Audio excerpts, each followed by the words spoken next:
Yeah, why? What's the problem? Wait. My underwear. I wear like shorts. I have a question. Yeah. Do you ever watch Chris Cuomo nude? Okay, now define nude. Like in my complete birthday suit? Have you ever watched Chris Cuomo in your complete birthday suit? No, I wear like like shorts or like my underwear. You watch like so when you're watching Chris Cuomo at night, it'll just be in a pair of briefs. Yeah, like if you look and you see Chris Cuomo's on, rest assured, I am sitting there in my underwear watching. eating a Trader Joe's ice cream sandwich. Or maybe a box Just one? of them. Yeah, just one. Or I can't have more. Yeah, you can. No, of course you can. Of course I physically can. Have you ever had more? I have. I'm not going to. Why? Because I'm just trying to keep the weight off. I'm getting fat. And you're in your underwear, so it's you're really showing off. Oh yeah, like titties are blazing. Gotcha. And you got Chris Cuomo on, and he's looking all jacked. Oh yeah. He always looks jacked. Right, and it's not a good example for you because now you're having body dysmorphia because you don't look like Chris Cuomo. You think he gets body dysmorphia from Chris Cuomo? Chris Cuomo is fucking jacked, dude. He is jacked. Yeah. Yeah. Chris is the man. Yeah, he's the man. Well, thank you for the update on this Toots Day. Yeah, I thought that was excellent. Yeah. It's Toots Day. He's silly and he's furry. His name is Mr. Toots. He's always happy and purry. That rascal Mr. Toots. Oh, that rascal Mr. Toots.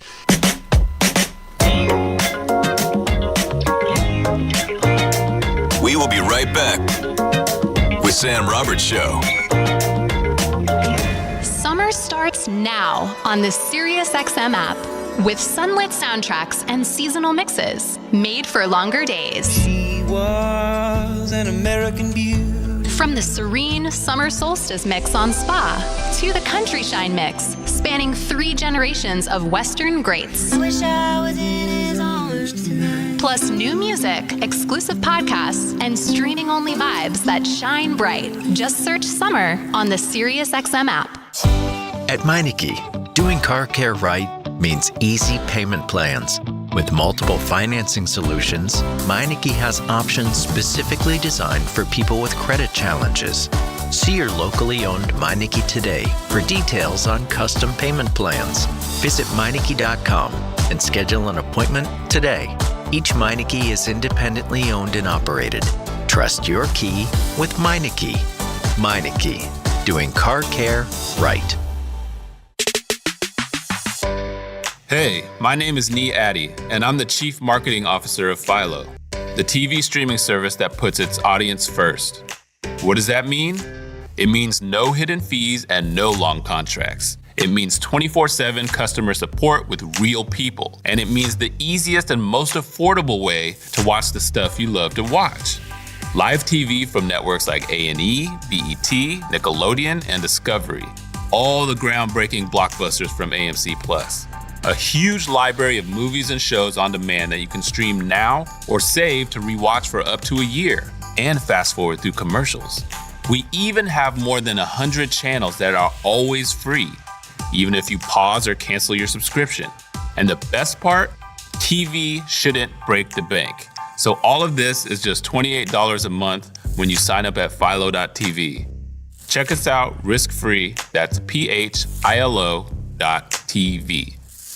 Hi, this is professional golfer Mark O'Mara. When it came to building my personal putting green, I called Celebrity Greens, the leader in customized synthetic golf greens. Celebrity Greens designed an amazing backyard green for me and a synthetic lawn area for my dogs that looks and acts just like natural grass. You can't beat Celebrity Greens' attention to detail and exceptional customer service. Learn how to create a championship putting green in your own backyard. Call the pros at Celebrity Greens, 1-888-507-7960, or visit them online at celebritygreens.com. In the pursuit of speed and playable distance, Titleist has engineered a new class of drivers. Titleist GT marks the biggest technological leap ever in Titleist driver design, delivering unmatched speed, launch, and stability for total driving performance. Discover the next generation of driving excellence with Titleist GT. Visit Titleist.com to find a fitter near you.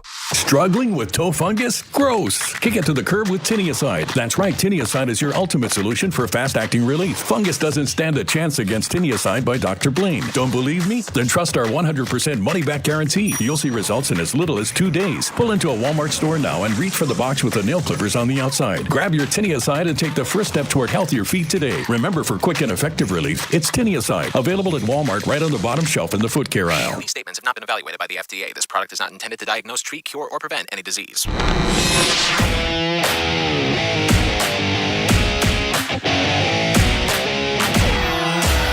back with Sam Roberts Show.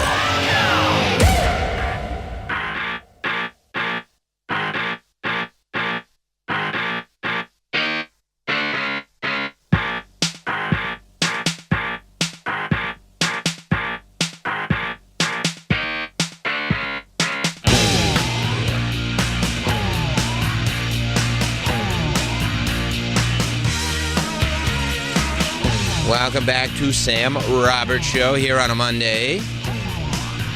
Live. Hope everybody's doing great. We got the app. You can tap it. The little phone icon. Puts you right through to Troy. If he's alive. Send your condolences. I made it through the break, thankfully. Yeah.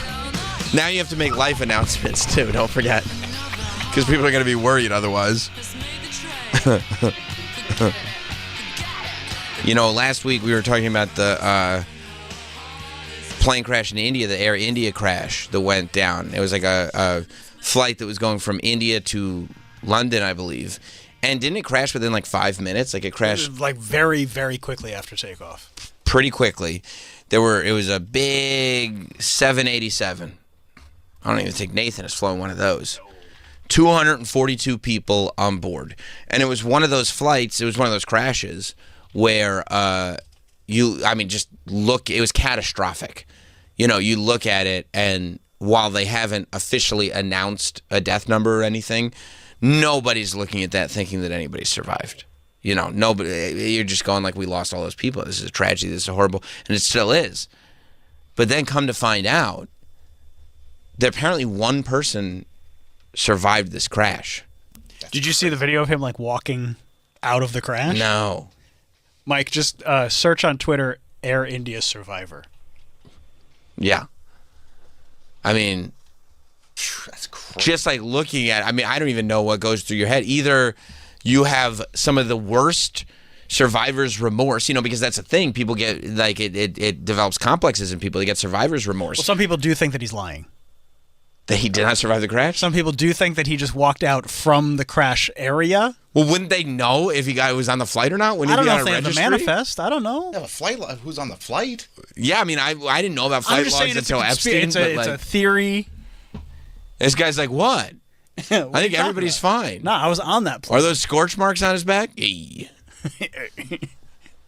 So, this coming right from the crash? Yeah. There's a video of him actually like walking out of the crash. And he's like saying, guys, leave me alone. He's pushing people away. Yeah. He's got scorch marks, a little blood on his shirt. It looks like burn mark on his face. No, I'm just saying that there are, like anything, conspiracy theorists who immediately are like, this guy's lying. There's no possible way he survived. I don't believe that. Right. But of course, you know. But people watch interviews with him and they're just like, this man's lying. False flag. Yeah. False flag for what? I don't know. And I don't know, like, how, like, what did he buy a ticket and then, like, not get on the plane and then get to the crash site? Get to the crash site and then walk away from the crash site with makeup on? I don't understand. Okay, so here's the wreckage and everything. You see the flames coming up. You see him in the right? You see him to the right, walking through? I mean, it's really fucked up that he's just walking out, like, and just walking, not like he's not limping. He's not like in a daze. He's not. If that really happened, you'd probably be in a state of shock. Right. So where he's just walking forward, I'm just walking. Am I really here? Right. And that's possible. Like the idea that he may have walked and then eventually just passed out because he's in a state of shock right now. His body is just moving him without his brain telling him what to do. Yeah, because either this guy ends up with like, because that means 241 people died. and he is the 242nd. Like, either you could think you're a god, but I'm here for a reason. You could have terrible survivor's remorse and guilt, where you're sitting there going, why all them and not me? And that becomes a complex for the rest of your life. You could just go like, that was fucked up. I mean, I would be checking him because it feels very Final Destination. Yeah. Where it feels like, death has a plan, and if you escaped it, that's bad news for you. Although, usually in Final Destination, it would have to be some kind of like he saw it before it happened. And then that's how he avoided it. If you just survived it, that feels like death's fuck up, which would mean that it wouldn't come after you, I would think, by the rules of Final Destination. So I don't know, man. I don't know, but it is crazy to see this guy. And he really is. You just see one human walking from this cloud of just flames and black smoke covering the air. And he's like, what happened? What are you guys all doing here? He gave an interview in the hospital. Okay. Saying like, yeah, there was flames and then I just got out of there. Oh, like he didn't have a lot of specifics. Well, yeah, here, listen. But also, can you... Yeah, okay. He's speaking in English. Oh, great. Yeah. Great. I can't. How did you manage to escape? I just... Did you pull the emergency doors? No. Emergency door is broken. Yeah. My seat is broken. Yeah. Then I see the page little bit. Yeah. Then I will try to come out. Okay. Yeah, that's why. So, did the aircraft catch fire before you came out? Yes. Okay. A little bit fire. After I'm out, then blast. Oh, okay. So, did anybody help you, or you after that you came out on your own? How did you jump from the aircraft? I'm not jumping. Okay. I just walk out, innit? Okay. Then ambulance coming in. You did walk out on the building, or how? No, in floor. On the floor. Yes. Okay. Inside the aeroplane. I was there. Yeah. I'm telling you. Wait. Okay. So, All right. and you managed okay. to get into the ambulance? I'm starting to get on board. What did Prime Minister tell you? What was the conversation? He's just asking me, everything is okay, innit? That's it.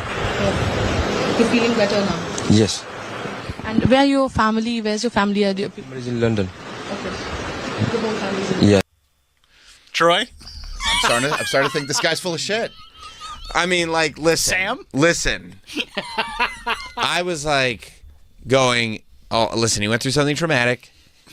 He could, like, just not remembering things clearly, not. I mean, he said that he, like walked on the plane, he said. Like, literally, like, he was in the plane, he got up out of his seat and walked.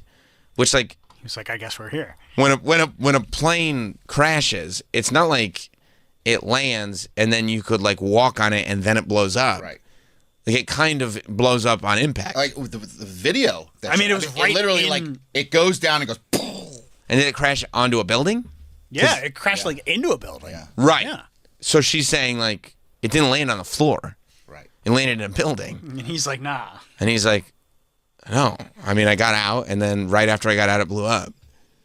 I mean, maybe he just blacked out and didn't remember exactly what happened. And so he's kind of faking it. Trying to fill in the blanks. Maybe he did black out, doesn't remember how he escaped, is somehow embarrassed and not used to the media. Maybe. And so he's just trying to answer questions. But, I mean, good on the reporter for asking follow-ups, because that doesn't make any sense what he just said. No.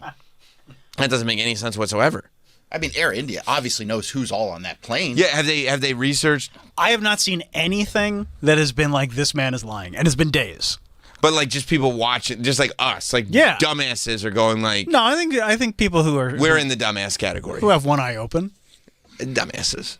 Yeah. I don't. I'm just going by what this guy said. Right. It seems like what he says is he's full of shit. Right. But maybe he's full of shit because he doesn't actually even remember what happened, and he's just trying to. He was in a state of shock, and maybe he still is in a state of shock.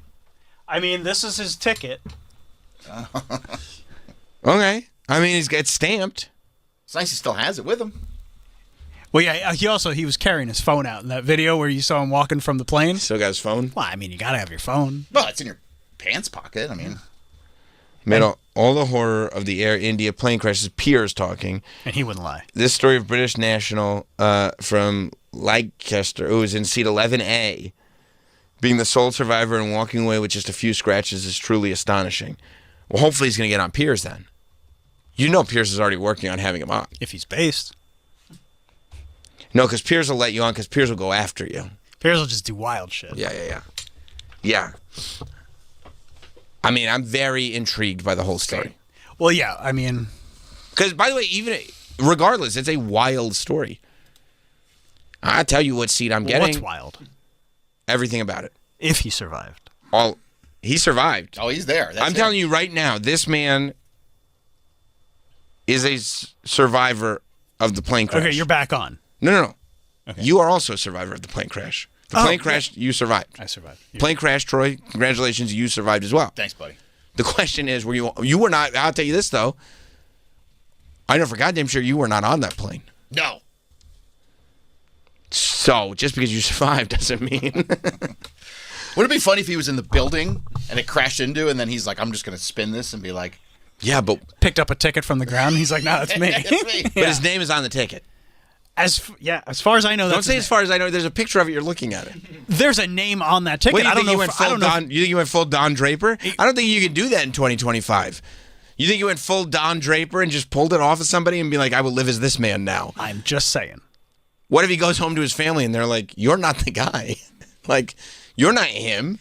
Maybe he just walks away like Kevin Spacey at the end of Usual Suspects. I mean, I guess, but they said we're talking about his family.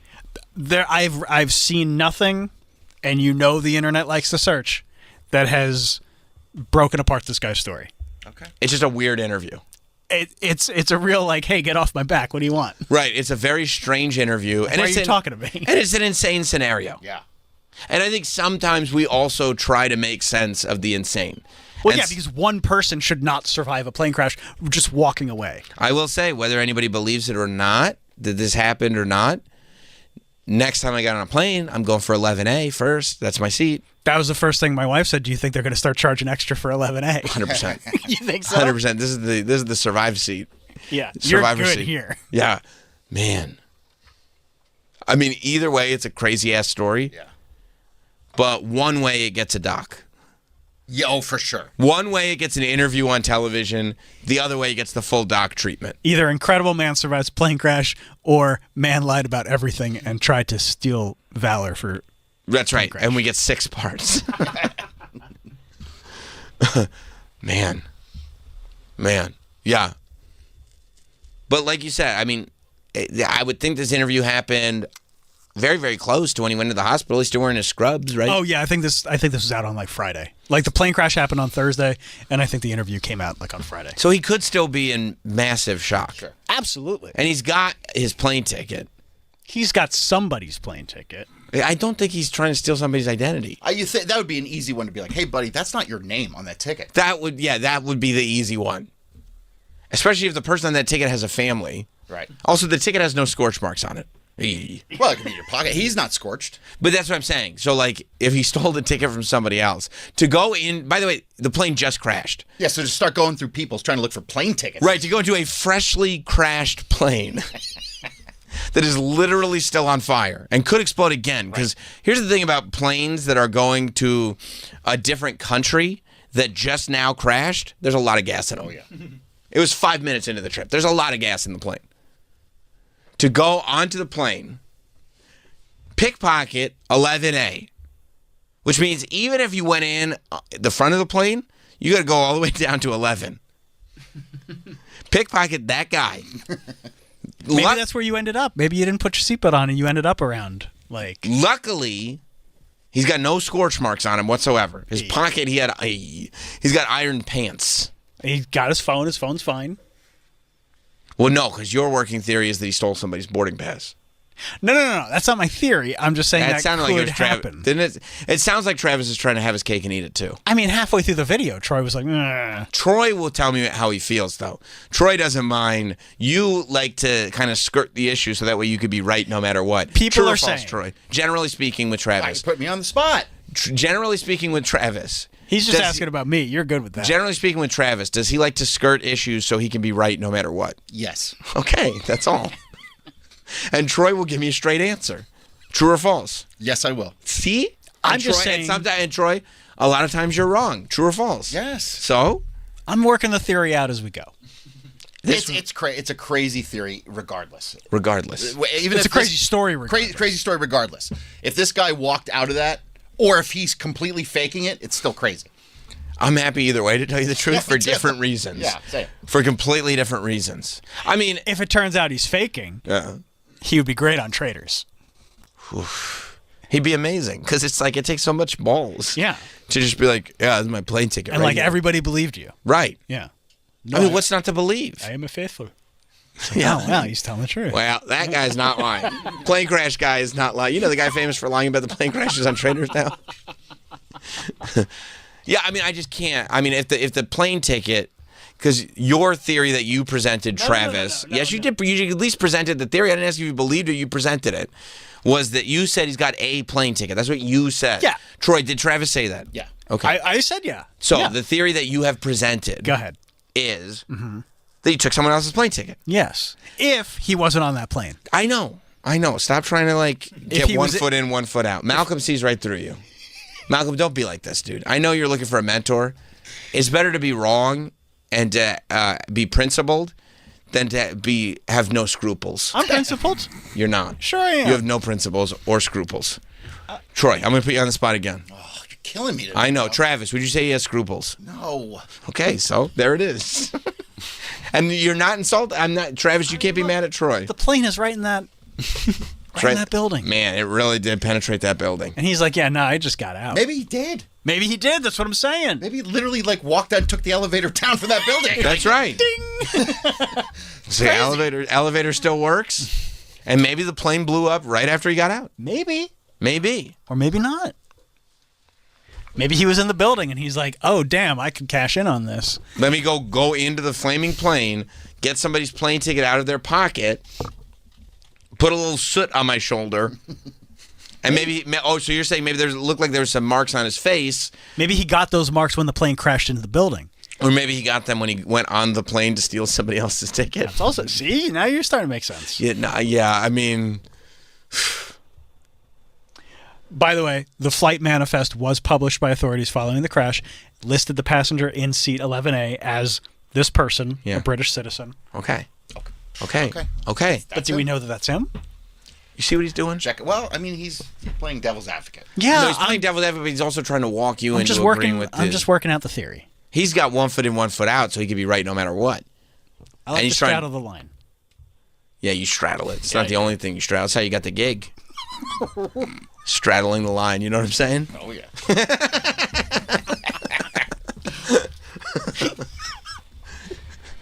Yeah. Crazy. Very crazy. I think he will be on Piers. I hope so. I think he absolutely will be on Piers. Piers is if he's from England, this guy. Mm-hmm. Piers he's a god over there. Sure. And I'm sure Piers doesn't mind. Piers is a god over there? Is that what you just said? In England? Yeah. They love him. They still love Piers. him? They love him. He's got one of the biggest shows in the world. What show?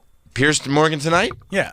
Yeah. Isn't that just on the internet? Bro, it's on British TV, bro. Is it? Okay. Hell yeah, I bro. don't know. Yeah, dude. I love Piers. But I thought everybody turned on him. He's straddling the line again. Listen to this guy. I'm saying unequivocally. Don't be like this. Don't be like this. You hear him straddling the line, right? What line am I straddling? Why you put me on the spot?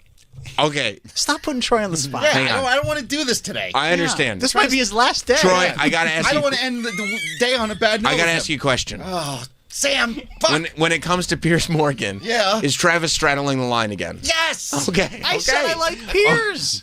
But everything is this. I thought everybody turned on him. Didn't he get fired from that morning show? Then he was like on the Daily Mail, and everybody hated him when he was doing the But Daily Mail. they love him now because he's back. Because he's like the Jerry Springer of YouTube. Okay. Yeah, they fired him from the morning show, but then he. But they thought a lot of people thought it was an unjust firing. Okay. So then he was able to come back to prominence with his chat show in the UK. Plus, I mean, the UK loves tabloids. Yeah. They've always have. They're the kings. They literally ran Princess Di into a wall because they love tabloids so much. Rest in peace. Rest in peace. I mean, they love that stuff over there. So the fact that Piers just like leans into it all the way, and I'll bet he doesn't mind throwing a couple $1 at a guest. Sure. You know what I mean? If it means being the first to book him, I bet. I don't know, but I'll bet. That's my prediction. That we'll see this dude on Piers Morgan. I hope so. And we will analyze that interview. Pierce needs to get to the bottom of this. Oh, yeah. Yeah, Pierce going to press him hard. Well, I think the reason He should Pierce... go on Theo Vaughn. That's go on the second round. Yeah, you could go on Theo. Yeah, yeah. You got to get the first big one out of the way. That's the newsworthy one. And then when it's time to get to know you, then you go on Theo, and then you launch Talk Tua. You know? Actually, he goes, a lot of people don't realize this. I have a lot to say myself. It's good that I survived the plane crash because I have quite a bit to say. I'm launching my own show, my own podcast. Oh, good. You remember the guy who survived the Air India crash? No. He's got a lot to say. Well, he's got a podcast. I mean, it doesn't sound like a good talker. I don't know why he would do it. Why he's in shock. Bro, he just escaped death. Maybe he'll go on Bad Friends. Bro, can you imagine? You survive a massive plane crash. You're the sole survivor. It's crazy. And you got some jerk off on the radio going, he's not that good at interviews. You were saying the same thing. He just said that, right? Mm-hmm. Can you imagine that? You both. Hey. You can't, right? I can't. You both watched that interview. Wait. Try. Like, shut your eyes and try to imagine it. Okay, go ahead. Why are you putting? You just survived a plane crash. Right. Everybody else is dead. You just walked off, and then the plane blew up right after you walked off. Okay, yeah. Now you're walking into a sea of people. Yeah. You have no idea what's going on. Yep. Now you're going into the hospital. Mm-hmm. Now there's some reporter that's asking you questions of a thing that you have been traumatized by, that plane crash that you just survived. Okay.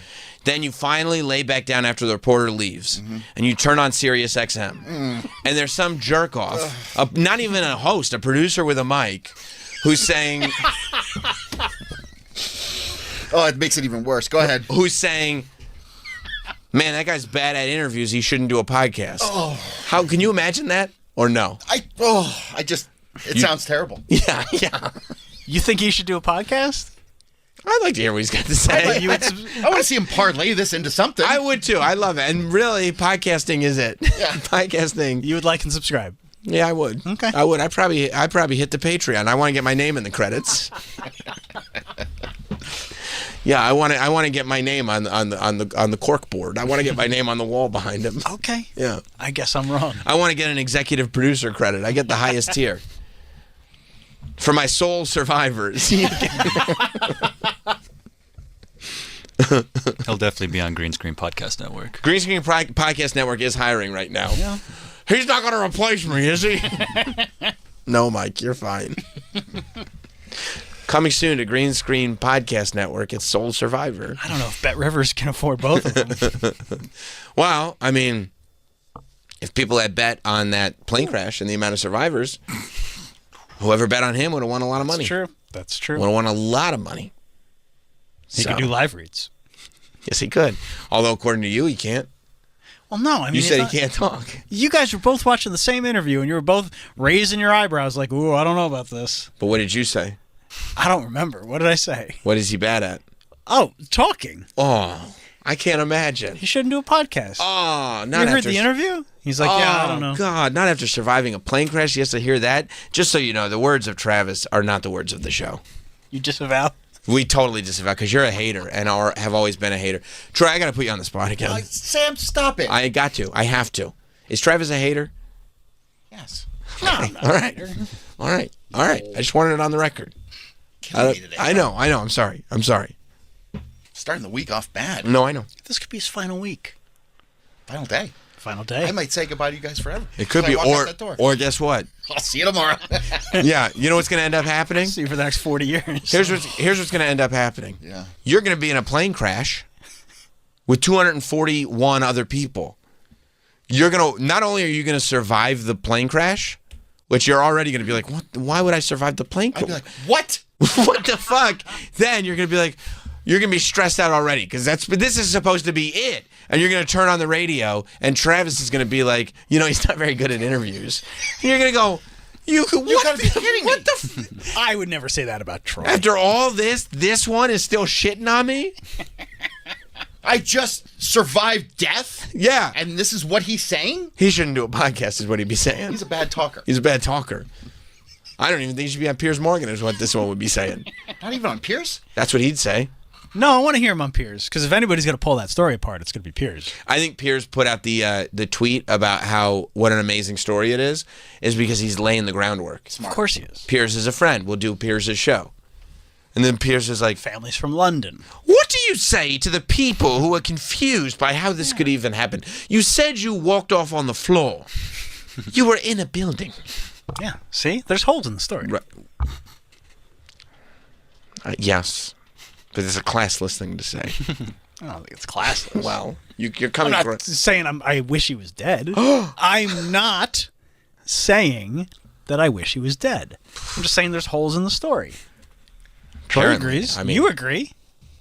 Not to your... Listen to his interview. Not to your... What did you think of the interview? It's horrible. Oh, He can't my speak. God. He shouldn't do a podcast. This guy had no idea that he was going to be interviewed after surviving. Oh, what do you got to be prepared? Well, you know, if you're getting interviewed, sometimes you're not a good talker. Somebody... And is he a good talker? You know what it is? No, Travis. No, he's not. see?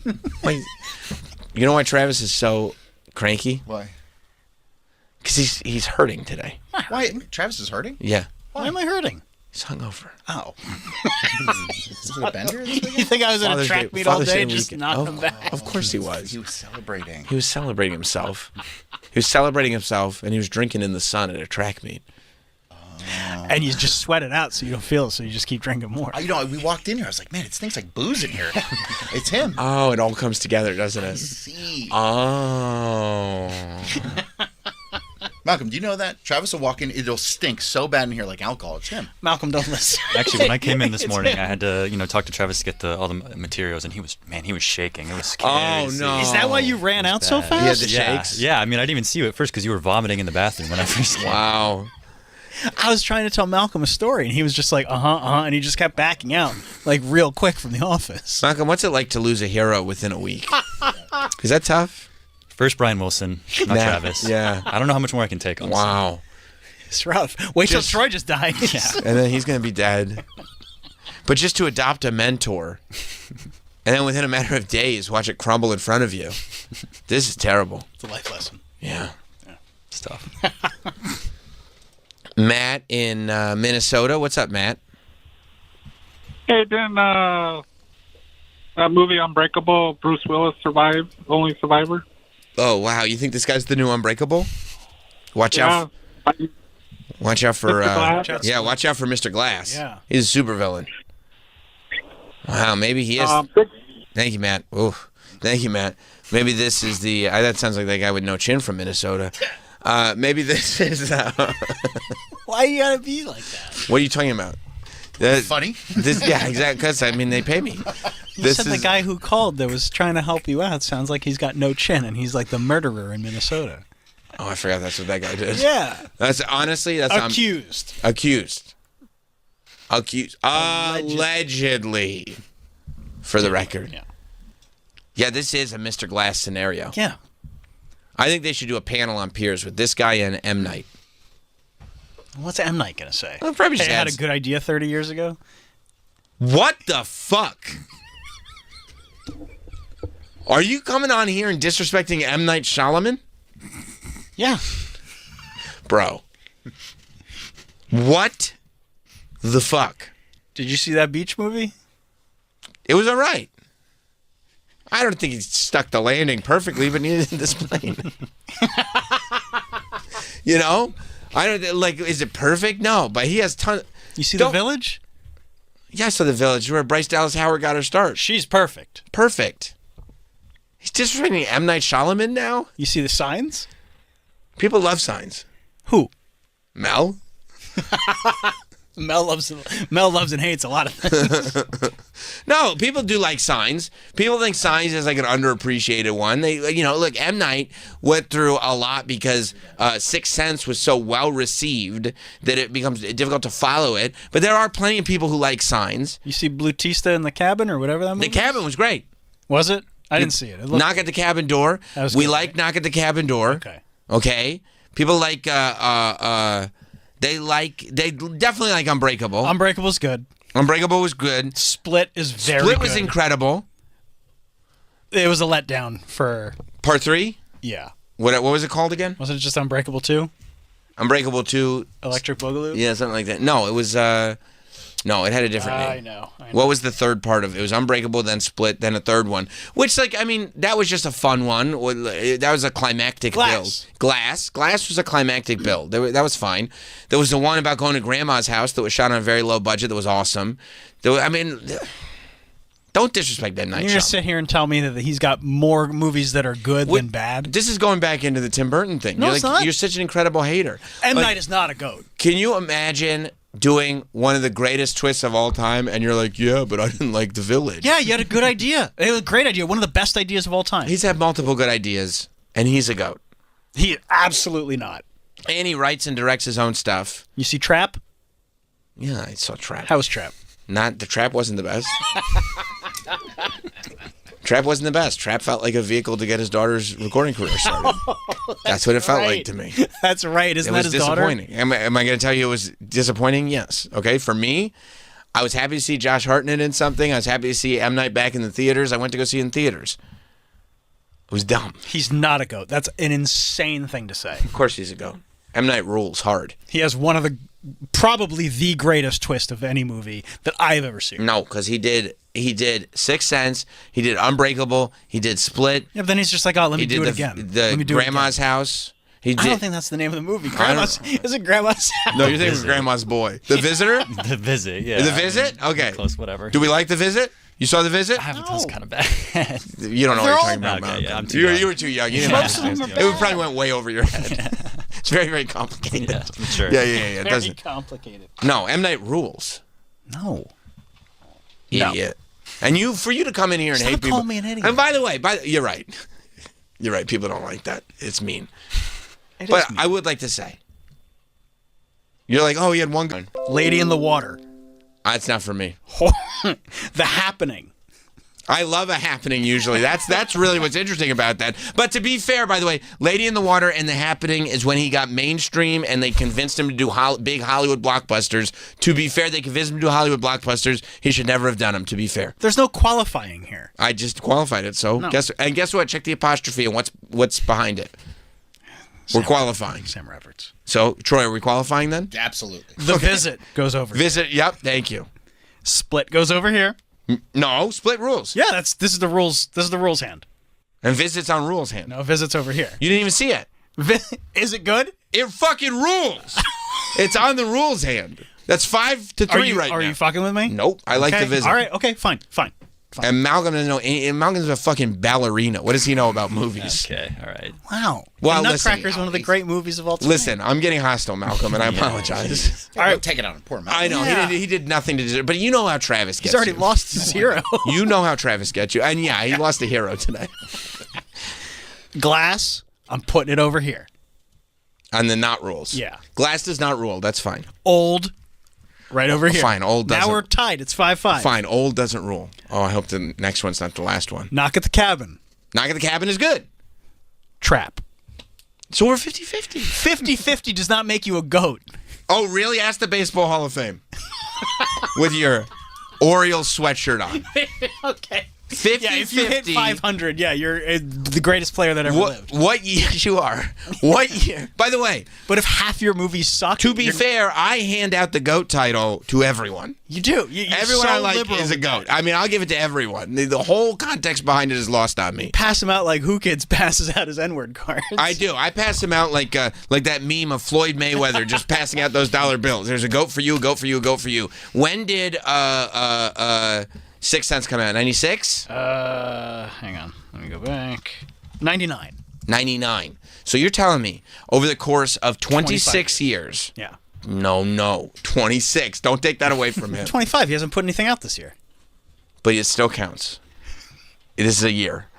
Over the course of 26 years, he's 50-50, and he's writing, directing, and he always is expected to have a twist, which is He's only expected to have those twists because he made everybody expect his movie. You know, you have to have the twist. If he had done a movie without a twist after Sixth Sense, people would have been like, "Oh, this guy can do other stuff. That's cool." He does a twist, but instead he was like, "Hey, guess what? You like that? Come on, I got okay, fine. That's like saying Kevin Smith should be making movies without a bunch of weed jokes in them. And he's done that. How's that go? Tusk. I do like Tusk. Yeah, see? Actually, Tusk is pretty good. But to be fair, there aren't a bunch of weed jokes in it, but he got super high and wrote that movie. So, That's true. So technically the whole movie is a weed joke. If half of your movies in 25 years are not good. But half of them are great. Great? Too good. There's a sliding scale. You didn't let me finish. You hand out goats way too easy. No. Greatest of all time. M. Night and Tim Burton are both goats. And it's like, oh, let's go through Tarantino's movies. Oh, Goat is 10 for 10. Okay, well, Tarantino is like one of the goated goats. No, there's not levels of goatness. Of course there's levels to goatness. No. Troy. That's why there's a goat. Tarantino's not a goat? No, Yes. no, that's not the argument. Here's my question. He's saying that there's True or like minor false? goats and major goats. True or false? There's levels to Malcolm this shit. agrees? Absolutely. I agree with Sam because there's the term goated. Why would there be the term goated if there was only one supreme goat for everything? I feel like goat is a state But of he mind. hands them out. No, you're a boomer, dude. You hand them out too. Let's stop saying that. Damn, bro. Bro, you're a boomer, dude. You don't understand You're trying that, to say- like, no. all of a sudden you just got goated. Like, I get goated, like, a lot. Yeah, but you're a goat. On the reg, yeah. Like, it's like, oh, that now you're goated again. I'm goated at Little League coaching. I've only ever got one trophy. Okay, but you're I'm like still goated. You're like the Tarantino of radio. That's sick. Thank you. With all the feet stuff too. Yeah, with the feet. I mean, look, you get to don't go with the even know. pen in there. You know what I mean? You gotta have the whole Keep package. making Troy wear flip flops to work. He doesn't want to. I want to see what he's working with. How far those tattoos go down is what I say. No, you pass out way too many goats. It's if people are goated, people are goated. That's it. M. Night is not goated. He's got a goated movie. He's got multiple goated movies. No, he does not. He's 50-50. That's goated. 50-50 in good, in passable movies. But not passable. In Good, like- and he's okay, a that was writer-director. He's creating his own thing completely from scratch. You're putting him in a category with Tarantino and PTA and like actual goats that write and direct their own movies. He's also a goat. He's just a genre goat. You can be a genre goat. You are moving those lines. You can be a genre goat. He's not a genre You can be a goat. throat goat? You can be a throat goat, a genre goat. Yeah, you can be a genre goat, but he's not. Jordan he created Peele- his own. Jordan Peele's a goat too. No, not yet. Get the fuck out of here. Not yet. No, he went 3 for 3. Excellent. He's 2 for 3. You're an idiot. Sorry. I didn't like Nope. Stop calling people idiots. You're right. I told you weren't allowed. I'm not allowed. Yeah. That's fair. No. You need to have. You have to have a certain amount of movies before we can start having a goat conversation. That's not He true. could get there because I mean, M. Night got goated after one movie. no, the movie is goated. M. Night did the M. movie. Night is not. Troy's goated. He got one double platinum. Honestly, I go to Troy after the first platinum record. So, congrats, you're still goated. Thanks, bud. Yeah, you didn't need them both. Like this weirdo and his rules. What was Jordan's second movie? I can't place that. What? It was between with the first. Us is goated. Us. Yeah, Get Out and Us. Great movies. And Nope is great too. To you. Yeah. But you have to have more than 3 movies under your belt before we start talking about that conversation. No, you don't. You really You just don't. throw them out. Nobody. No, You Jordan walk Peele's out of goated, the. isn't he? Yeah, have you seen the trailer for his new one that's coming out? Yeah, it looks fucking awesome. It looks awesome, and trust me, I wanted to like Nope. I really did. I love Jordan Peele. Except you're a jerk. I'm not a jerk. I'm It gonna just say didn't- jerk instead of idiot. It just didn't hit with me. You're a jerk though. I'm like the jerk, like Steve Martin. Yeah, however you want to take it. Yeah. Can you imagine being Jordan Peele and being like, "Oh, I just hope the next one impresses Travis." He's not hoping. I'm just telling you. I hope the next one impresses Travis enough to think I'm a goat. Like the balls on this guy. You walk out of a movie, you're like another goat. I do. Sometimes I will say that. Like, you know, make it mean something. Ryan Coogler's a goat. No, he's not. Get the fuck out of here with Ryan Coogler's not a goat. He's making great movies. That's what does the G stand for? Of all time. I said the G. Malcolm nodded his head when I said Ryan Coogler's a goat. Yeah, because he wants to impress True you. or false? Ryan Coogler's a goat. You're racist, bro. Are you racist? Oh, you dude? know what? Because Jordan Peele. Official. You didn't have your 99 bananas this morning and you're racist. Oh my god. And I'm like, Tarantino. He said Tarantino and M. Night's Brown. Oh my god. You said P.T. Anderson and Tarantino. What about Scorsese? Goat. Oh my god. Super goat. What about the Coen brothers? Goats. Both? Goats, yeah, both. Oh. Yeah. Oh no. And the Farrelly brothers. The Farrelly brothers are goated? Yeah. Oh my god. But Spike not Lee's Ryan- had some misses. How about James Gunn? GOAT? Ryan Coogler? Not yet. Not yet. Not yet, no. Oh, my God. And we're going to have to go through Spike Lee's filmography before we call I would him have to look at it before I made a decision. Oh, my God. This is ugly. This is an ugly side to you, dude. Malcolm, thank God you exposed him. You're welcome, man. By the way, Spike Lee's probably about 50-50 on movies. Yeah, but Spike Lee's a GOAT. Okay. I understand your point. Like, you are making a good point there because Spike Lee has had some serious misses. Oh, of course, but he's had some serious hits. Yeah, but he's just he's revolutionary. That's right. M. Night had a good movie with a twist. Bro, But twists have been done before. Everybody said, oh, this is like an M. Night movie. That's what they say. Well, yeah, because that's the greatest twist of all time. What did he, like... He literally used the G, the O, the A, and the T in describing it. I've said it before. That the movie, that doesn't mean he is. So what are you giving it to, Haley Joel Osment? Who's No. getting the trophy? The movie. Okay, good. The movie's going to go up and accept it. Yeah.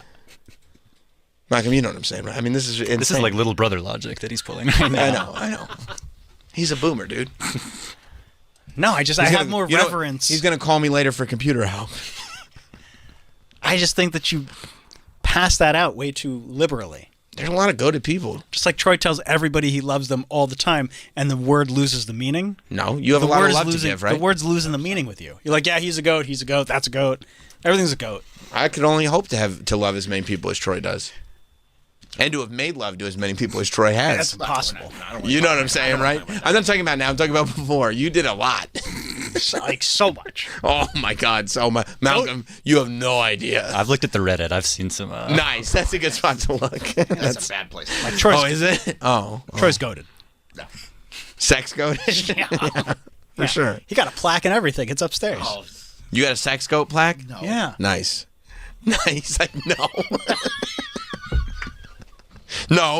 No. Just move on. I'll bring it down tomorrow. Move on. We should put it over on your table. Do you think we should put it on a table or move on? Move on. Oh, okay.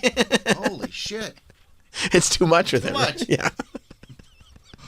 Just been dragging Travis through the coals for 15 minutes. 30 seconds on you. You're like, enough. I'm with you, Troy. We will be right back with Sam Roberts Show.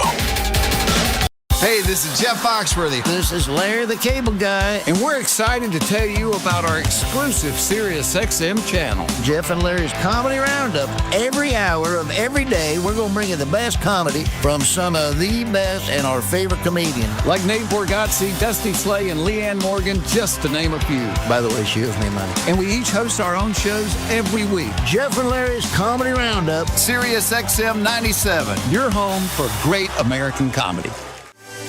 Hey, what's going on, everybody? This is Neo, and I am super excited to bring you inside my world. Connect with the hits he wrote, the voices that raised him, and the next wave of R&B. This is more than a channel. It's my journey in sound. Curated by Neo. It's all right here on Neo's Gentleman Radio. Now for a limited time on Channel 79 and on the SiriusXM app. Just search Neo. Let's go.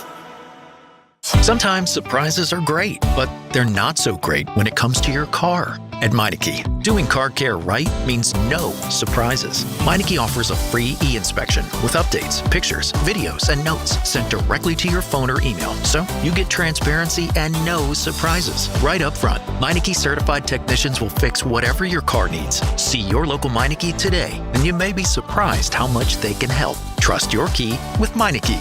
Meineke, doing car care right. If you need to hire, it seems like the whole process can be exhausting. You search resumes, wait for the right candidates to apply, set up initial interviews. It's a lot of time and work. Well, what if you could meet with qualified candidates for your job the very next day? Now you can with Zip Intro from ZipRecruiter. And right now, you can try it for free at ZipRecruiter.com/comedy. Zip Intro is super easy to use. You simply pick a time, and it does all the work of finding and scheduling qualified candidates for you. Then you can choose who you want to talk to and meet with great people on back-to-back video calls as soon as the next day. Best of all, you save time and energy. Try Zip Intro for free right now at this exclusive web address, ZipRecruiter.com/comedy. Zip Intro. Post jobs today, talk to qualified candidates tomorrow.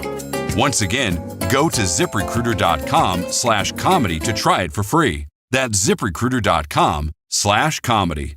Honey, I had the worst dream last night. You were in a car crash, and the kids and I were on our own. We had to move out of the house because I couldn't afford it anymore. That's awful, hon. You know, my brother was saying he got life insurance from Ethos. I know it's been on our list, but isn't getting life insurance a huge pain? Oh, it's so much paperwork, and you have to go see the doctor. I wouldn't even know where to start. With Ethos, Dave said it only took 10 minutes, and he got $2 million in coverage for around $2 a day. Plus, it's all online. No medical exam. He just answered a few health questions right from his house. He was able to choose an amount that worked for his needs, and Ethos made the whole thing so easy and clear. 10 minutes with no medical exam? Ethos, here we come. Here's to sleeping better at night. Help protect your loved ones today with Ethos. Life insurance made easy. Visit ethos.com/save to apply today. That's ethos.com/save. Sample Rate is a 10-year term life policy for 35-year-old healthy, non-smoking male. Billed monthly. Talking about guns with others might not always feel comfortable, but it could save a life. Here's a way to start a conversation. Your family is going over to your neighbor's home for dinner for the first time. How would you ask if there are any unlocked guns in the home? Hey, we're so excited for tonight. Before we come over, though, may I ask if there are any unlocked guns in your home? Our guns are stored securely, locked in a safe that the kids can't access. Awesome. Learn how to have the conversation at agreetoagree.org. Brought to you by the Ad Council. In the NBA Draft, the league could be redefined with one simple announcement. With the first pick, the Dallas Mavericks select Cooper Flag, airborne for the slam! Hear every franchise-shaping decision on SiriusXM. Listen to NBA Radio for interviews with the top prospects and analysis throughout the week.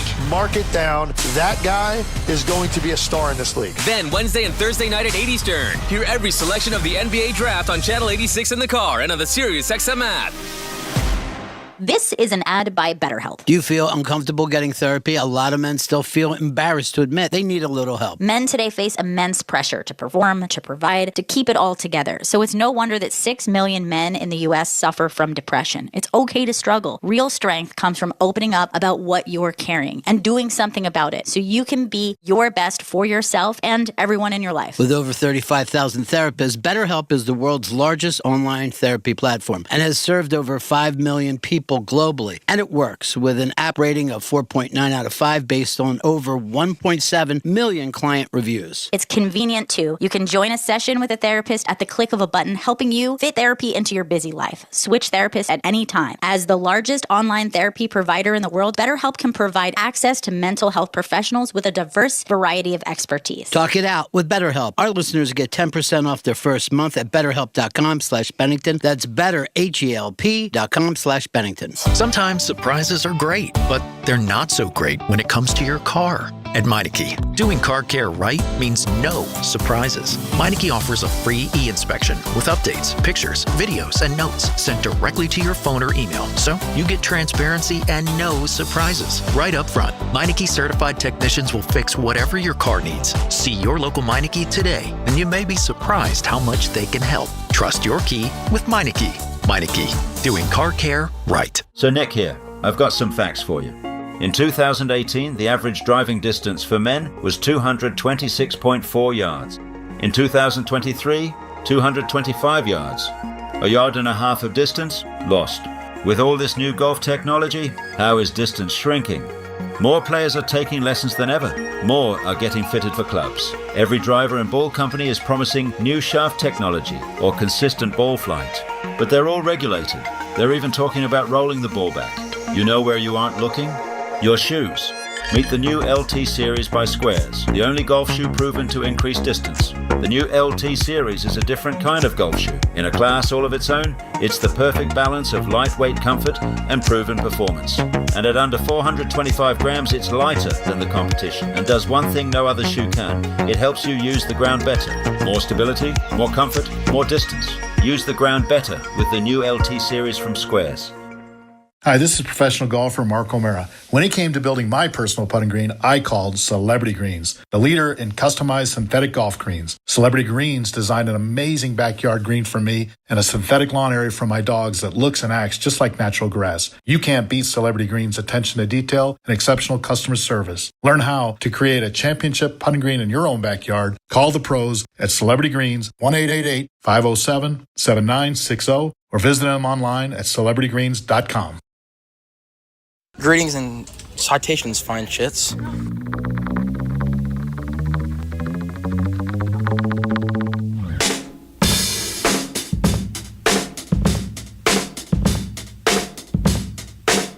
Welcome to Sam Roberts Show.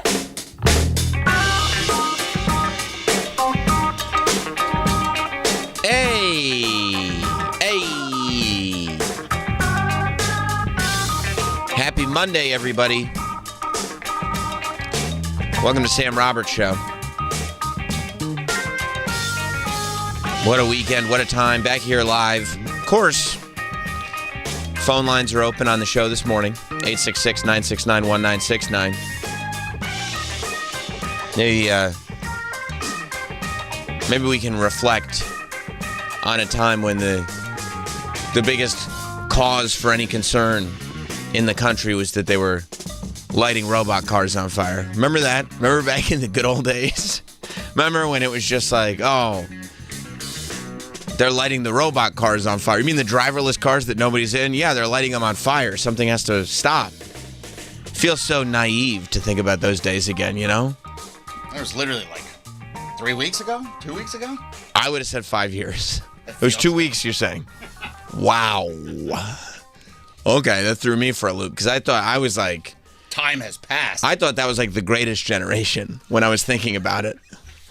Just back in the good old days. You know, I knew the other shoe had to drop, though, because I saw this article come out about and you don't hear about LA anymore at all. I guess the protests are just done. I guess everything's fine now.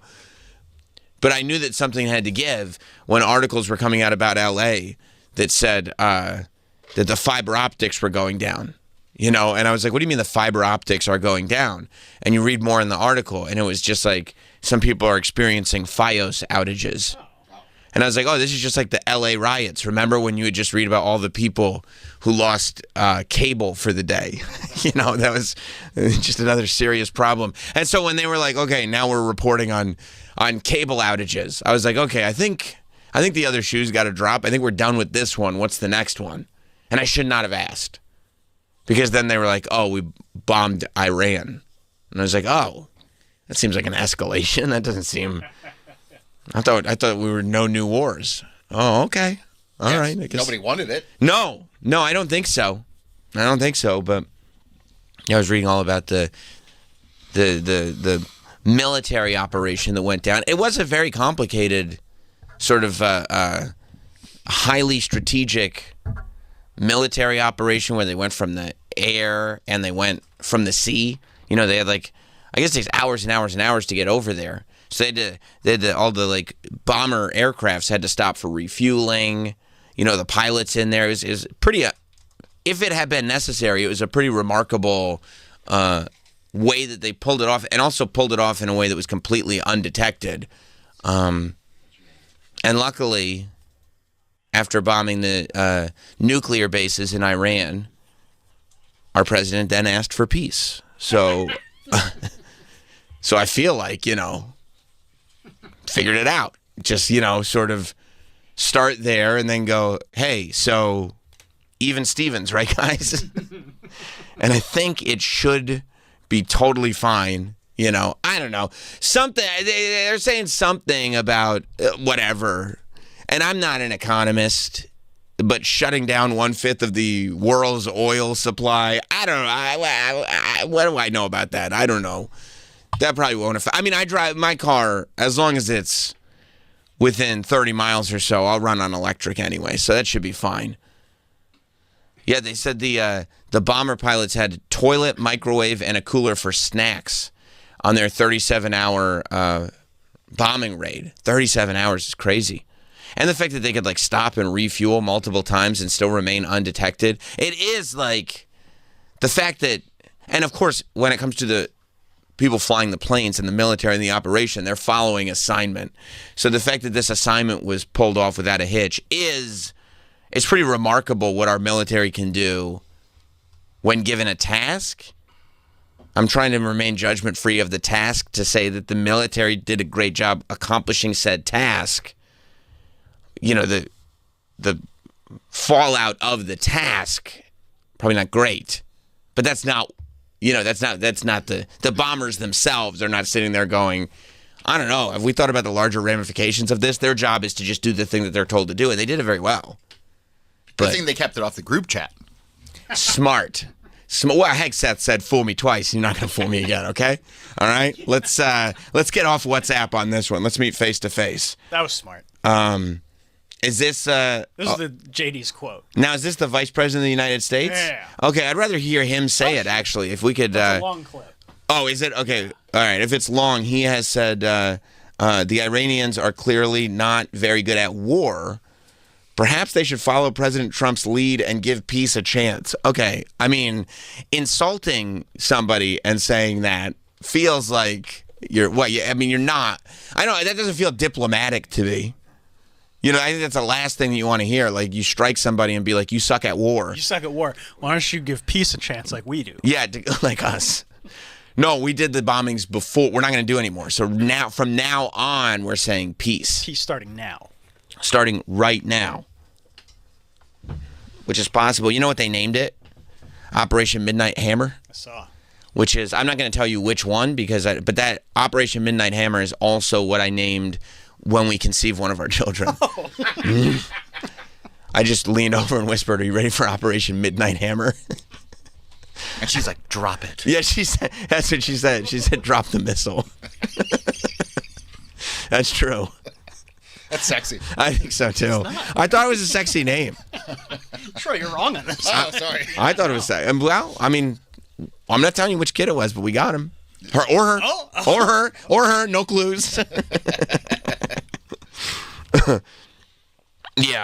Yeah. So, I mean, we're in it now. What are we going to do? We're going to ride this thing out. We're going to see where it goes, right?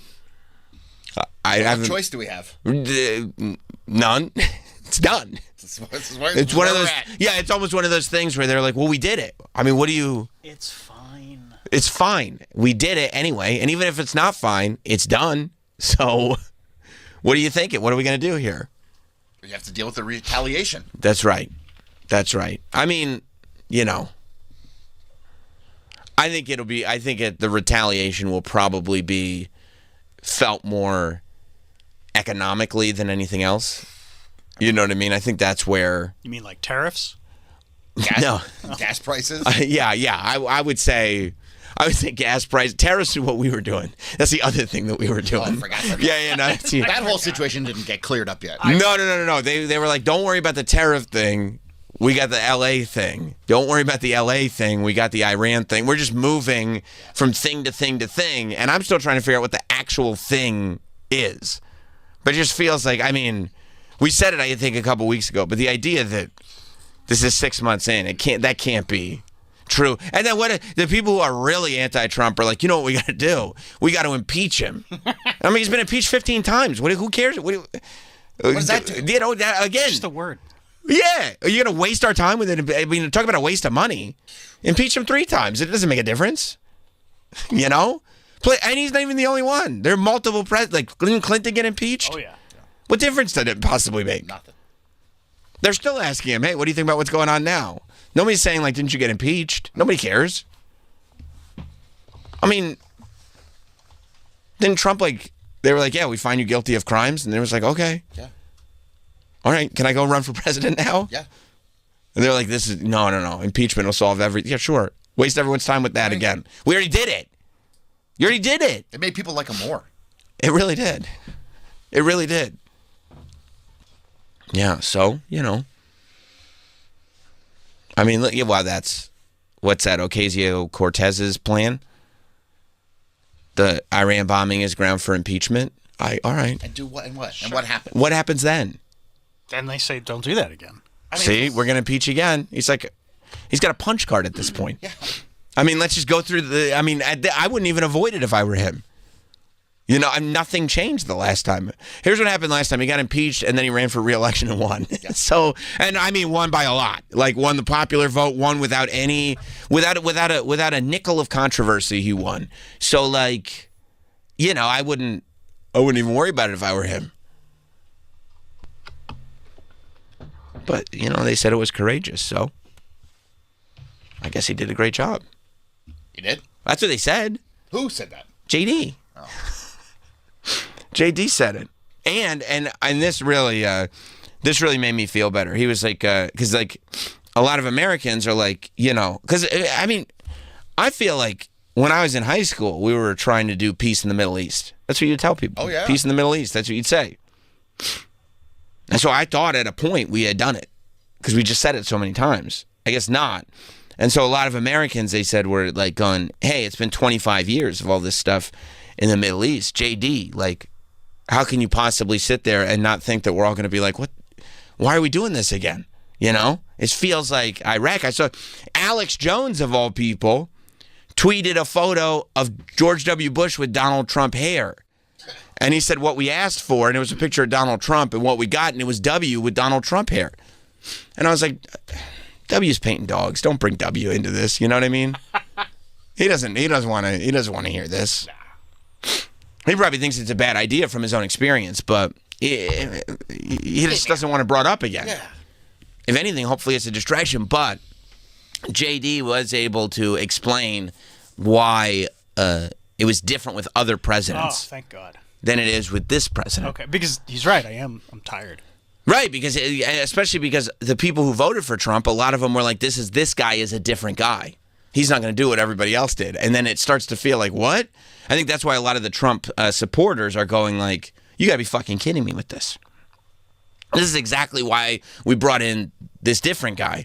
But JD was like, you guys are actually off on this one. There's one thing that you're not considering. Why don't you hit play? And the second thing is, Kristen, I certainly empathize with Americans who are exhausted after 25 years of foreign entanglements in the Middle East. I understand the concern, but the difference is that back then we had dumb presidents, and now we have a president who actually knows how to accomplish America's national security objectives. Oh. So this is not going to be some long, drawn-out thing. We've got in, we've done the job of setting their nuclear program back. We're going to now work to permanently dismantle that nuclear program over the coming years, and that is what the president has set out to do. Perfect. So he went the Nathan Fielder route. They're dumb. They're dumb. That's dumb. That's what he said. That's good. That's good. All the presidents so far have been dumb. All of them. Except for Trump. Except Trump is not dumb, and then they got another dumb one, and then they went back to Trump. Which is really like a super cool thing to say. It's just weird that we would like continue like for, I mean, almost 250 years. Just only dumb people we'd elect. And then finally elect someone who's not dumb. And then go, you know what, let's try someone dumb again. And then go, no, let's go back. Let's go back to the non-dumb guy. We were right. All the rest were dumb. And I don't think anybody considered that. You know? That it's like, hey, they're dumb. He's smart. When did things in America start getting better? We were told we were going to start winning. Oh, yeah. I forgot about that. Remember, we were going to win so much you were going to get tired of it. Maybe he means if we start World War III and then win the war, technically that's a W. I mean, can we win World War III? Yes. Well, I mean, we can. Who else is going to win? Don't forget. China's pretty powerful. Well, we don't have a dumb guy in the office anymore. You know what? That's a great point. Yeah. Yeah, you're already forgetting. I mean, are you not listening to JD?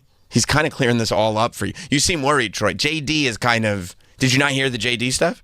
I heard it. The guy with the eyeliner. Did you hear him? Yeah. The emo? Yeah. The lead singer of My Chemical Romance. Did you hear him? You know what JD stands for? Vance? That's right. That's right. The J is for Gerard. Yeah. I mean, you didn't see his movie Hillbilly Elegy about when he was a young boy? What his father did? You know what he did? I didn't watch it. What did he do? Took him to the city. Yeah. What city? Why? To see a marching band, I believe it was. Yeah, now we're in war. That's right. And now here we are. Yeah. Yeah. I wanted to join a parade. I don't remember what parade it was, but it was some kind of parade. Yeah, see? That's W with Donald Trump hair. See, he tricked us with his gorgeous hairdo. Oh. It's fine. It's fine. Yeah, we're fine. I think it's fine. I think it's fine. Fine. Fine that we're bombing? Yeah. No, what's a no, war that we between bombed. friends? It's peace now. I mean, did you not? What is that? You got to triggering? pay attention, dude. I mean, it's moving so fast. But he said peace after it. Who did? Trump. Yeah.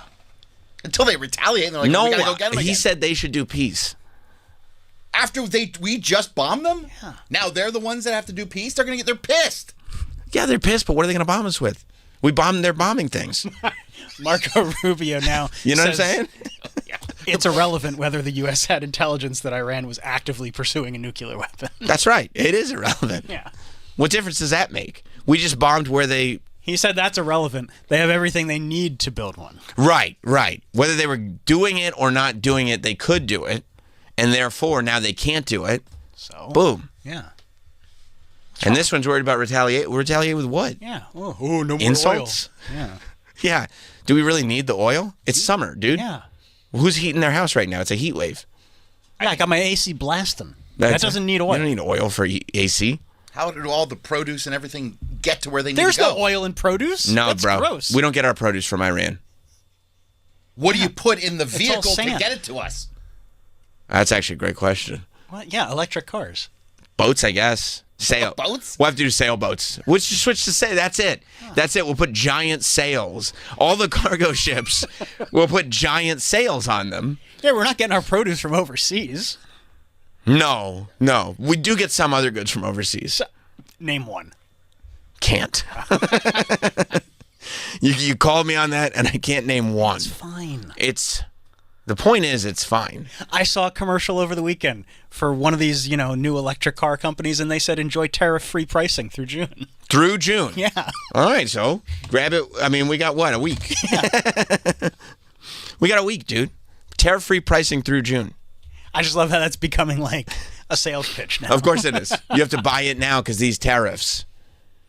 Except now it's going to be this. Yeah. Enjoy, retaliation-free pricing. I mean, everything is through the fucking roof. Yeah, well, price-wise. And it's just going to go up. Could. It could. It could. We don't not. know. If they put the sales, that's what I would do. Immediately institute a system. Because I saw over the weekend they were instituting a system. They said, we're going to protect ourselves with a great missile system. Did you see that? Yeah. I mean, I would wish they would have it right now. I want it now. They said by the time, hopefully he said by the end of my administration, we'll have it up and running. And I was like, well, can we get it quicker? Okay, who are you, Veruca Salt? No, you're right. You're right. Like, things will come when they're ready. No, I want a bean feast. No, you're right. You're right. I don't want to get. I don't. Always gonna get a pop. I still don't know what a bean feast is. That's what she wanted, though. A little 12-year-old girl was. He was like, he ate before you left. She was like, no, I want a bean feast. He was like, oh, No sense. oh, we don't have that kind of beans.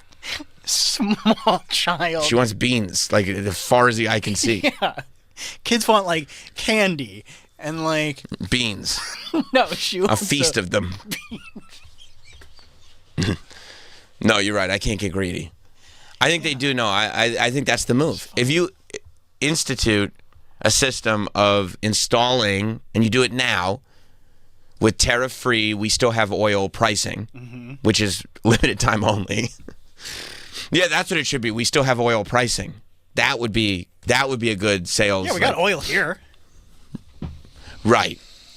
Drill, baby, drill. I forgot. Are we drilling? No. We didn't do that. Okay, so we're fucked. Hey, at the moment. Don't drive. Why We are got you a being? Subways. But by the I way, gotta fly. I want to fly this summer. I mean, well, what do you think the airline was? electric. You got to. They're not electric airplanes. Well, you're gonna have to drive electric Air and travel's stop down. Stop to charge. People go crazy on these planes. I'm not driving to Orlando. In electric and stop to charge. No, I'm not doing that. It's gonna Why? take. Go to south of the border.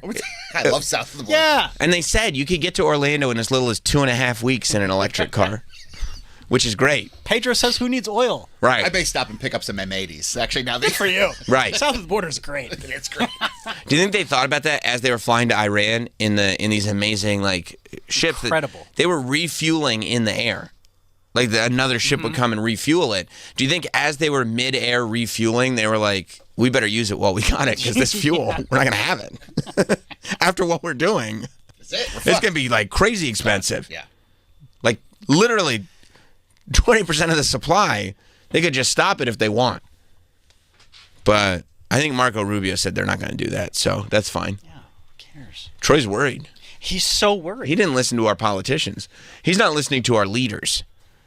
You got to listen to the leaders. Unless they're not saying what you want them to say. Like Tulsi said, we have no evidence that they're building a bomb, and Trump's like, I don't think you're right on that. Yeah, you're out. Yeah, you're done. What? Yeah, no more meetings for you. Tulsi learned from Colin Powell. She was like, no. You're not fall guying me on this one. They were like, Colin Powell, just say the thing. Say it. Say weapons of mass destruction. He's like, I say it. Don't worry about it. You'll be fine. Your legacy will remain intact. This won't be the thing that you'll be remembered for in disgrace. And he goes, all right, I'll say it. And he said it, and unfortunately they were wrong. That is unfortunately what he's remembered for. Yeah. Tulsi then goes, well, I'm not doing that. And Trump's like, fine then. Go hang out with Elon and Tucker. You're out. Hit the road. Yeah. If you're not on a cable news network, I don't want you.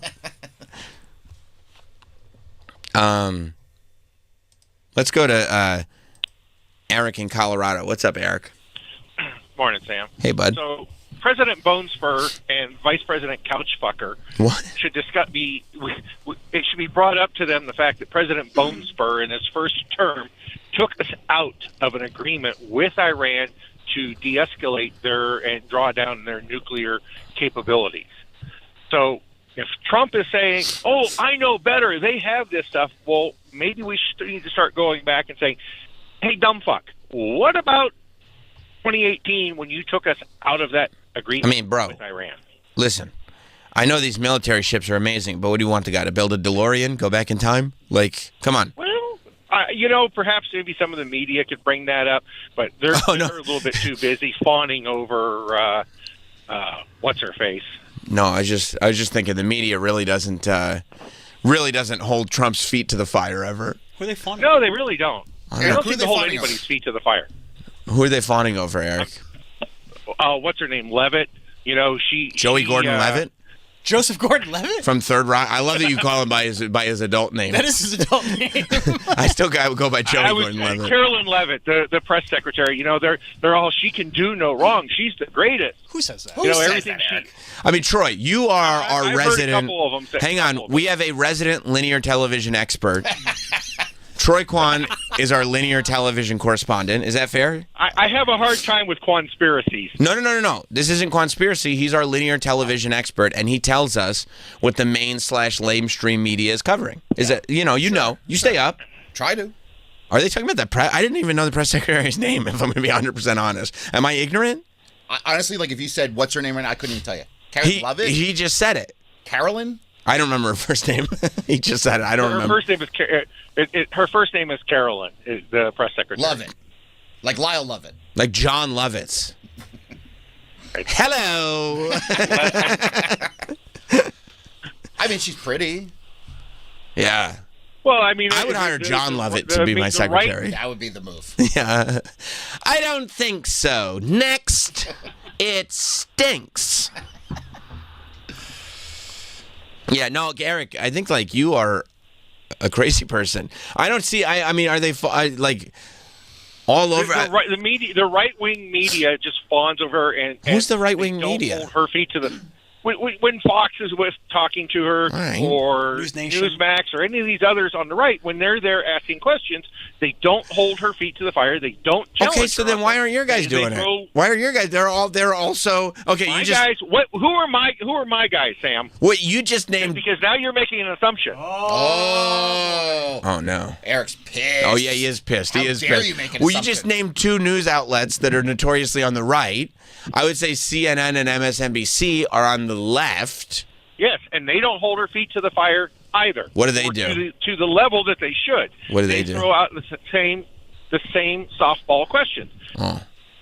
I don't know. I see people crying about Trump on some of these news channels. They cry. Well, they're not crying. They're not crying hard enough on either side. Are they pro-Trump on CNN? When we end up, They are? Yeah. Oh, cool. What about MSNBC? They like him now? I know Joy Reid does, and that's why they got rid of her. She's a big Trump supporter. Yes. Oh, okay. She went full and you MAGA. know that. You don't think that you know that. I know that. Oh, okay. Come at me. Try to sue me. Okay, I'll take your word for it. I didn't watch. I'm going to take your word for it. All right, you're right, Eric. You're right. as far as I'm concerned, neither side is doing a good enough job of holding this administration's feet to the fire. That's right. And it's been this way for probably 20 years, that neither side has gone far enough in holding them accountable. Well, because they get kicked out. Anytime anybody does something, they're like, hey, you shouldn't do that. And they're like, okay. Oh, yeah. Yeah. Hey, yeah. that's illegal. Okay. Because, like any great democracy does, if you go too hard, they kick the press out. Like how any great democracy works. And when that happens, the rest of the population needs to start holding the administration accountable. That's why I went to the No Kings protest. Nice. Thank you. I was there, dude. You're right, Eric. Thank you. Was it fun? It's the best. No more Kings. Right on. Thanks, buddy. Yeah. Eric got fired up when I said your guys. Yeah. How dare you say that about Eric? Don't assume things about me. Don't assign things to me. I mean, Eric always calls him with the same point of view. I don't know. Yeah. I thought, okay, all right. I don't know. I'm just trying to figure it out myself. Seems weird and complicated to me and unnecessary, a lot of it. Yeah, I don't know. I don't know. I mean, News Nation doesn't talk about her, so I don't know what's going on. Chris Cuomo doesn't fawn over her? Doesn't even mention. How's Chris Cuomo feeling about, or has he not gotten to broadcast since the bombings? He did an emergency broadcast on Saturday. I told you they're important. Okay, thare important when we bomb another country. No, also when John Cena... Not when John Cena does a pipe bomb promo. It's a bomb. What are you talking about? It's like either way, whether we're bombing Iran, whether John Cena's dropping a pipe bomb, like there are different outlets that have to cover it in an emergency fashion. I get that. That's 100% legit. All right, you got me there. Yeah. Yeah, that's what I cover. I don't know enough about, the geopolitical I don't know enough about it. Right. And I'm willing to admit that, to do an emergency thing. Right. But when pipe bombs get dropped... If someone's lying in a table. Well, if you're lying in a table and someone's pipe bomb... Well, if you got snapped into a Slim Jim table... Yeah. And somebody's dropping a pipe bomb over you, yeah, I'm going to cover it. Yes. Yeah, I wonder if they're going to get billed for all that airtime. Yeah. All right. So Chris Cuomo did the emergency Saturday night. Did he have a siren? He didn't, but that would actually be a good recommendation. How'd you know it was an emergency then? Exactly. If we ever get him in here, you should bring him a siren. And also let him know, like a lot of people think the sound is coming from the siren itself. You have to, it's soundboard. It's a soundboard. Yeah, you got to control the volume. It's TV magic. Yeah. You could see me riding it. Yeah. Don't show everyone how the sauce is. Sorry. Yeah, don't pull back the curtain. Sorry. They go like this. That siren is too loud. I go, oh, okay. What did he say? I don't know. I tuned in for a minute, and they're just like... He's probably not a fan. He doesn't. No, he's not happy about this. No, he's bummed. No. He's bummed. It's probably all testosteroned up. Yeah, he probably had to leave the gym early. That's probably what he was bummed about. We need you for an emergency. You got to get in here, bro. And then he was like, is O'Reilly doing it? They were like, no, just you. He's relaxing in Palm Beach. Right. He's trying to get O'Reilly and Stephen A. to do it over Zoom. Is that where O'Reilly is? I would assume so. So when he does stuff with Chris Cuomo, they're not in studio together? No. Oh, okay. Rarely. They have, but it's rare. Is it a treat when they do?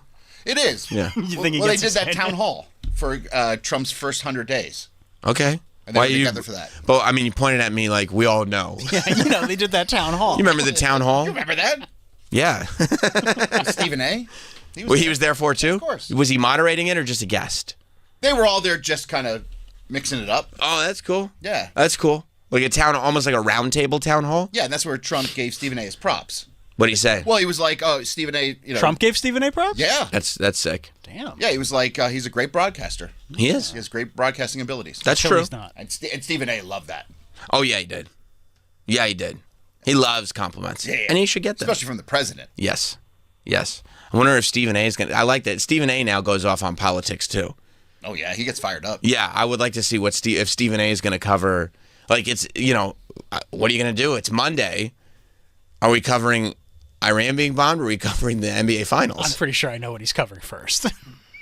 What's going to be his first take? Probably the NBA Finals. I don't know. Well, I mean, are we going to cover where our bread is butter, or are we going to cover what my next thing is? No, I get it. I'll be tuned in tonight. I'll let you know. Well, you are our linear television correspondent. 8 p.m. So you can't get it any other time. No, it's not on demand. That's when it's on. That's when it's on. That's when I watch. Briefs on. Yeah. The cable company goes, "Can I interest you in a DVR?" And Troy's like, "Do I look like I was born last night?" I don't think so. No, certainly not. Well, I mean, what a time. What a time. It's certainly unpredictable. Oh, yeah, this was Donald giving Stephen A. his props. When was this? Last year? Yeah. About a year ago? No, 2025. We're still... 2025. This was Trump's first 100 days. Oh, right. So this felt like... 5 years ago. But this was, this was... Like a month ago. Right, okay. Just clarify. Oh, and then Trump was on the phone. April 30th. April 30th. So it was May. Yeah. It was like this. It was the same season that we're in right now. Yes. Yeah, it was warm. You watch this live? Yeah. Does it feel like it... It feels like a whole generation is passed. A generation ago. Okay. This was a previous generation. May of this year, Donald Trump calls in to prop up Stephen A. Stephen A. Smith may run for president, as you know. Do you have any advice for Stephen A. If he launches the run? No, Stephen A. He's a good guy. He's a smart guy. I love watching him. He's got great entertainment skills, which is very important. People watch him. A lot of these Democrats I watch, I say they have no chance. I've been pretty good at picking people and picking candidates, and I will tell you, I'd love to see him run. All right. Hey, there you go. See? Bill's sounding old. I haven't heard Bill in like 10 years. Bill is sounding old, and I like that Bill is saying all right, as if like he's not pretending. He's pretending. He is pretending that he doesn't remember when to run for president. Like the sitting president saying, he's a great broadcaster, that's what qualifies you to run for president. Bill O'Reilly's like, it's a good thing that the president said that. That's true. I mean, like, not even that long ago, if somebody had said that, it'd be like, that sounds crazy. Like, what do you mean he's just a good broadcaster? That means they should run for president. Well, Trump knows you got to be a good bullshitter. He's basically saying that, isn't it? I mean, that's what broadcasters are. Yeah. What do we got to talk about today? Okay, turn the mics on. Yeah, whatever. We'll bullshit our way through it. When can I go home? Yeah, wow. Okay, so that is complimentary. And I like Stephen A's style, that he just kind of lays back and goes, no, say what you got to say. Say what you got to say. I'll accept a compliment. He'll never interrupt a compliment. If they're like being negative, he'll start attacking early. He'll interrupt the insult. But you don't interrupt a compliment. And why are you going to shit on Stephen A? I mean, the guy's, maybe some sports related, maybe his takes, but like... Haters shit on Stephen A. Yeah, exactly. He's goated. He is. He's goated for sure. I mean, he's going to have a lot to cover today between what we're talking about here and then, of course, the NBA Finals last night. I mean, I guess Oklahoma City won. Oh, they did. You don't have to guess. They did. Kind of. Did they beat the whole team? Not really. No. Did they beat the whole Pacers? No. They beat the Thundertaker. Thundertaker. Did you hear about the Thundertaker? No. Oh, you didn't? No. That was what's his name? Siakam. Pascal Siakam. Okay. They were calling him the Thundertaker, and they had memes made and everything. They were calling Pascal Siakam the Thundertaker. I know why. Yeah, I didn't hear that. Yeah, going into, I saved the meme because I wanted to be able to post. I didn't post it because I know the rules. I mean, he did go somewhere else. Oh yeah, he did. Yeah, I know the rules, but I was ready. Like, should they still be able to pull this off? Mm-hmm. That's the meme that was going around. Funny. Pascal Siakam as the Thundertaker, because he did. He went into a different dimension. I don't know what happened there. Well, I got him to a Game 7. That's what happened. It did. That's what happened. I mean, they crushed him in Game 6. And look, I get it. The Oklahoma's, and it is great. This was like, I think they said the youngest NBA team to win a national championship in like... Oh, the Thunder? Yeah. They're very young. Yeah. They're going to be very good for a long time. I think it was like 30 or more years since a team this young has won this, and they did it without like... I think there were people giving have pride in the fact that they did it without any real like celebrity endorsement. There's no like big celebrities out on the sidelines. It's just like Oklahoma's team. Great. Yeah. No, I love it. Good for them. I didn't want them to win. Good for the city of Seattle. Why good for the city of Seattle? That's where they moved from. Oh, they're probably bumming. Yeah. First they lost Kurt, now they lost the Thunder. Yeah. I forgot they moved from Seattle. You're right. And it's probably raining. In Seattle? Yeah. I don't know the forecast, but I'm going to say yes. Probably. Mm-hmm. And nobody sits there. Nobody remembers Starbucks came from Seattle. No. Nobody remembers that. They assume it's a Chinese company. So, yeah, they won. I mean, listen. The Pacers still played, for what it was, incredible. Pretty remarkable. Even a Game 7 was pretty remarkable. The fact that at halftime, they were close still. They were up by 1 at halftime. Yes, that's right. And then they were down by like 20 points. Yeah.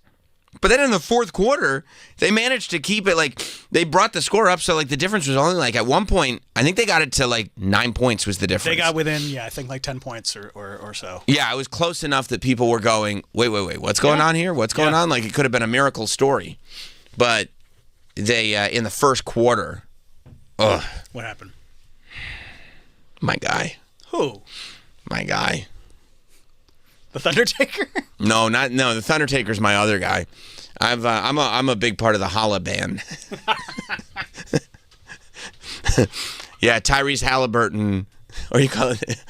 I guess I should pronounce the A right. It's too close to Taliban. Halle band. Halle band. I'm a big member of the Halle band. Yeah, Tyrese Halliburton, who's been like the star of this whole series, postseason. He had one of the all-time great postseason runs. Yes, and they were saying that like I think his knee or something was starting to give him trouble like earlier in this series, and then early in the game, first quarter, and you see it. There it goes. He tore his Achilles in the first quarter of Game 7, and he's the guy, and you're just like, oh no, and you can see he's on the floor looking like Nancy Kerrigan. Why?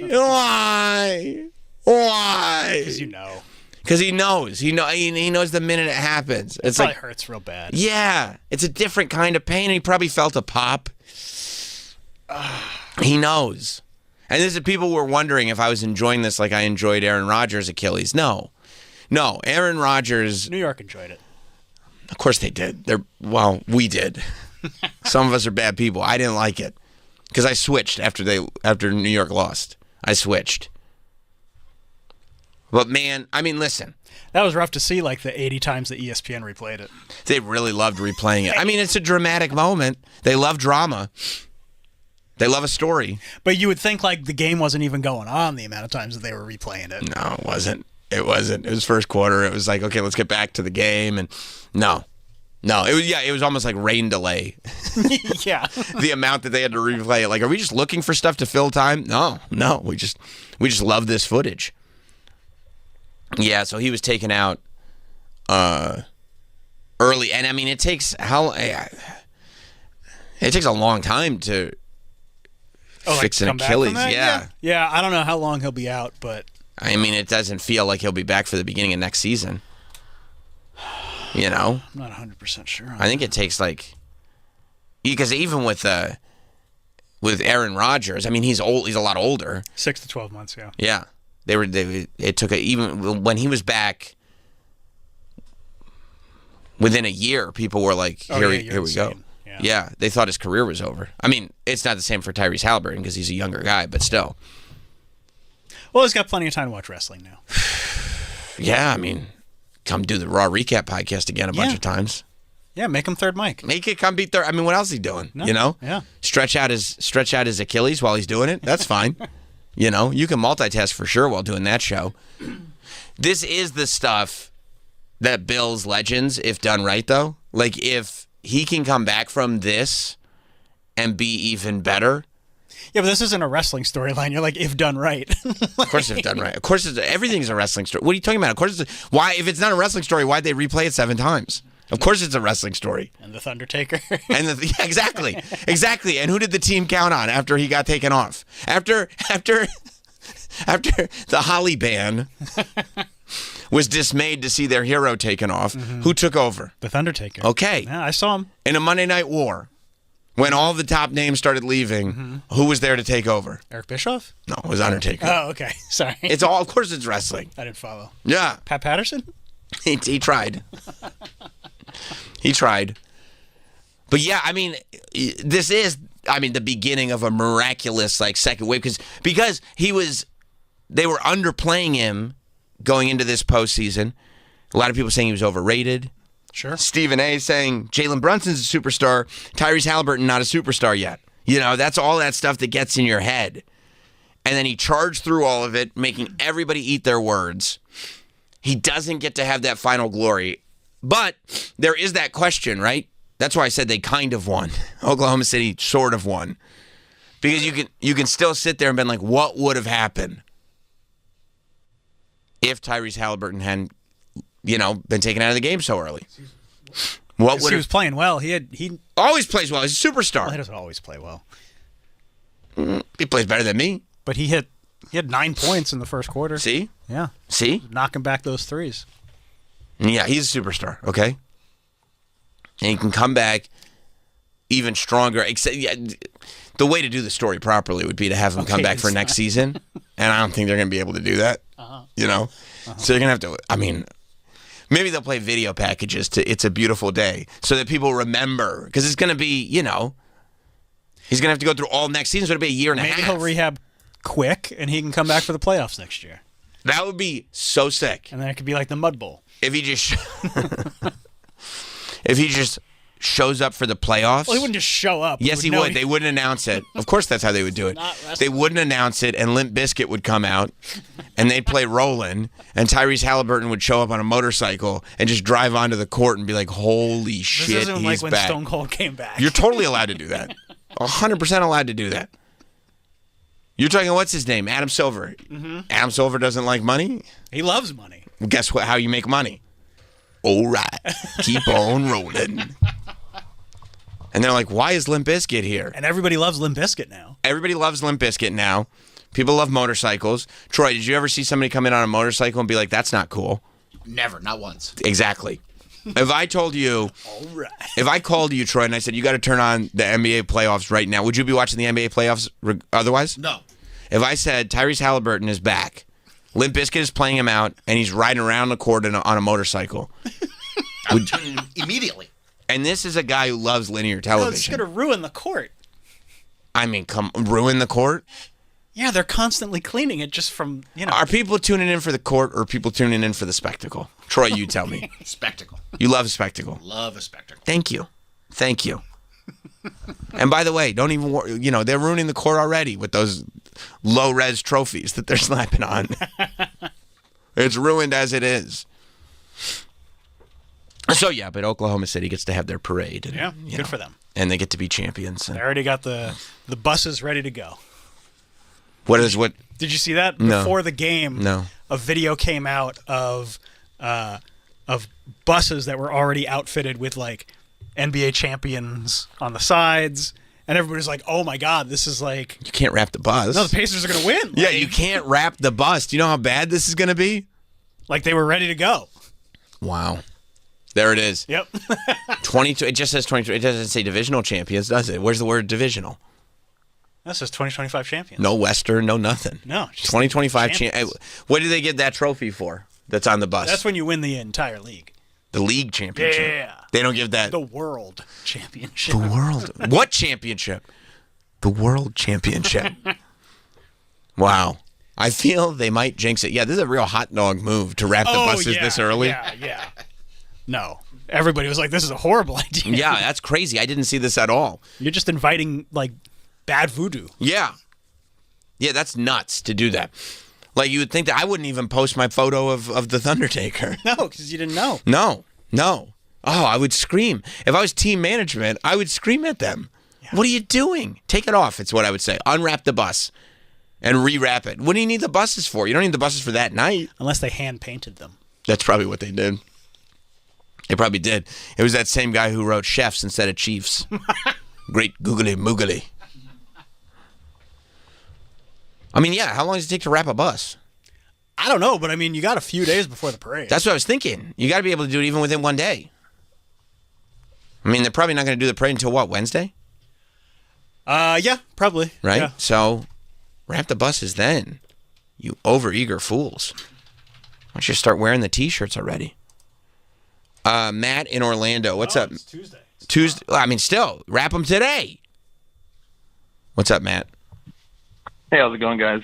So I'm down in Orlando, but I don't live here, although it seemed like more and more of a possibility. I'm on a road trip down from Wisconsin for a volleyball tournament. Sick. Never been to a Publix, let alone eaten any of their chickens. So in about 2 hours, gonna grab probably, I don't know what Troy recommends, but I'm probably gonna get a 12-piece for our family. Smart. Although, Wait, for the whole family, he's saying. Oh, I'd probably get 2 for the whole family. What's the first 12-piece for? Yourself, Matt. Well, yeah, I only usually eat like 2 or 3 pieces of chicken. Is this like Well, it's so delicious. next level? Yeah, you're gonna want, and make sure it's fresh. If you're going in 2 hours, so it's not. So we got like 11. Yeah, good call. Yeah. Like make sure they make it fresh, not like just sitting there. Like Yeah, you make don't sure want it they sitting make there a for a new couple batch. hours. Right, exactly. Right.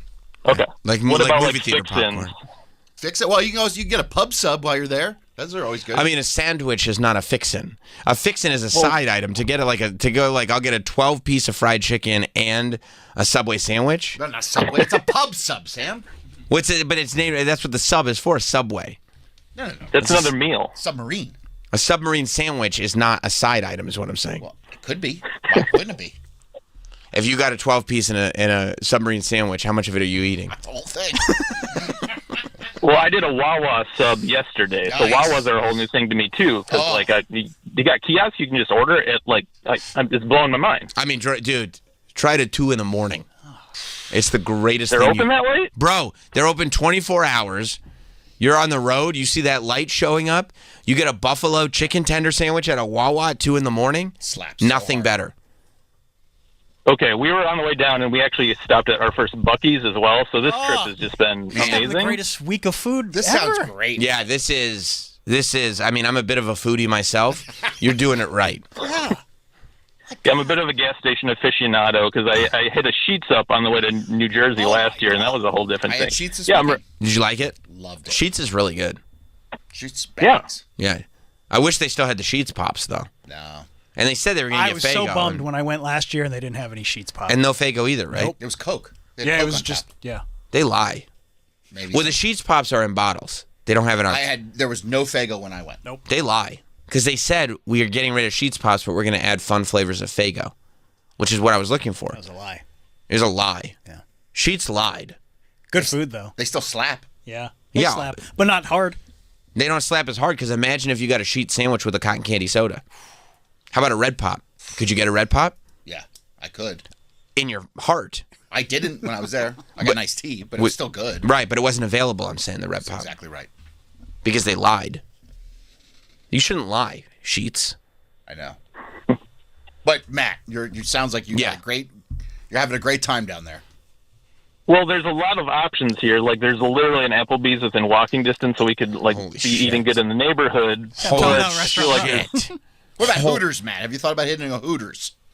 Well, isn't there Twin Peaks as well? I'm kind of curious about that. I mean, Twin Peaks would be fun, but Hooters is like one of the more dependable restaurants I've ever been to. Heard. And delightfully tacky. I'll tell you this, you have no idea the amount of money I would save on Uber Eats if there was a Applebee's in walking distance. I mean... Would you actually walk there, though? All the time. I would walk there all the time by myself, and I would sit there eating my Applebee's, gleefully knowing that finally I'd be able to afford my kids' college because of no more Uber Eats fees. They take you to the cleaners, don't they? Oh, Uber Eats, they will take me to the cleaners because they know I have a problem. Troy, isn't the world's largest White Castle there? No, world's largest McDonald's. McDonald's. And Matt, Yeah. you might want to hit that up. They got McDonald's pizza. In Orlando. It's just the biggest McDonald's. It's not like Biggest the world McDonald's in McDonald's the or world. anything. No, but they have pizza, and you can't get McDonald's pizza. And I think they have pasta, too. What? That's great. I was in a McDonald's over the weekend going, man, what I would do for a bowl of pasta right now. You know? Well, we had Marco's Pizza the other night because we don't have that chain up in Wisconsin, so that was delicious. Subpar, actually. Oh, no, subpar. It's unfortunate. I mean, it was, you know. Try it was Papa fine. John's. Looks terrible. Yeah, Marco's wasn't very good. No, you could tell from the commercial. Okay. All right. I hadn't seen the commercial. I just looked up cheap pizza in the area because we were tired from driving. I was like, that was a miss. That was one of the misses. But Little Marco's. Yeah, can I talk to Travis about, you know, he talks about going to like these track meets, and I'm down here for volleyball like for the next like 3 days, and like how does he go about like tipping him back while he's like actually at like the track meet? I thought this like was serious. he probably has to wait. Well, he probably has to wait like 3 hours between races, and to me, there's like 3 options, right? Like, well, probably 3. He probably has more, but like, you could do like Gatorade bottles with vodka, but then you got to make sure you like your daughter doesn't grab one because I think it's probably like a genetic thing with him. So I don't want to send her down that road. 100% right. There's also like stations where you can get like a sandwich and like a soda, maybe even like a souvenir cup. You can get a cola and make your own Cuba Libre. That's true. He's tried it. Or he probably just goes like the flask route. I'm gonna let Sam take this one. Well, because I know because Travis, like, he convinced his family, like, oh, it would be a great fun family activity to collect Stanleys together. You know, people like to collect Stanleys.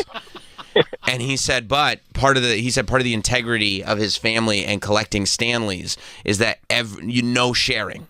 That was part, and he said it was because we're collecting. We each have our own collections, and he said, let's see who can have the sweeter Stanley collection. But in reality, no sharing. You can't touch each other's Stanleys because who's got the sweeter collection is what he says.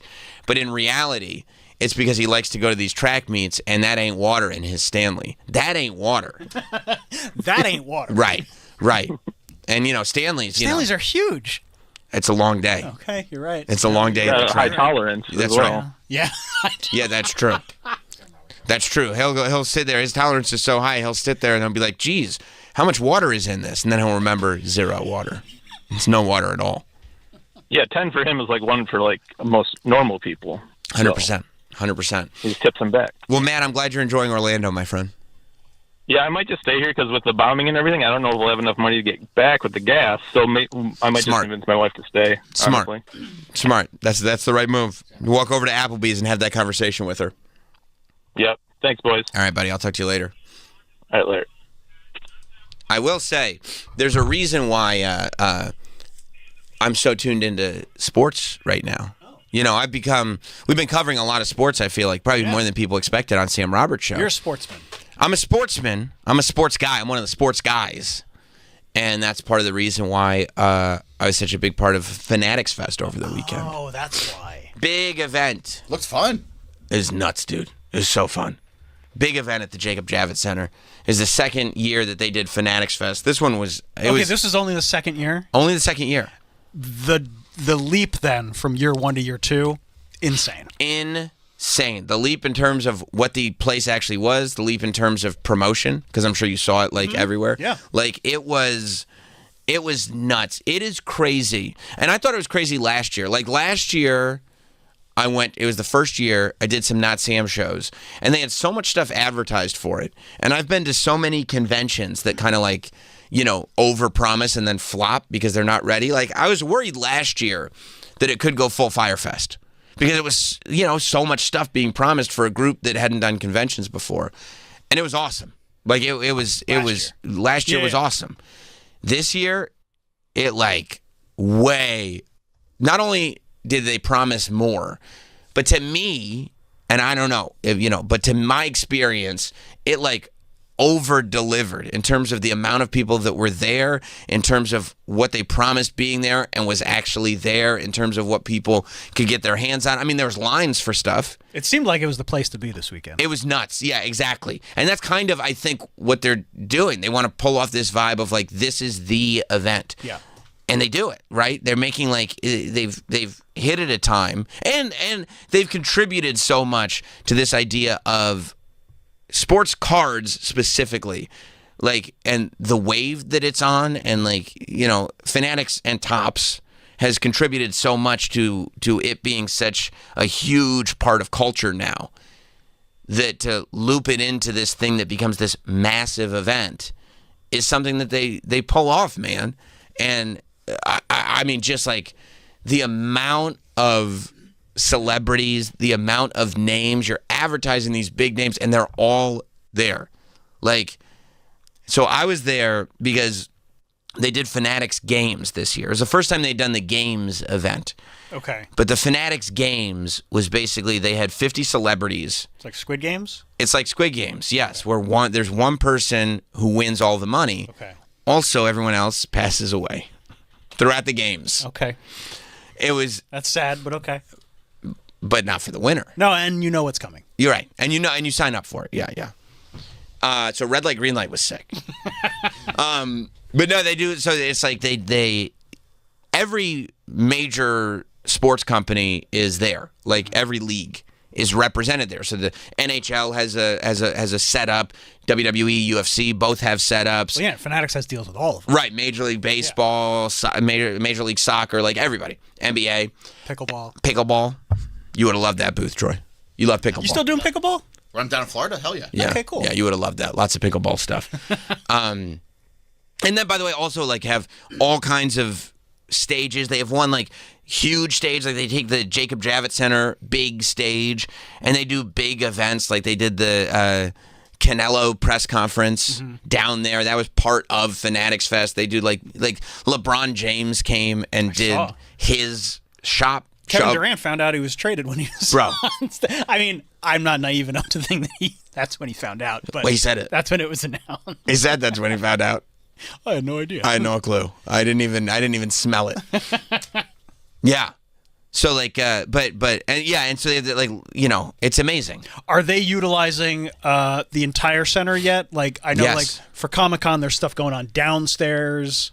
Yes. So like downstairs, they go. Wow, that's awesome. I think level 1, like the big theater is downstairs. Okay. And that's utilized the entire con, and they utilize that almost like Comic-Con utilizes Hall H, where when San Diego Comic-Con sets up, they have this massive auditorium, and they basically do all their big stuff there. Like when Marvel comes out, when like Robert Downey Jr. showed up and announced himself as Dr. Doom, that's in Hall H. And there are people, they're like comic fans that just all they do at Comic-Con is they line up outside of Hall H so they can be there. They just stay there all day. Right, for these big star massive events. And that's basically what they do with the giant auditorium downstairs at the Javits. And then the show floor. The show floor is floor 3. Right. They also, not on the show floor this year, because there was just so much of it, they have another floor that's all photo ops. Oh, jeez. So like all the photo ops. So they're utilizing the entire thing. The That's whole awesome. thing. The whole thing. So all the photo ops, and it's big photo ops, you know what I mean? Like, I mean, Eli Manning's there doing photo ops, like it's crazy. And I mean, it's for huge money too. I know. Yeah, like I saw the prices for some of these people, and like, I personally wouldn't do it, and I don't understand it, but it's getting sold. I mean, everything's booked. Like that's the thing to me. Like you can't say it's too much if it's getting sold. Yeah. There's only one way to say that this is too much money. It's available. If somebody's just sitting there and nobody's right. If it's a huge name and they're bored, you charge too much. But I understand being like, you know, Eli Manning's biggest fan and willing to pay X amount of hundreds of dollars to get that photo. And when are you going to get the opportunity again? Yeah. No, it's great. Yeah. Like and a lot of people, because it's Fanatics and they're in so many different businesses, it's a lot of people that don't do conventions. Yes. You know what I mean? But they'll do it because, you know, Michael Rubin will call. He calls them all? Hey, man, come to... I mean, he calls a lot of them. He was all over the place. Yeah, no, I know. So, with Fanatics Games, throughout the 3-day convention, it was Friday, Saturday, Sunday here in the Jacob Javits Center, and they get 50 fans and 50 celebrities. Okay. And they have them all, not partners, have them all compete against each other in 8 games. Okay. 1 in each booth. So, like... In the NHL booth, it was a slap shot competition. They had a washer and a dryer set up. Okay, I like that. And a slap shot line. And so you just, you know, had to hit slap shots. And they had professional, like, NHL referees that were there to properly judge the slap shots. So Tom Brady was hitting slap shots? 100%. That's awesome. 100% Tom Brady was hitting slap shots. Tom Brady was like, there was a golf setup. Okay, so, because I only saw the videos that you posted. Okay. So that was a game. That was a game. So the But everybody that I saw there was also doing these other games. Every single other one. That's awesome. Every single other one. They did the slap shot. They did, I think MLB was pitching. Okay. Like, so Tom Brady was pitching. Julian Edelman was pitching. Like, Dwight Howard is pitching. Like, everybody. And then 50 fans as well are competing with these athletes. And they're like, fuck. Well, the idea is that, like, I don't want to pitch in front of Tom Brady. No, you don't want to pitch in front of Tom Brady, but hopefully, you know, I don't know, maybe you get, like, there were soccer players competing. Maybe the soccer players are really great in the soccer booth, but they're shit in baseball. Yeah. You know what I mean? In the or like UFC, it was a punching bag that they had set up, like with one of those, like, you know, numbered readouts on it, so you could see who punches better. I don't want to throw a punch in front of the man. Right. Becky Lynch? Yeah. Yeah. Becky Lynch was competing. I know. And it was funny, too, because, like, a lot of the celebrities had this goal of not winning, but they all wanted to beat Tom Brady. Like, Kevin Hart wanted to beat Tom Brady. Like, I Show Speed wanted to beat Tom Brady. And it was like he would get to events and go like, but did I beat Tom Brady? Like, they would know Brady's score for specific events, and they just all wanted to beat Tom Brady. Well, yeah, because he's the GOAT.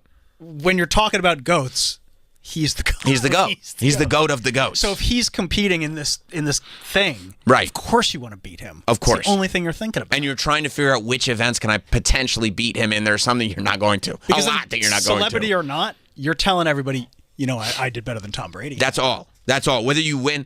And, I mean, John Cena was competing. And he I know. competed like a goofball. He's the best. But so there were all these games, and on the lawn, like the prizes, and they had the prizes on display. Mm-hmm. Third place was this like $250,000 LeBron James rookie card. Graded, already, you know, slabbed, the whole thing. Okay. Second place was a straight up Ferrari. Okay. They just had a Ferrari parked in the front of the Jacob Javits Center. And they were like, you get to drive it home. Just drive it home. First place, and they had it on display, was $1 million in cash. Wow. Yeah. $1 million. Here's the $1 million in cash. It's on display, right? And it's legit. And so, like, there are celebrities in there that are like, yeah, I'd love to. $1 million is $1 million. Yeah. A Ferrari is a Ferrari. Like, these are prizes that even, like, look, is $1 million going to make or break Tom Brady? No. No, but I Show Speed could use another $1 million. Well, yeah, it wouldn't hurt. Yeah. So is it a lottery system for the fans that are in this? Like, how do you... They submitted, I don't exactly know, they submitted like a video and filled out a form and did all this, and then Fanatics selected 50. Okay. I don't exactly know what the criteria was. I couldn't enter, otherwise I would have. Can you get me in next year? Yeah. Okay. Cool. Yeah. Unfortunately, I know one game, if I'm still in the same position, you would do very poorly on. What game? The WWE one. No, yeah, unfortunately. So the WWE setup was everybody who competed had to do a WWE Superstar entrance. Which is great. So they set up, WWE's booth was they set up a big stage and ramp, and you do an entrance, and they had like... It looked huge. It was big. It was massive, yeah. And it was like one of those things, like it was in the back of the Javits Center, but... You know, with the music and the video screen, you could kind of see it from wherever. So it's one of those, let me go straight back. It draws your eye. Immediately. I'm trying to think, as we're talking about this, I'm trying to think what I would do, like, for a whole day there, because you want to camp out somewhere. Right. Like, you want to be at... And what makes the Fanatics Games thing so brilliant is that, like, last year they had the Superstar setup, like the entrance setup. And so, you know, it would draw people because you'd wait online because you want to do an entrance. Because if you're just at the convention as a fan, you could do an entrance. Yeah, it's fun. But this year, it drew a crowd because they knew at some point, oh, I heard today's the day Speed is going through. I heard today's the day Tom Brady's going through. That's what I'm saying. Like, I would just want to, like, sit there. Camp out and go, like, I want to see all the celebrities do these entrances because some of them are unbelievable. And you're never going to get that close to these celebrities again. And they're not doing wrestling entrances anywhere else. No. You know what I mean? No, it's very cool. So it's super cool. Yeah, and so, like, they had myself, Megan Morant, who I do the Raw recap podcast with, and our pal Kathy Kelly as the three judges. Okay, weird they didn't have any dudes on the panel, but okay. Bro, come on, bro. Come on, bro. As the three judges Which is great. for Superstar entrances. So now I'm sitting there, and I'm saying, like,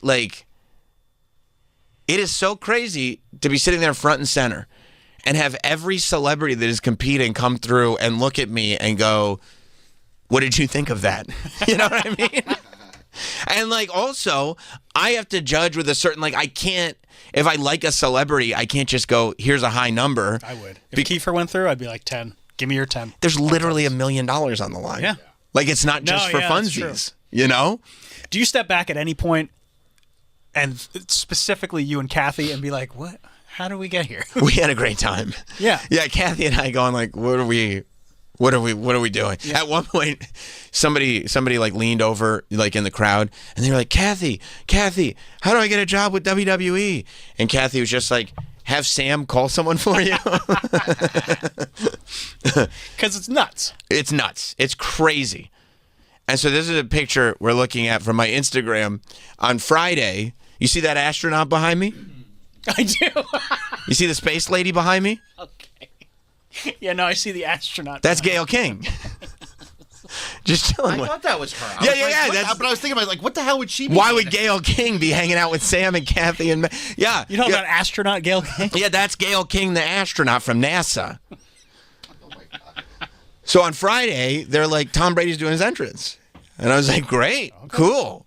And then one of the handlers comes over because also every and this is how like fine-tuned. It was really interesting to see the behind the scenes because like Fanatics has to have cars bringing everybody to and from, getting everybody where they need to go, has to have golf carts at the Javits Center to bring you from the loading dock to where you need to be, and so literally everybody there had an individual person with them the whole time. Yeah, the logistics to this has to be crazy with the amount of celebrities that they have.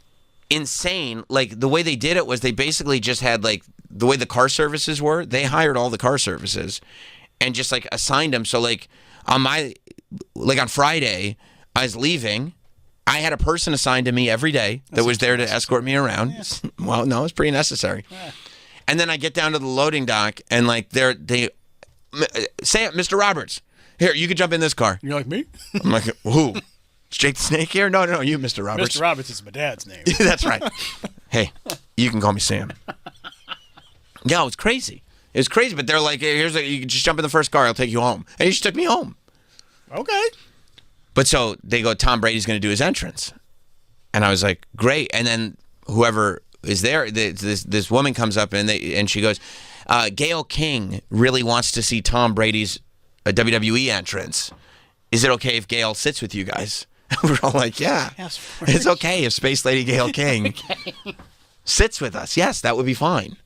And so she here's Gayle just sitting down with us. Did you ask her about her time in space? I said, well, how does this compare? I said, how is this? What do you think of this place? She goes, it's amazing. I go, compared to space. No, I didn't bring up her astronaut adventures. You're like, hey, Katy Perry. Yeah, you know what would suck at this? Katy Perry, totally cringe, right? But so she's sitting there with us. We're watching all these entrances. I'm already off to a great start because like Julian Edelman comes out and he does like a Stone Cold entrance that I thought was okay. I like gave him a 7. The girls gave him higher scores. And now Julian Edelman, and this is like the beginning of the first day, Julian Edelman is looking at me going, what the hell? What do you mean? Like Julian Edelman's mad at me because of my score? I'm like, bro, it's a 7. Yeah, sorry. And there was this like feeling that I had where it's like, I know you're Julian Edelman and everything. You're in my world now. Yeah. Like we're talking about wrestling entrances. I'm not just giving away points because you're Julian Edelman. We're talking. It's wrestling entrances. There's no celebrity that's going to come here and like out wrestling entrance me. Now I will say there were people who got 10s out of 10s because they were wrestlers doing their own entrances, and I was like, wow, you know. They're kind of doing it perfect. It's their entrance. But I felt like that was okay the same way if like Tom Brady's going to the NFL booth and doing whatever, I don't know if they were throwing or whatever they were doing, but if Tom Brady can throw, wrestlers I feel like could do their own entrances. Right. I feel like that's fair. But yeah, so then Eli Manning and Tom Brady came out and like they just start playing Roman Reigns music. And I go, this is cool. And Eli Manning walks out. Did you know Eli Manning was walking out? No. Did you know everybody ahead of time? Some of it we knew well ahead of time. Some of it was like, so-and-so's about to come out right now. Okay. You know what I mean? Like, because it's all these huge celebrities, so they're not going to make anybody wait. Right. but also schedules are sometimes great and sometimes in flux. And so they're like, okay, go do it now. So there were times where we were like just sitting at the table with no contestants coming out, just kind of hanging. Yeah. But so Tom Brady comes out. Well, Eli Manning came out to Roman Reigns music. Okay. And he's putting the finger up, which was like amazing that these like goated football players are not only doing wrestling entrances, but they're doing them of current guys and they're doing them properly. Well, yeah, they want to win. They're competitors. Right. So he got a good score. Like you said, the $1 million isn't going to matter to Eli, but winning. Especially beating Brady. Winning. So Tom Brady comes out and like, I didn't know because like sometimes Tom Brady doesn't come across as having the most charisma in the world, right? Yes. So Cody Rhodes music starts playing. And Tom Brady walks out in his no bull shirt with his meta glasses on. That's what they are. And he starts actually doing the entrance. He's got a championship belt on his shoulder. He's hitting the ground like Cody. He's doing the whoa. He's like soaking up the crowd. I go, Brady, here we go. And then he grabs a Jets jersey from somebody in the crowd, and he like holds it up. Giants? First it was Jets. Oh, okay. He holds up the Jets jersey. Okay. And he throws it on the floor and spits on it. And I go, he's going full heel. Look at him. See, he's got the Jets jersey here. He throws it out and he spits on it and stomps on it. I go, the fact that Tom Brady is going full heel, I'm like, this is amazing. And then he takes I think that's a Eli jersey, right? Yeah. And he takes a Giants jersey, an Eli Manning jersey, and he rips it. See, there we are. We're angled off to the side in this one, but you can kind of see the signs. Yeah. As he's got that jersey on the ground, and that's him looking at us. We're scoring him.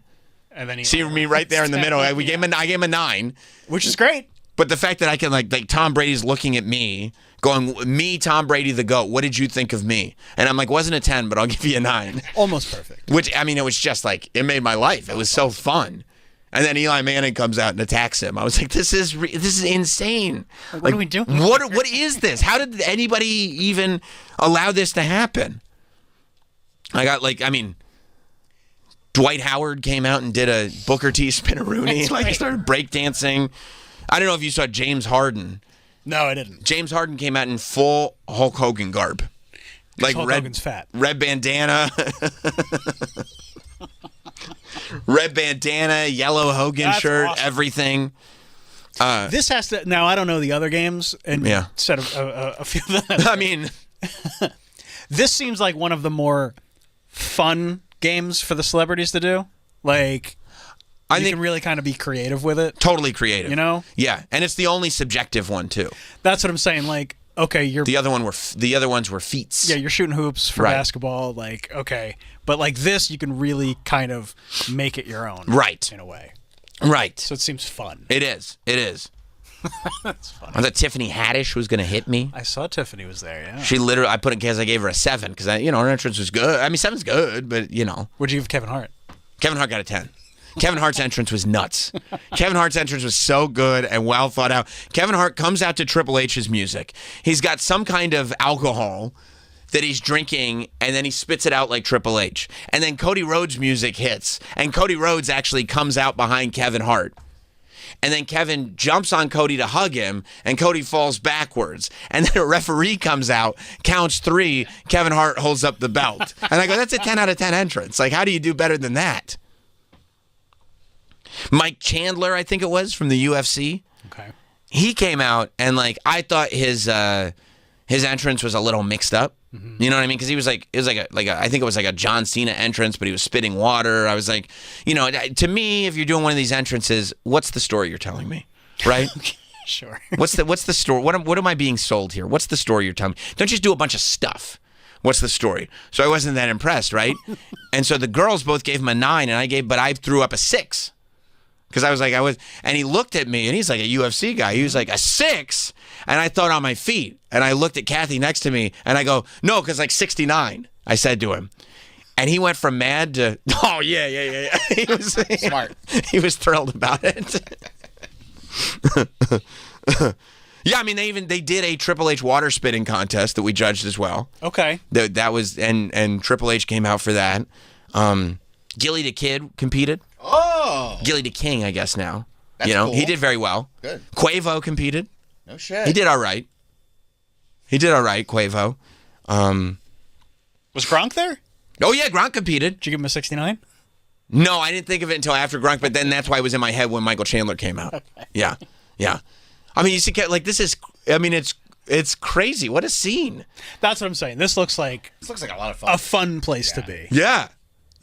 And just, and so much stuff. And also, you're right, Travis, about the fact that this is like a WWE entrance stage. Like, so much stuff going on. Everybody's a performer, whether you're an athlete or, like, whatever. You're a performer on some level. So this is the one space where there's a crowd around you. You just get to be silly and perform. That's why I'm saying this looks like the best game. It is, but for sure. And plus, I don't need to be, like, a real, like, official guy. I'm just like, I know entrance is real good. Yeah. Here's the number that I give it. And you get to hang with your friends all weekend. 100%. 100%. I mean, it was the... Huh? And Gail King. And Gail King.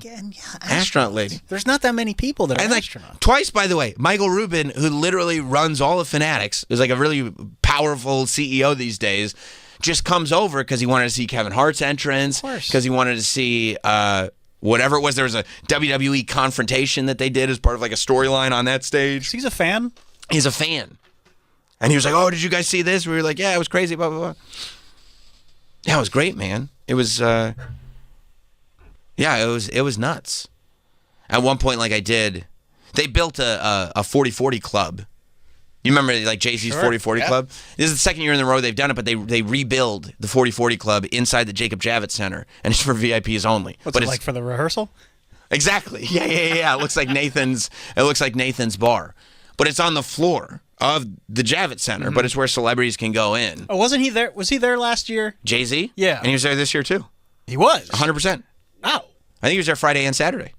He Because I wasn't saw competing. him with Beyonce like in Paris. Yeah, no, he was there. He was 100% there. Maybe he's just there on Friday, but he was there, 100% there. Yeah, see, there, that's him right there. Okay. Because I remember seeing a video from last year. Yeah, oh no, he was there this year. The amount of money they must spend. Crazy. But then the amount of money that they make, too. I mean, it's full. Yeah. All weekend, it's full. No, I know, but like you got to split that money so many ways. That's true, but they're also selling crazy merch. They're also like they have Fanatics Live. Did you buy any cards? I saw there was a lot of people selling trading cards. A lot of people were. I didn't buy any. My son bought some. I brought my kid. Nice. Introduced the kids to Triple H. That's awesome. That's awesome. Yeah. His dad's boss. Yeah, that's right. By the way, I will say this. Did think about this. Like, I introduced them to Triple H. And, like, especially my son. He lost his mind, my son. He was like, oh, my God, I can't believe that just happened. It's going to be a real bummer when I'm like, this is my other boss, Jim McClure. Yeah, it's a little bit of a And I feel bad for McClure because he's going to see it in their eyes. You know what I mean? Like, oh, yeah. Hey. You probably should have introduced McClure first. I was thinking that, but it's too late.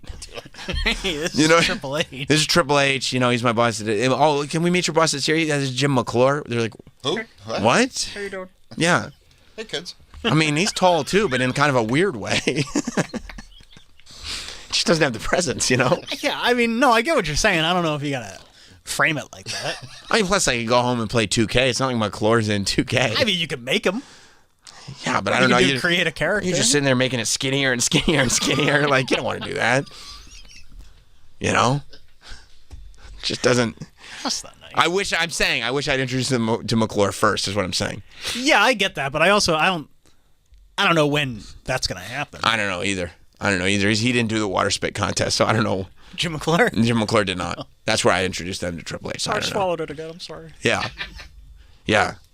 No, I was very, and they gave me they go, oh, here's your wristband to get into the 40-40 club. I was like, thanks. I won't need this.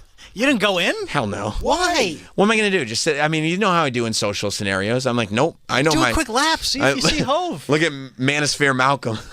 Bro, Meek Mill was there. Go see Meek Mill. Go ask him about Diddy or something. Yeah. Meek. Hey, real quick. How many freak-offs, dude? Yo, what's up? How's the freak-off? That was the freak-off anyway. I mean, it was probably real chill before they, you know. But this is a different situation. You're like part of this event. Yeah. You could have walked in like, hey, you know. No, I liked being there with my purpose. Everybody's like, yeah. You know what I realize? I like it when people are like, no, we need you here. Right. Then I go, okay, no questions. And by the way, tell me if you don't, I'll go home. But we need you here. If they're like, you can go there if you want. I go, nah. I'm good. Nah. I would have gone. To just as like a person standing in the audience? No, I mean like to the 40/40 Club. Oh yeah, of course I would have. Yeah. Too. Yeah, that's crazy. You didn't just take a lap. Exactly. Just do a lap. What was if you saw Young Hove? Iceberg? Yeah, you don't have a picture with Young Hove, do you? No. Okay. I'd love He's to. literally one of the only people you've like waited in a line to meet. Like, as an adult. Yeah. Yeah. No, but I wasn't going in that club. What if Jack White was in there? Well, you never know. That's what I'm saying. He could you gotta be go there. in. He could be in there. That's crazy to me. Yeah, no, I didn't go in there. And then, like, also on one of the days, like I said, they gave like escorts to all the celebrities, like people to like make sure you go where you need to be, but also if there's anything you want, can I get you anything? They were even like, oh, do you want to have some merch? Do you want to have this? Do you want to have that? You need something to eat? Do you want to go somewhere? Do you want to see anything at the convention? Do you want to? I'll take a Faygo. Right. I was like, no, I'm fine. Like, literally, the green room was a Starbucks. Like, the green room itself was a functioning Starbucks with Starbucks logos on it. That's cool. I brought Duncan from home. I mean, you're an easy guy. I'm an easy guy. Plus, you want the points. I wanted the points. Yeah. You're like, actually, can you get me a Dunkin'? I'm going to pre-order it on the app. Yeah. Because I want the points. Right. Just pick it up. I mean, one day, the Friday and the Sunday, I took a car service there, but the Saturday, the car service was running behind. I was like, I want to get there on time. I texted my guy there. I was like, listen, I'm just going to drive my Jeep in. And I just drove my own car in and just parked it in the loading dock. That's great. Oh, that's great. It was awesome. And then, they put you on a golf cart and everything to take you where you need to be.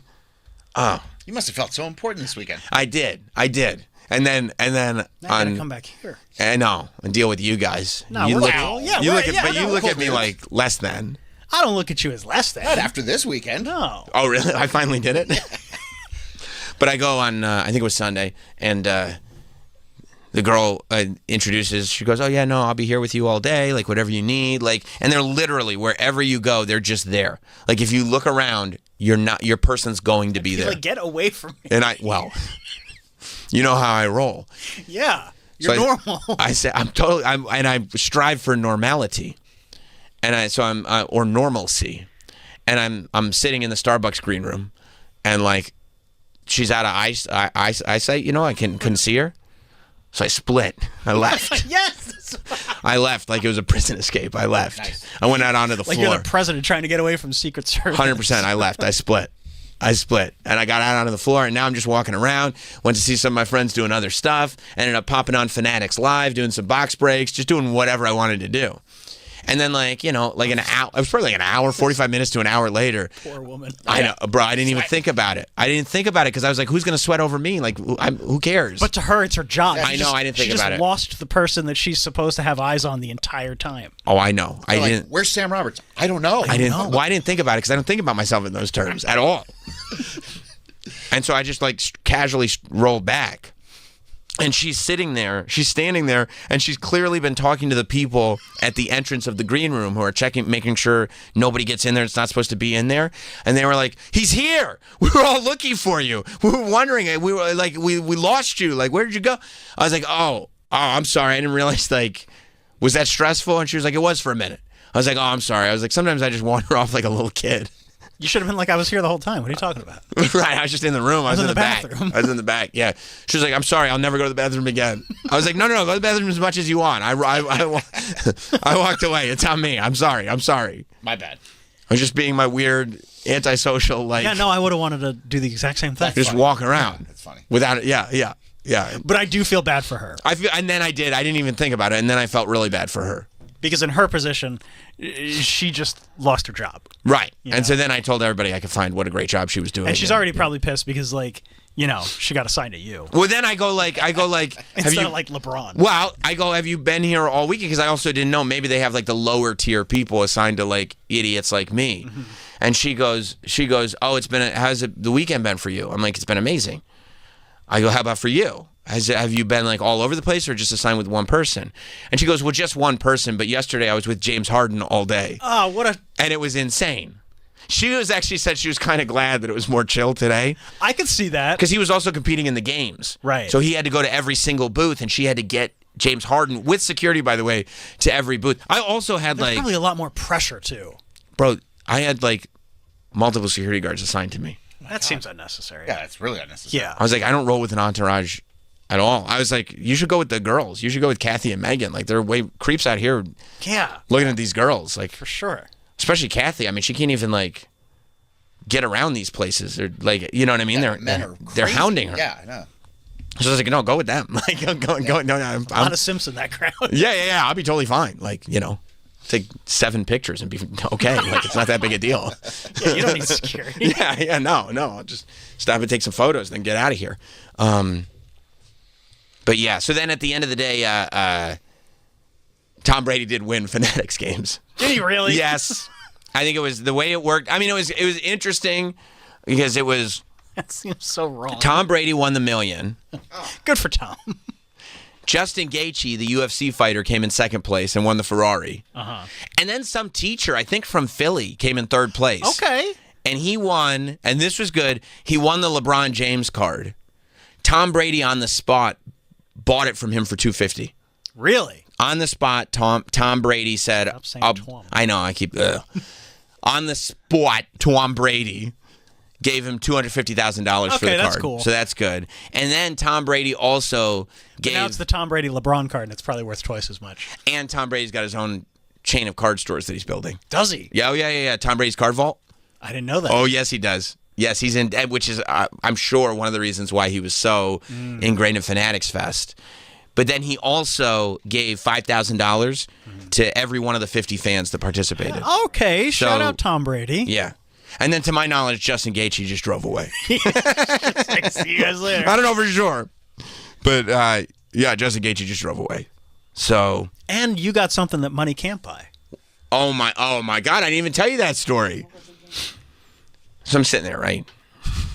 And they're like, John Cena's doing an entrance today. I'm like, great, cool. John Cena's doing an entrance. That's super fun. And his first entrance was interrupted. And they did like a thing, like Seth Rollins came out, and then CM Punk came out, and it was a to-do, which I was like, that's great. And I thought that was going to be the entrance. And they were like, what'd you score the entrance? And we all said 0. Because John Cena's a bad guy. Right. And because it was interrupted. I said 0. CM Punk was standing on your table. That's right. It was awesome. It was awesome. And, he really did. Like, it really is a crazy perspective when you're like, just because they didn't say everything that was going to happen. Mm-hmm. And, like, you're just watching this Seth Rollins and John Cena confrontation, and all of a sudden you feel a presence behind you. And it's suited CM Punk just going behind you and standing up on your table. And you're like, what the hell's going on? So I kind of thought John Cena was done. That was going to be it, right? And then whatever. We were doing more entrances. And all of a sudden, John Cena's music plays again. And I figured it was a fan because they were cycling fans in as well that weren't competing just between the competitors. I was like, okay. And people were doing John Cena, obviously. And then John Cena takes a pratfall and comes out of the curtain, and it's him. And I'm like, oh, he's doing another entrance. And he looks around with this goofy expression on his face. And then he looks in my general direction. And he makes like an excited sound. I don't know. And he starts running down the ramp.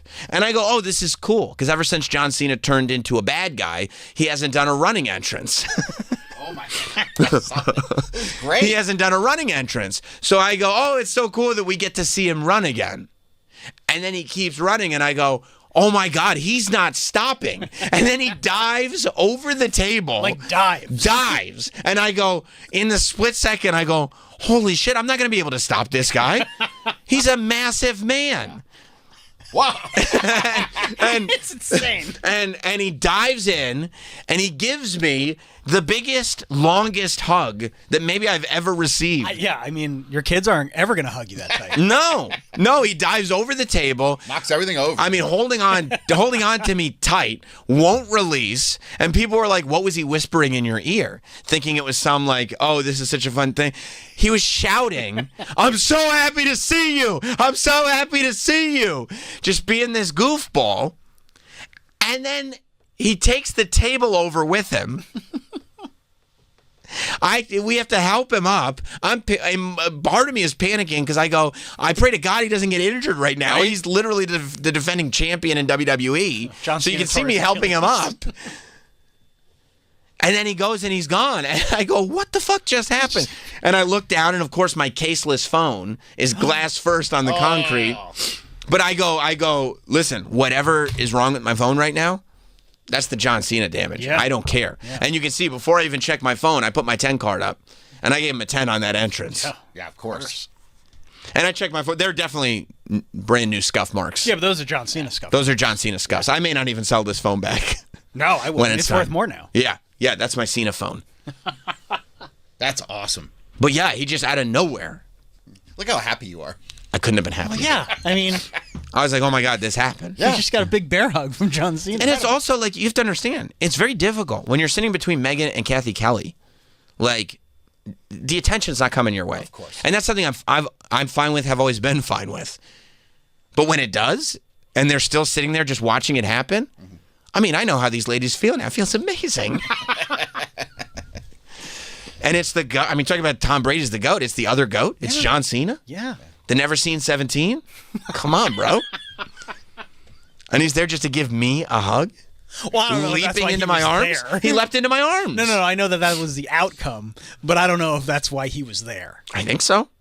Okay. You know what? I'm not going to take that away. It felt intentional. Yeah. Yes. He did it with intentionality. I don't know if that was his plan when he came out, I think so. but when At he started least- running, He's like, I'm doing this. he's like, I'm just going to jump into Sam's arms. I'm doing this. And I'm like, okay, he's jumping into my arms. Here he is. And I'm like sitting there. It was absolutely one of those moments where like you have that out of body experience going, you're probably wondering how I got here. That's me. Yeah. And who is videoing? I don't know. Oh, it's so great you got that. I know, because I was sitting there going like, can somebody find some footage or something? Yeah. And like, I didn't know at first because it was later in the day. I was like, can you imagine if nobody videoed it? I mean, somebody had to, at least in the crowd or something like that. But then I have a video that Kathy took, which is really funny because it's like you can see him running towards us, like and then you can see him jump into my arms, and it gets Cloverfieldy because a giant John Cena. I'll show it to you. I had her send it to me. But then Fanatics posted this video. Okay. And so I guess there was somebody from Fanatics that was over there. You know, they tried to shoot as many of the celebrity entrances as they could because it was literally like every single one of them was a moment. It was like 50 throughout the weekend, 50 moments. So, and that's the other thing about the WWE station was that it's cool to see Tom Brady take a slap shot or whatever. But in terms of just making these like moments where you're like, I gotta see this, the entrances are where it's at. That's what I'm saying. Yeah. I didn't see videos from any other places this weekend. Right. I mean, John Cena doing basketball shots. That was funny. Yeah. John Cena decided to make his own moments elsewhere too. John Cena had a case of the goofballs, I think. Because he has fun. He has fun doing whatever he wants. He has fun. He's in a space in life where he can have fun, and he should have fun. And by the way, I'm in a space in life where I can have fun. I had a lot of fun. You should. Yeah. I'm glad you did. And you know what else? What? I hope this company takes notice. They better. They better. How you like me now? Yeah. You know what I mean? I'm not fucking around, dude. No, I saw the chart. Which chart? The fuck around and find out chart. That's right. Everybody's finding out. Yeah. I mean, these men leap into my arms. It's incredible. And by the way, there's going to be more. I couldn't More believe men myself. leaping into your arms? 100%. Okay. Watch. Watch what happens.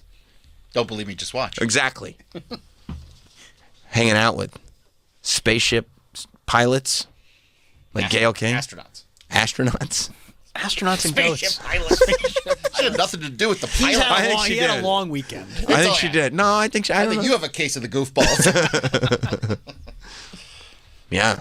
Good for you. What a weekend. Holy, I was watching your stories. I was like, holy shit. I'm just going to like, it's just so fun that you're just like going to have fun. Yeah. I'm not like sitting there going like, okay, this is my responsibility is this. It's like, just go have a good time. Yeah.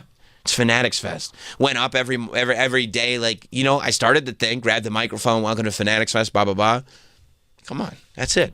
Light work. You didn't have Hot Dog do that? He didn't come. Oh, and by the way. The FOMO that was setting in for Hot Dog. Really? Why didn't you bring him? You should have had him shoot everything. Unnecessary. Number one, it was unnecessary. I didn't want because if I'm not like, if it's not my event, I don't want somebody following me around with a camera if I'm there to judge others' entrances. Of course. So right there, it's like, I'm not trying to be Hollywood Roberts. But also, I asked for passes for my wife and kids. Sure. So that they could have a good time. I wasn't also then going to be like, and also hot dog, and also, it's like, you know, like, let's relax. And since your wife and kids went this year, Troy and I will go next year. I would love to go. Yeah. This sounds You like would? fun. Yeah, oh my that's- God, yeah. Would you be my person? Yeah, absolutely. All right. Would you be my person? Yeah, for sure. Okay. Yeah. I'd have my eyes on you all weekend. Could I put you in suits and sunglasses and put earpieces in you that don't actually lead to anything? I'll wear whatever you want. Whatever. Nice. Yeah. Nice. And I won't even go to the bathroom just so I can keep an eye on you. I mean, that's Because you know, that's impossible. the minute you go to the bathroom, I'm gone. I'm gone. I'm good as gone. I won't be there when you get back. You're going to piss 10 minutes into the fest. You probably will. You're going to need a colostomy bag. All right, so Hot Dog was having some FOMO? He was. He was like, he was texting you? He was texting me a lot of sad face stuff and, Come on, dude. hey man, what can I tell you? You know, you like happy hour. I like doing this. Yeah, enjoy your own life. Right. Yeah. Right. He was sitting there like, oh, me and the girls are going to Central Park. Yeah, oh, go out cool. with the ladies. I saw. Yeah, exactly. Cool. Cool. Do your basic bitch shit. Have your rosé. Right, exactly. Exactly. Enjoy it. Enjoy it. I'll be over here doing this. You know? Oh, poor Hot Dog. Don't leave me to my own devices. He was fine. Maybe I don't think he was. You don't think so? You think No, he gets so FOMO and so jealous. But he does so much with you. I know, but he gets FOMO'd out quick. Yeah. And he's never happy for me. Never. No, it's never like. No, he always works in self-interest. Yeah. Think about the footage. You know what I mean? I think he's happy for you. No, he's happy for me in the sense that he's riding. Yeah. You know He gets what I to be like, hey, did you see Sam? You know, I video for him. Because he knows I'm unfortunately loyal. Unfortunately. He knows. You're not like these hoes.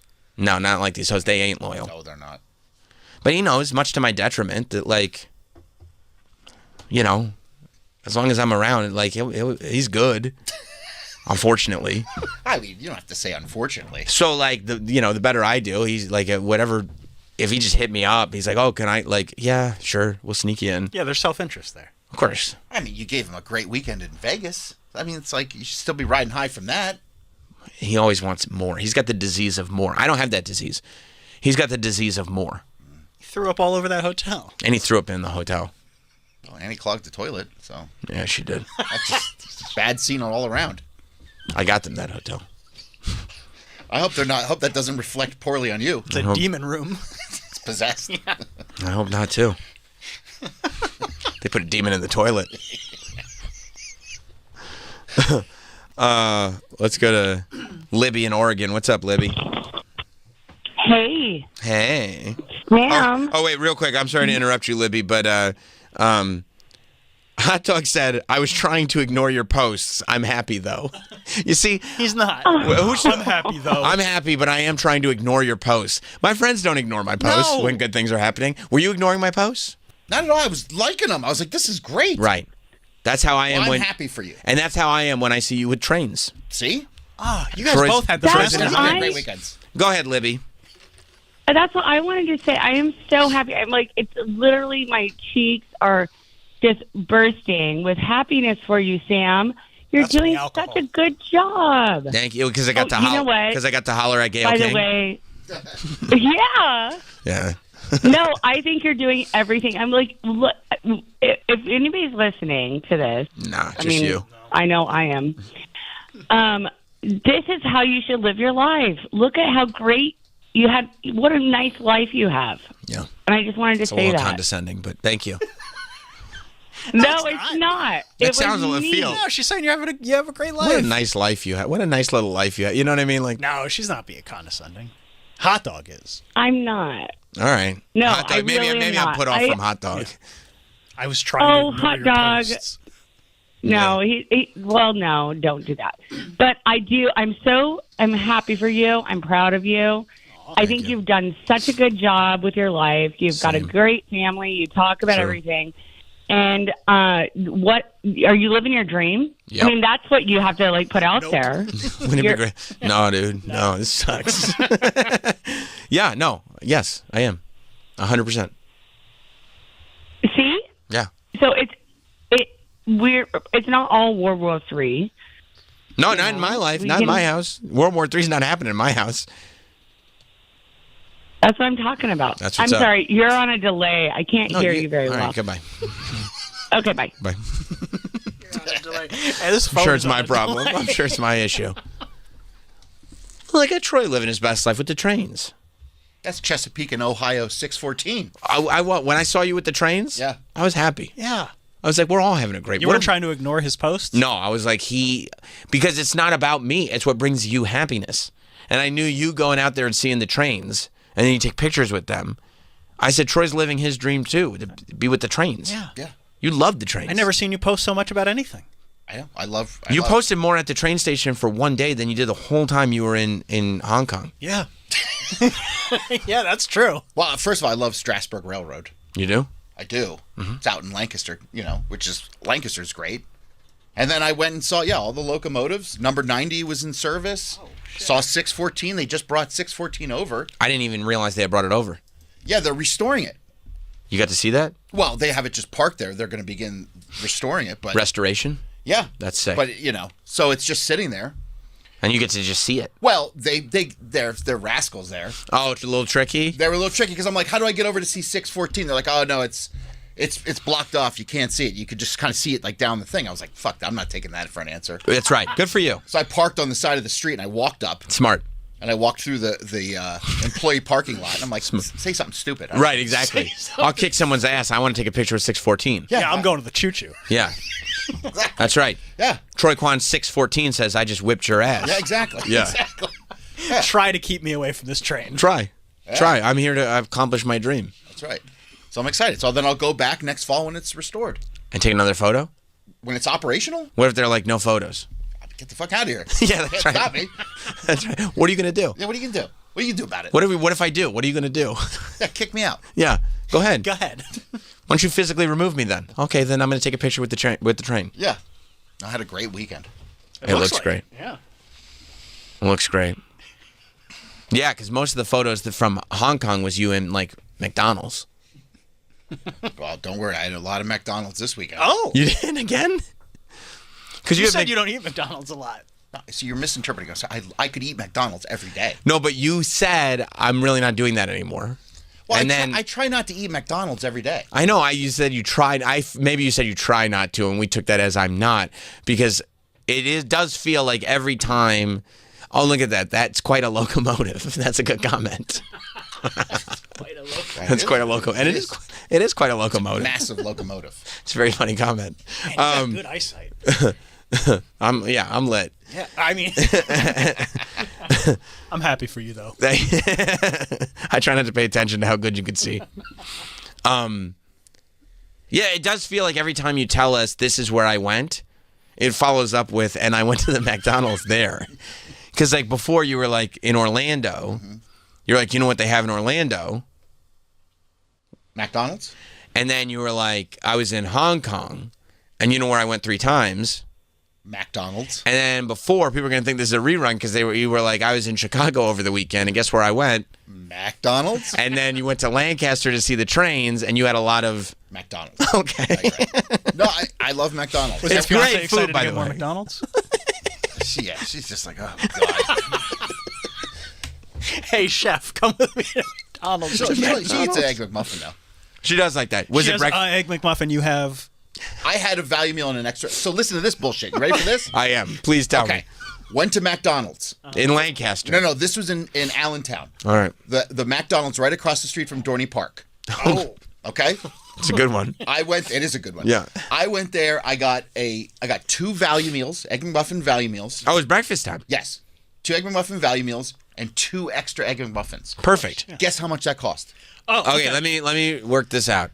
I'm gonna say $35. no way. Yeah. I'm gonna go 26.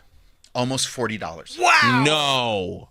I literally pulled up and I was like, I was factoring in about 10 for each meal and about 3 for each muffin. I said to the guy, I pulled out my phone with the calculator. I'm like, we have to break this down. already got- I'm like, I need to understand what's happening here. In the drive-thru? In the drive-thru line. Oh, they hate you. They're trying to get those cars. You pulled out. out your calculator? You're messing with their time. I said, I need to understand how You didn't think your fingers would do the trick. You pulled out your calculator going, I need to understand how you reached this total. How we reached this total. Because it was like $38, $39. I said I was literally here a month ago and it was not this expensive and I bought the exact same thing. No wonder you were so stressed about World War III. You were like, I thought Trump was going to make McDonald's cheap. And you would think if he had any sort of like, this is my focus, McDonald's would be it.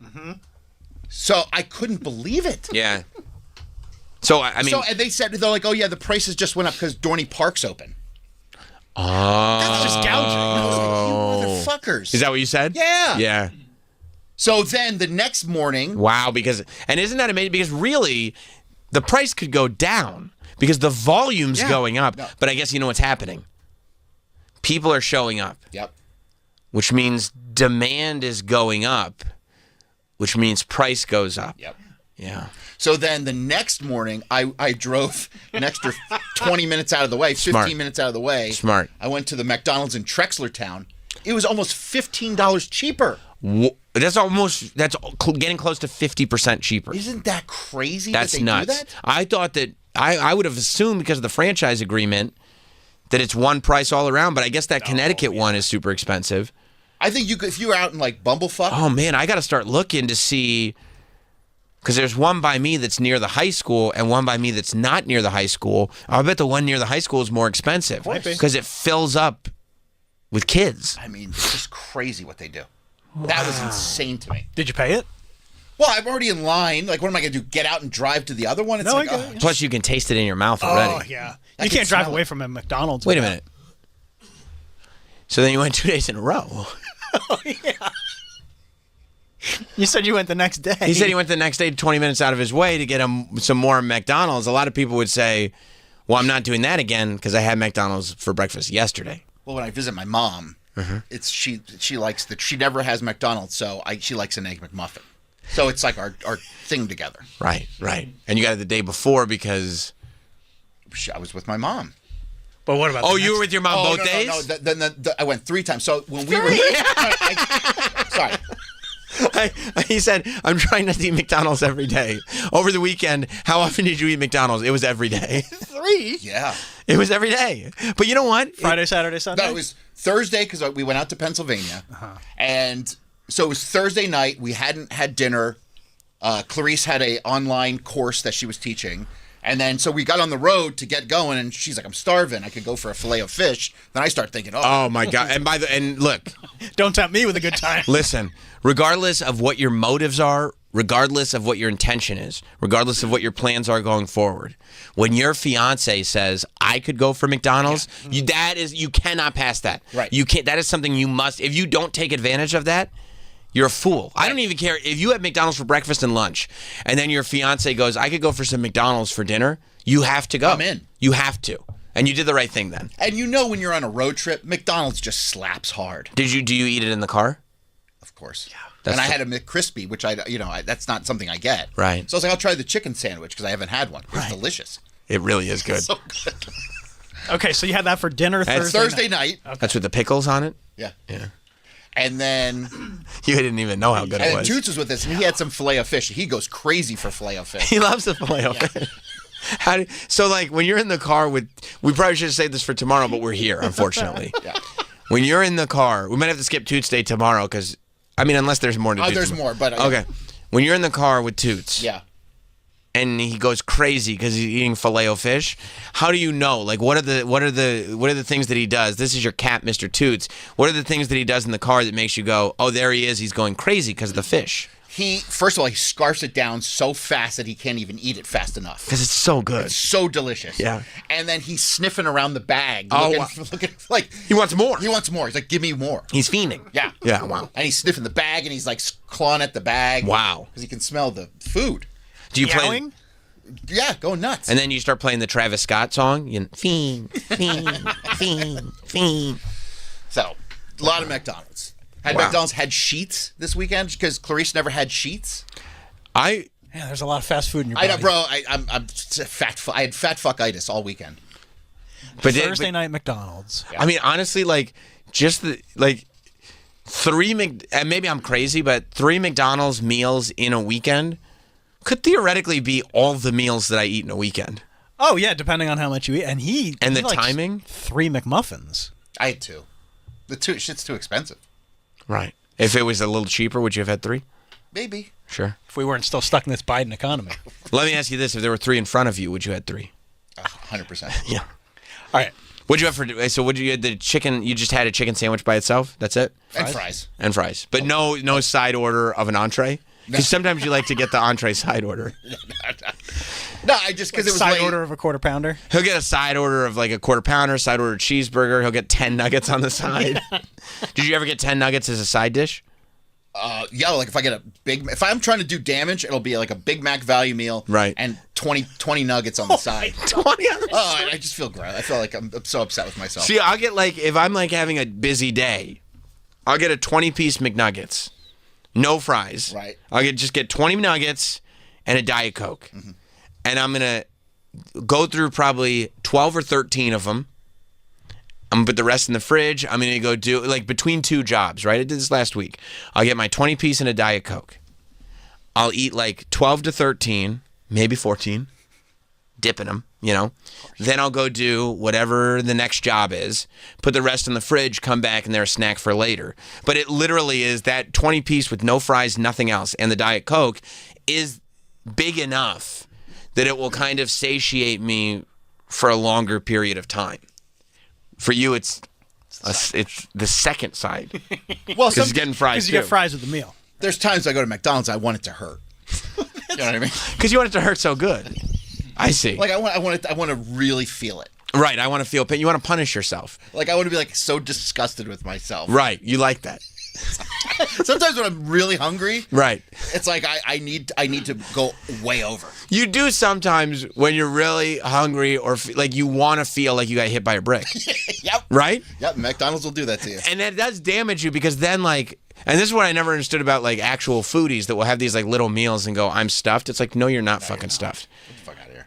Like stuffed is when like I do, because I eat fast food too. Like I want it to feel like, like I could vomit. Yeah, I want to feel like I want to feel a sense of heaviness. Yes, you know, like you want to feel that weight in your stomach. Right.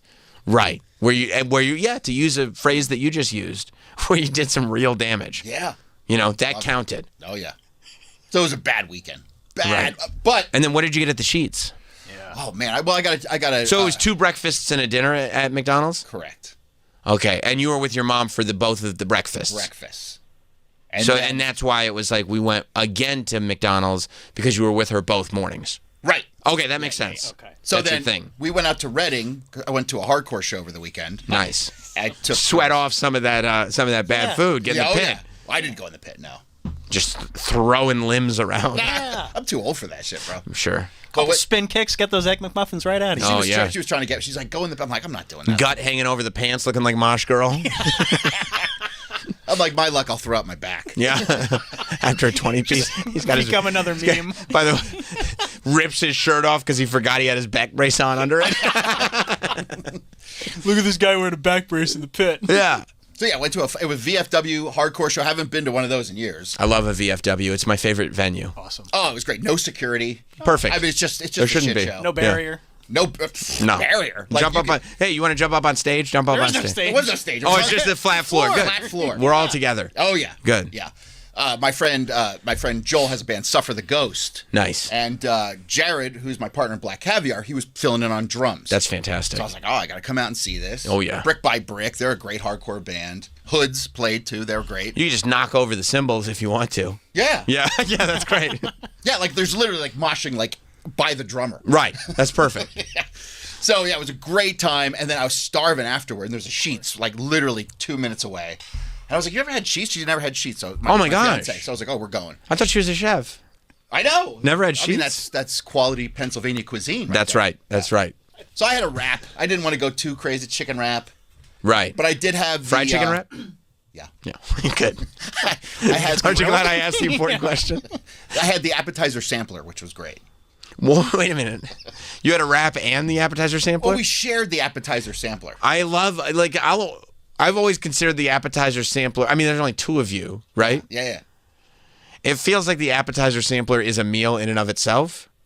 For who? No, that's a good point. Look who you're talking to. You could house it? No sweat. As an appetizer? I could house my wrap and the appetizer sampler by myself. If she had said, you know what, I'm not hungry. I'll finish it. No problem. What's in the appetizer sampler? I got mozzarella sticks. Wings? No wings. Boneless wings? Nothing? You could put those in there, but you decided not to. Okay. Yeah, I did macaroni bites. Okay. Fried macaroni bites that were great, and jalapeno poppers. Oh, you love a jalapeno popper. Oh, yeah. Yeah. Yeah. And then a fried chicken wrap. Yeah. But it was in a wrap, so it was, you know. Well, yeah, it's less, slightly healthy. It's less carbs, That's right. that's the real problem. Yeah. Yeah. And then what'd you have to drink? Iced tea. Nice. Sweet iced tea? Yeah, yeah. Oh, yeah. Unsweetened? What kind of asshole drinks unsweetened? We're in Pennsylvania, when in Rome. Yeah. That's great. It sounds like you had an amazing foodie weekend. Yep, and then drove out to Lancaster, had a great time. Went to. Did you go to Shady Maples? No, we've been there before. Clarice has been there. We didn't do it. I mean, you have to like prepare yourself mentally for Shady Maple. Because I can only imagine the damage that you do. Travis, you know about Shady Maple? I feel like I've heard of it. So there's actually like a lot of YouTube videos Is this the Amish about place? it. Yes. Yes. There's a lot of YouTube videos about it because it is pretty much the best culinary experience. Yeah, all you can eat. What's it called? You walk up buffet. It's the best buffet in America. I think so. Better than Ponderosa. Way better. Yeah. Okay. Yeah, and you can go on special nights. It could be steak night. It could be whatever night. But like I've been there, and it's one of those where you really do your best to do your research, and it's one of those like you have to case it before you even pick up a plate. Okay, sure. Like there has to be a plan, and you just go, and it's like it's not expensive. It's like $30. Yep. And you go, and there's like set hours that you go in. I think last plate you can pick up is at 7:30. Like you have to, and then you can just chill and eat your meal. But they have great desserts. They have, everything you can think of. It's incredible. You eat like a king. And it's all clean. Yeah, it's very clean. It's all from the Amish farms. It's fresh. It's good food. Oh yeah. Shady Maple smorgasbord. Oh, yes. And it's like very, very popular. Yeah. So the food is being replaced constantly. The food is not sitting out all day. It's like they're going through it. They make a lot of money. Yeah. And they have this amazing like America's largest buffet. Oh yeah, it's huge. And they have the gift shop that they have. I think it's downstairs if I remember the whole right. Size of the place underneath it. Oh, they got a gift shop? It's the footprint of the entire place. It's the Javits Center. It's massive. Yeah. It's massive. This gift shop. How long can you stay in there? They close between meals for like an hour. Oh, okay. But you could do some damage, bro. Yeah. You can get in there for 3-4 hours. Oh yeah. But I think that they design it properly so that you can't stay in there for 8 hours. Right. Like you can't have multiple. You can have multiple meals in that window, but you couldn't like go in for an early breakfast and stay to dinner. But you could do a late lunch that will carry you through dinner. Yeah, I think their dinner opens like 4:30, 5 o'clock, something like that. That's what I'm saying. Just get like the end of lunch, and then you've eaten so much that there's no possible way you're eating. Oh, sure. You can do that. Or the whole place closes at like 7:30. It doesn't stay open late, so. But it's great. It's trying to go there. You should, man. You should take the trip out and then stop by Strasburg Railroad. Should I take the family? Of course. Yes. There's so much to do out in Lancaster. Because you can. All I really hear is McDonald's and trains, but and the smorgasbord. And they got Dutch Wonderland. You forgot about Dutch Wonderland? I did forget about Dutch Wonderland. Is that like Disney World?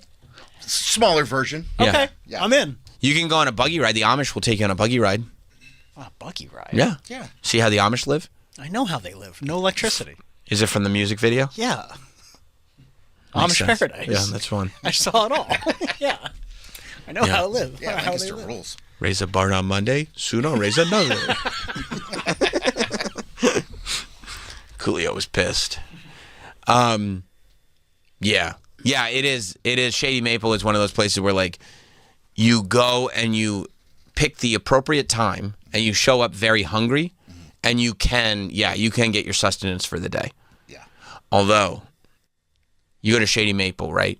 You have a great meal. You leave at 5. 8 p.m., 9 p.m. shows up, and your fiance goes, "You want to go to McDonald's?" You're going. I'd be like, "Does a bear shit in the woods?" That's right.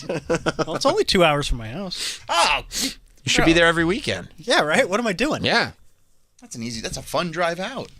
It really is. It's a fun drive. I had a blast. Hit up King of Prussia on your way. Went right by King of Prussia. It's a good mall. Yeah. Yeah. There's a Hooters there. That's right. It's a standalone, right next to the mall. I love a standalone. Yeah. Malcolm, I saw you shaking your head. Yeah, I don't like KOP. Fuck KOP. What's wrong with King of Prussia? I don't like malls very much in general, so like of course I'm not gonna like. What's not to like about a mall? I think it's a younger generation thing. But to not like mall, maybe not go to a mall, but to be like, I don't like malls. Malls rule. You don't like selection? I like You don't like- Amazon, bro. Come on. See? They don't hang anymore, huh? No. Where do you hang? I mean, yeah, you don't really. I didn't really know anybody growing up who would like, let's go to the mall, bro. Let's go chill. Well, we don't make hand gestures like that. Okay, sure. That's a little condescending. Oh, sorry. Yeah, sure. We didn't do it like that. Yo, dude, let's get some We pots. did that. We did do that. We did this. We did the hang 10 thing. We did do that. Yeah, bro. Let's hang 10 at the mall. Yeah. Yeah, you didn't grow up just wasting time? I mean, like, I guess I did, but not like I don't know why the mall kind of faded out of like the third space. That was our shit. Yeah, the third space. Mall rules. On a Friday night? Go pick up chicks? Yeah. Hell yeah, dude. We used to bring our skateboards. We'd like fuck around in the parking lot. They'd come in and hang out, walk around. Security would be like, get out of here. You'd be like, fuck you. Yeah, we used to jump in the water fountain. Yeah, mess around with grown-ups. We used to put bubble bath in the water fountains and fuck them all up. It's always you always got to take. you're always gonna walk there. It's like I go like I'm fairly like oh yeah, you just go hang out, pick up girls, like whatever. Travis is like, oh yeah, you gotta give this guy a hard time. I'm like, that's true, that's fun. Yeah, you can fuck their shit up. Okay, Troy. You ever put bubble bath in a water fountain? No, I never have, but it sounds hilarious. It's hysterical. It is? Because it's just foaming over. How much bubble bath do you put in? You just pour a little bit. And it works. A little dab will do you. Wow. Well, you put the whole thing in just to be funny. Wow. Meanwhile, you're sitting there waiting on Prime deliveries. Yeah, I'm on my phone, man. So I'm missing out, I guess. Exactly. Plus, you shoplifted at the mall, right? Oh, of course. That is still. I did know a lot of people that would go to the mall strictly to shoplift. Don't be doing it now. The mall's going out of business as it is. They can't handle it. They can't handle They can't handle the breakage. They can't handle that. Back then, I mean, retail was king. Oh, you'd clean it out. If you had a buddy that worked at a like a clothing store, right? I mean, you just bring in bags and just load it up, walk out to the car, come back. Did I tell you about the guy that shoplifted at Sam Goody when I was working there? No. Okay, so I worked at Sam Goody because Goody got it. And that's why? That's why. Yeah. I worked there like all summer one summer. It was great. It was probably one of my favorite, that and my movie theater job were like my favorite summer jobs ever. But yeah, I had a blast. And like friends with everybody there. It was one of those just good scenarios where like everybody got along with each other. It's fantastic. Like enough so that I went back to Syracuse. And then when I came back home, I actually went and visited Sam Goody, not to shop, but to see my old coworkers and be like, what's up? And I was like, and there was this one kid that was like obsessed with skateboarding. He was the only kid in the store that was obsessed with skateboarding. And I go, is so-and-so here? I don't remember his name, but I go, is so-and-so here? They go, oh, you didn't hear about that? I go, no, I don't work here anymore. I've been in Syracuse. What do you mean I didn't hear about that? Because the whole mall had heard about it, and it's its own culture. And they go, no, dude, he got taken out in handcuffs. And I was like, why? What happened? And they were like, oh, well, they were realizing that like money kept going missing from the cash register. And I was like, oh, he's taking money out of the cash register. They were like, it wasn't that simple. They were like, they started going through the paperwork and they realized that returns were coming in, but we didn't have the merchandise to match the returns. And I was like, oh man, so he was doing fake returns and just pocketing the cash. And they were like, yeah. I go, how'd you figure out who did it? And they were like, I mean, he didn't put his name, did he? And they were like, no. But as the only person who was obsessed with skateboarding who worked in the store, he put Bucky Lasik, Tony Hawk. Nice. He put every skater that's in Tony Hawk's Pro Skater as the fake names on the return forms. So they immediately were like, it's clearly him. And it was, and they arrested him. They got him. Yeah. I was like, if you're going to go to all the trouble of putting fake names, it'd be literally if I was like putting wrestler names down. I'm like, I don't know who did that. Gold Dust. Yeah, I don't know. Undertaker. I don't know who did it. Undertaker was in here before. You missed him. He had a return. All right, I guess we'll take a break. Yes. Oh, I gotta piss. It's 10 o'clock. I was interested in what was going on. Show's almost over. Show's almost over. No, we got lots. Should we go? No, I gotta go to the bathroom. We got lots of show left to do, okay? Not really. Well, plenty of show left to do. I was interested in what was going on, and we got to the bottom of a lot. It was worth it. And we'll be right back. Stay there.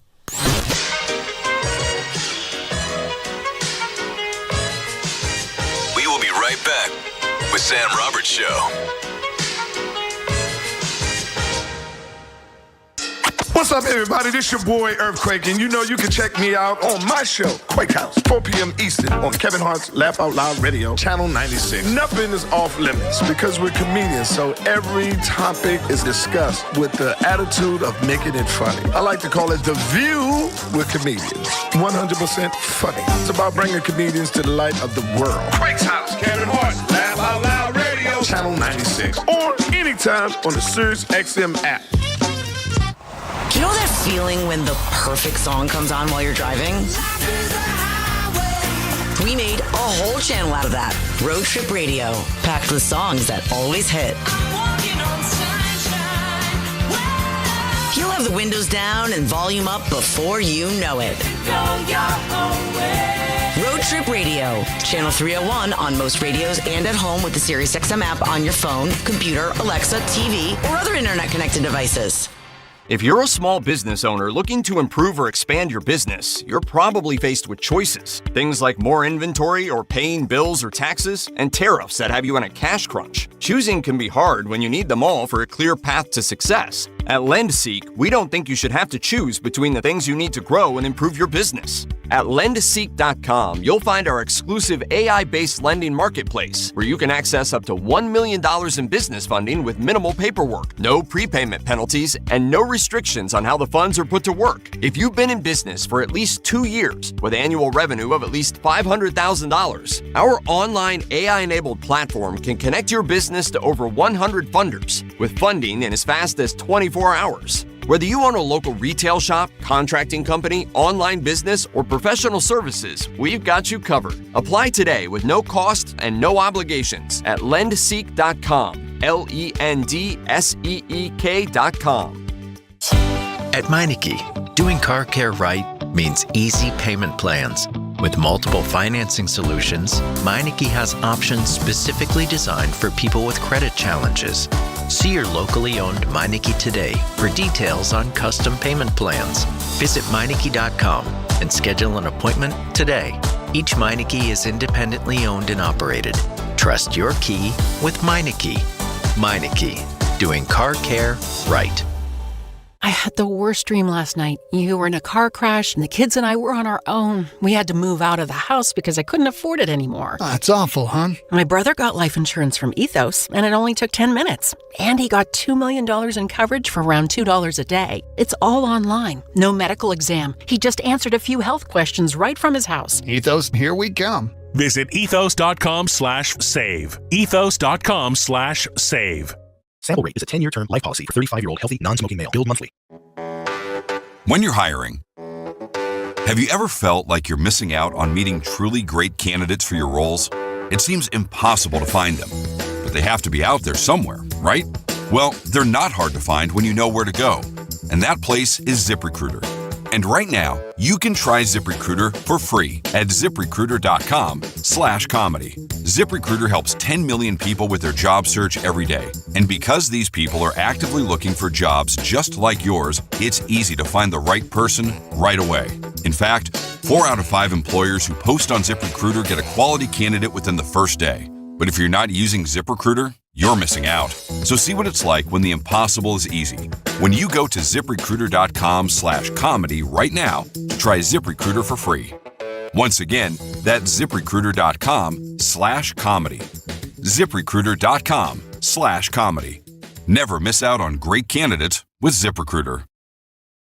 Hear what people are saying about Sam Roberts Show on Faction Talk. What my mom would listen to in the car. Why is everyone naked? It really saved me. Pretty funny, but brutal. Hey, it's Sam Roberts. Every morning, the crew and I try to make sense of some of the most absurd stories going on in this world of ours. One gorilla versus 100 men. He spit fake blood at the owner of Warner Brothers' dog. We're going to talk to the most interesting people on the planet. I just went in, took my clothes off, and came out the front door. So tune in to Sam Roberts Show every morning on SiriusXM Faction Talk, channel 103, or on the SiriusXM app. This is an ad by BetterHelp. 6 million men in the U.S. suffer from depression every year, and it's often undiagnosed. Real strength comes from opening up about what you're carrying and doing something about it so you can be your best for yourself and everyone in your life. And what better place to solve those problems than BetterHelp? With over 35,000 therapists, BetterHelp is the world's largest online therapy platform. And it works. That's what they say, with an App Store rating of 4.9 out of 5 based on over 1.7 million client reviews. It's also convenient. You can join a session with a therapist at the click of a button, helping you fit therapy into your already so busy life. You can switch therapists at any time. BetterHelp can provide access to mental health professionals with a diverse variety of expertise. Talk it out with BetterHelp. Our listeners get 10% off their first month at BetterHelp.com/Teft. That's BetterHelp.com/TEFFT. See website for details. BillsHappen.com is not a lender. It does not make credit decisions. Must be 18 years old. Not available in all states. Honey, everything is so expensive, and our bills are piling up. You're telling me credit cards are maxed out, rent is due, and the car payment's right around the corner? We need some extra cash. We should do what my friend from work did. She went to BillsHappen.com and got the money she needed the next day. Our credit is not great. Are you sure that would work for us? BillsHappen.com is one of the largest personal loan networks. They can help people with all credit types get up to $5,000. Sounds like it's going to be a hassle. My friend said it was super easy. She did it right from her phone during her lunch break. If you have a regular source of income, you can be approved for a loan for up to $5,000, and your cash can hit your bank account the next day. BillsHappen.com's lenders have millions of dollars to lend regardless of your credit history. Guess what? I went to BillsHappen.com, and we're getting our money tomorrow. Wow, that's fast. Problem solved. If you need extra cash, go to BillsHappen.com. That's BillsHappen.com. BillsHappen.com. Hey, my name is Nee Addy, and I'm the Chief Marketing Officer of Philo, the TV streaming service that puts its audience first. What does that mean? It means no hidden fees and no long contracts. It means 24/7 customer support with real people. And it means the easiest and most affordable way to watch the stuff you love to watch.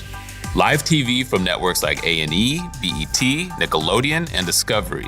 All the groundbreaking blockbusters from AMC+.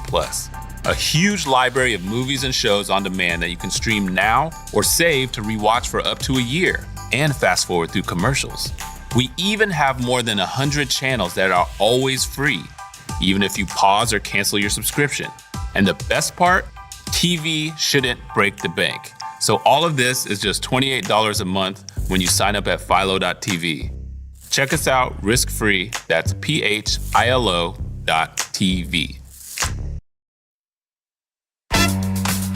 I'm back! I'm back! Get up off of that thing and dance to you feel better. Get up off of that thing and try to release that pressure. Get up off. We're back with Sam Roberts Show. Everybody ready?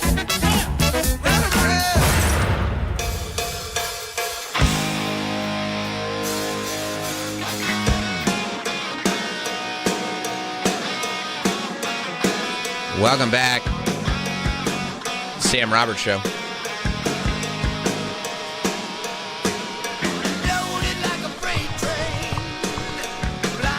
Hell yeah. Hope you all been listening to the app on demand, keeping up with everything that we've been doing here on Sam Roberts Show. So much more still to do. We're in the middle of a heat wave. Brutal. You know how the East Coast does it. 50 degrees was good. Let's do 90. Everything's fine. Don't worry about it. Yeah. I feel like it's going to... I feel like between the political climate that we're in and the fact that it's going to be like 100 degrees... And the actual climate. I don't know what's hotter. But I think all things considered, people can start going fucking crazy. This is what makes people nuts. It does. The heat makes people nuts, especially in New York. Like, this is, I don't live in New York, so I don't have to deal with it. But this is the type of weather, especially when it's like, you look at the calendar, and let's see how many days of... 3 or 4? Yeah. If you're counting yesterday? Yeah. We got, yesterday was hot. Today, 98. Tomorrow, 99. Wednesday, 95. Finally cooling down to 82 on Thursday. I'll take it. That's when people start getting worried about blackouts. That's a lot of energy being sucked up. And they tell you to preserve your energy. I love that. Now that it's hot, don't use your AC. Yeah, okay. Yeah, sure. Yeah, blasting it. Yeah, that's like in California when they go short showers. Okay, yeah, sure.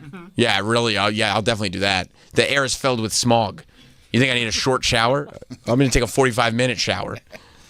Yeah, my AC is cranked. I'll sit there with my winter coat on. Yeah, that's right. And you should. You pay for it. Pay out the ass. You do? It's expensive. Our electric bill is probably like in the city, like in the peak summer. Yeah. $400. Really? For a little studio apartment. Wait till we only got 80% of the oil. Bro, I shouldn't have said anything. Everything is it's so incredibly expensive. That's right. That's right. You know how much it costs? How much you got. That's how much it costs. Exactly. You feel me on that? Oh, yeah. Yeah. Yeah, that is, that's more crazy conditions. That is a blackout, like a large-scale blackout would make people go crazy, too. Oh, yeah. You know? So, we'll see. I feel like... At least you and I are dressed appropriately. T-shirts? Black T-shirts. Oh, yeah. That's true. I guess you should wear, like, lighter colors. I was going through my drawer. I'm like, black. Black T-shirt, yeah. Black. I guess it's black. I guess we'll go black. Well, Manosphere Malcolm is over there wearing black flannel. Yeah, what's up with that, bro? Dude, I don't even have AC at my place right now. What? So No, what? It's bad. Where do you, like, what area-ish do you live in? That's the thing. I live in the Upper West Side right now. Like, I live in a nice-ass apartment with no AC. You got some rich parents? What's going on there? You got some rich parents? It's bleeding me dry, and it's split 4 ways. Okay. It's bleeding me dry, and we don't have AC still. Oh, you got 4 roommates and no AC? Yeah. Oh, there's so much body heat. Oh, forget that. It's bad. I mean, it's... All dudes? Or a couple of chicks? Bro, what do you think? Dude. Nice. Manosphere only. Nice. Nice. You're all red-pilled. It's just an incel headquarters. They just sit there waiting for the next flagrant to post. Yeah, they do. Yeah, you mean New York Times pronounced podcast right. bro? Yeah. You see in the New York Times they said podcast bro, Andrew Schultz? Dude, he's the next great political commentator. That's what I heard. I read the yeah. Times. I read the Times. Do you guys have fans in your apartment? He just started. He's only an intern. I don't have that kind of money, dude. Come on. I meant no, like fans. You know what I mean? Yeah, See, yeah. like, how do you sleep in the heat? I can't sleep. Last night I was butt-ass naked, gonads out, Nice. with a wet paper towel draped across my face. how do you even exist? That's not how people are supposed to exist, I've been dude. wet for like 12 hours, Yeah, like get just some moist. cooling That's what she kind said. of for- Yeah. Visiting.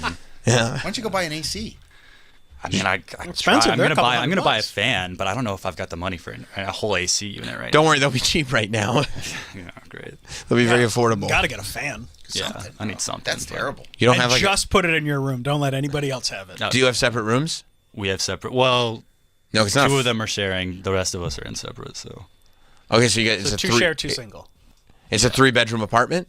yeah, On the up, that's a nice apartment. it is. It's super. I mean, like that's the thing. I don't have any money for AC right now because I'm spending it all on the rent. That I'm It's paying all every year. spent on rent that you're splitting. Do you know the guys? Do you know the guys, or did you find them on Craigslist? I know one of the guys. It's actually it's me and then 3 gay dudes. So it's not a Nice. very manosphere heavy No. apartment at all, except for me. I'm really pulling the weight there. Oh yeah, That's hot. super hot. Yeah, dude, we're getting sweaty in there. Oh my god. Yeah. So is the 2 that are sharing, are they a couple? Yeah. Okay, so that makes sense. And then you guys get your own rooms. But did you know them before? I knew one of them before. I knew one of the guys in the couple from college. And then does that guy say, "I got these other 2 friends. You want to room with us," or did you just all need spots? Yeah, they were like looking for another person a couple months ago. Gotcha. And, yeah, I mean, I knew it was going to be expensive, but Did you? I mean, yeah, because it's nice. it's nice. It's way nicer than the last place I was in for the first 2 weeks. And I mean, even without the AC, it's just more Where were you space. for the first 2 weeks? I was like 20 blocks more south on Broadway, in like a super, like I could touch both walls type of tiny room. Right. So, I The mean, that was, like, apartment fun. from Big. Yeah, Just eating Oreos, freaked out, wondering where mom is. Yeah. You do look like the kid from Big, by the way. If the kid from Big was in college, that's what he would look like. Oh, yeah, dude, you But- gotta get a fan. And you knew there's not even AC in like the living room? So in the living room, we actually do have like a big standing unit, but that's the only AC in the entire. So if you're not, Is that what you call the right dude in you front live of with? it, big standing unit. Yeah. Nice. Nice, right? Nice. That was really funny. Thanks, Yeah, dude. that was fast. So you have a standing, is it Like one of those that sits it like on the floor. like almost like a reverse space heater? Right. Oh, okay. Yeah, kind of Like a fan / AC unit. It's like a portable AC. Right. Yeah. Right. And you don't just sleep on the floor in front of it?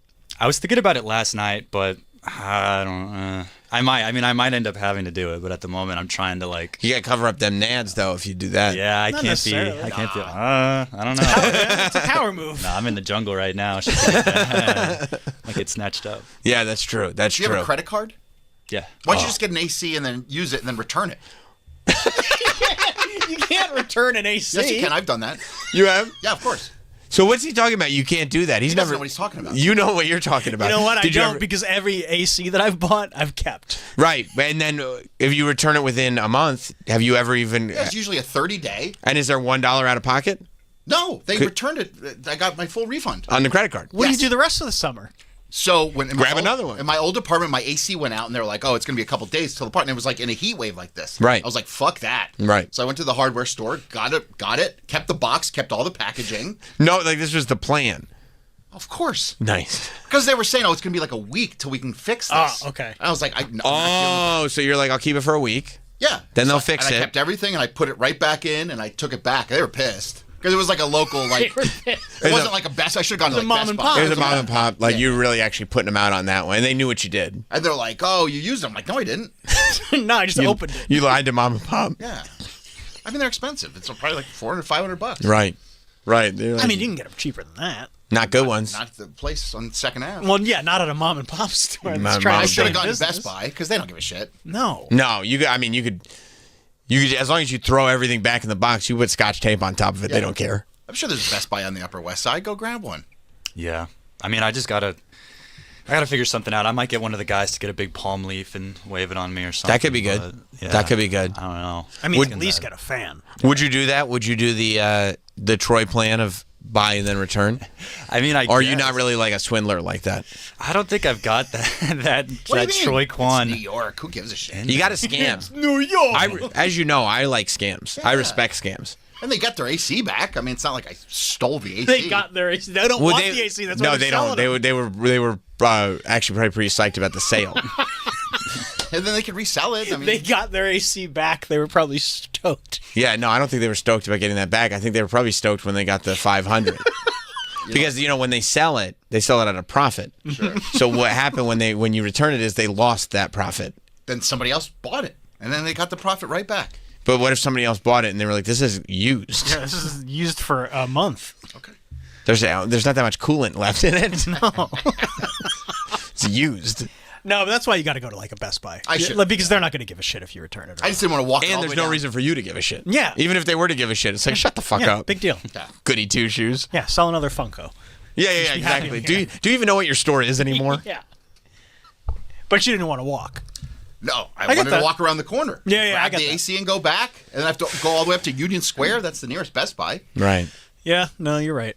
But you Nah, can get it he's delivered. not right. He's not right. He's wrong. Okay, I'm trying not to gang up on him. You know he's not. So he didn't do the right thing. No, to swindle a mom and pop shop In New out York of it. City? Yeah, You know New how York hard it is to City. be a mom and pop shop in New York City? Downtown, the rent's insane. They're doing just fine. Although I'll bet if they're a mom and pop shop in New York City, they probably got their own scams working. Of course. Everybody's Yeah. everybody's got to be working a scam. You got to figure out some scams, Malcolm. Yeah, I do. I need to become more of a street urchin. Like put on some dirty clothes. And Right. go You like the figure out- theater? You ever seen Oliver Twist? Yeah, I was thinking of Oliver Twist. Sort of. yeah. Not really an American guy, but more like a little British boy. Right. Find yourself a Fagin.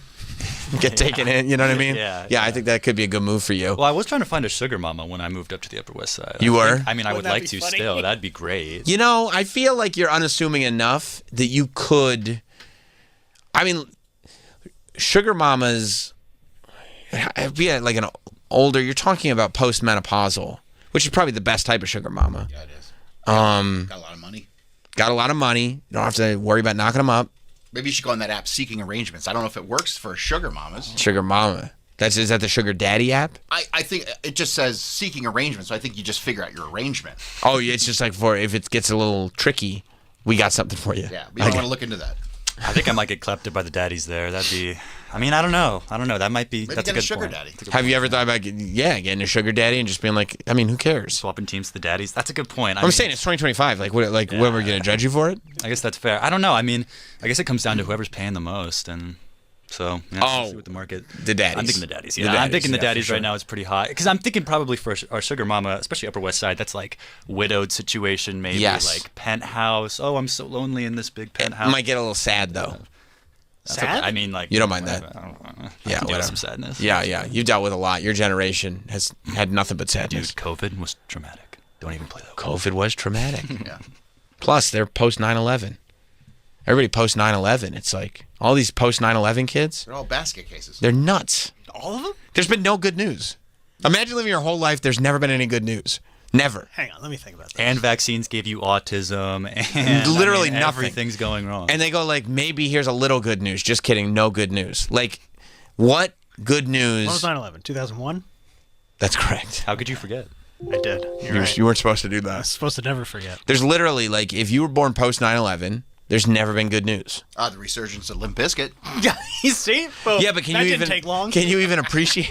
Can you even appreciate that? Because if you were born post 9/11, you didn't see the original rise of Limp Bizkit. Yeah, but you're enjoying it now. Yeah, they're here. Are you psyched about the resurgence of Limp Bizkit? I'm pretty hype. I like breaking stuff, so I'm into that. Okay, all right. And also, I mean, it's back. People are into Jinkos and stuff again. Yeah. So whatever.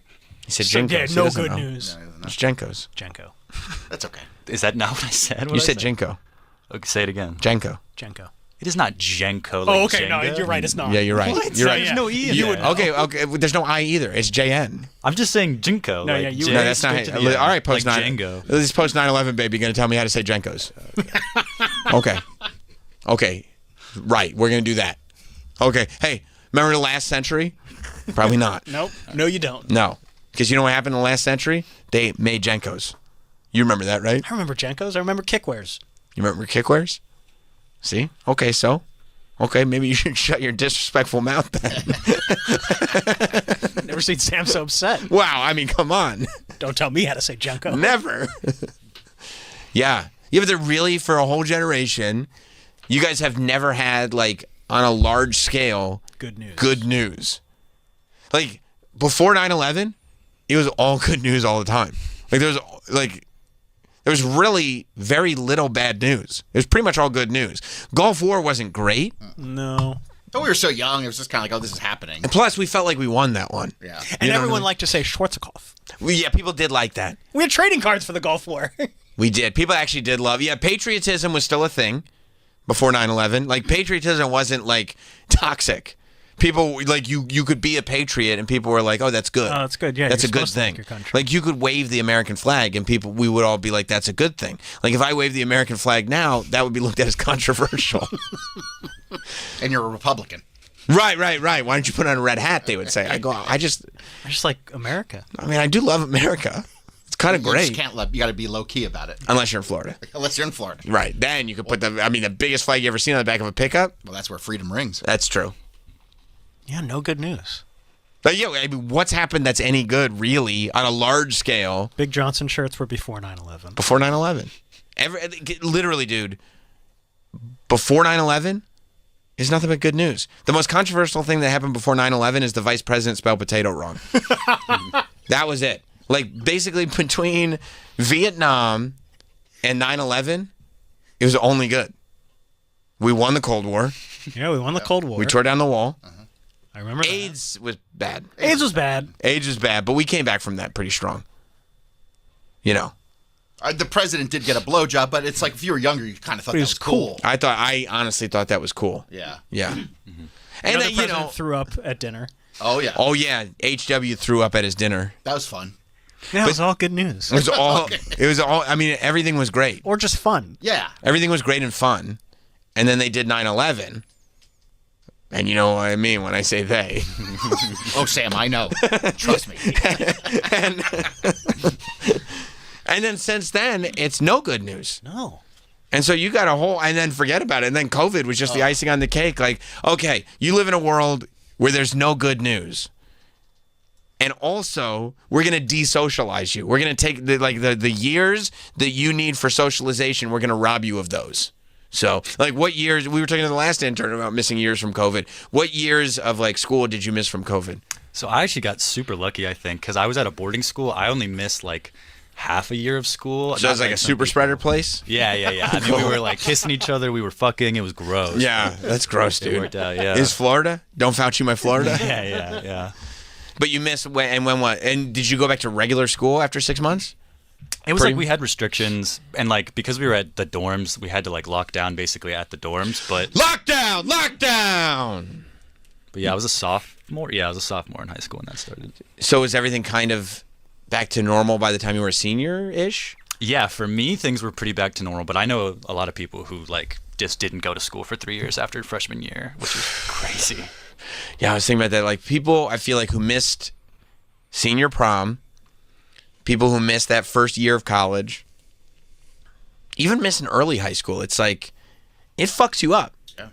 You know. Missing middle school, I think they're the most fucked up. I mean, that's like really important social and like learning how to do math shit. That if you miss that, like you're kind of getting boned hard. Nah, you can get away with not learning math. But it is just fine. It is true about middle school because middle school is when you figure out who you are. Like middle school is when you figure out how to be a person. My daughter's first year of middle school was during COVID. Wow. Yeah. And imagine, like, not only do you not go to school, you have to hang out with Travis. I mean, I thought we were talking about serious. Like, I'd rather get COVID. I mean, she's I don't mean like now COVID. I mean like day one COVID. Like day one COVID. Holy shit! Like there's newspaper articles about you. Ventilator. Yeah, like we're gonna like this is so bad we're gonna murder you with a ventilator. That's what they did, you know.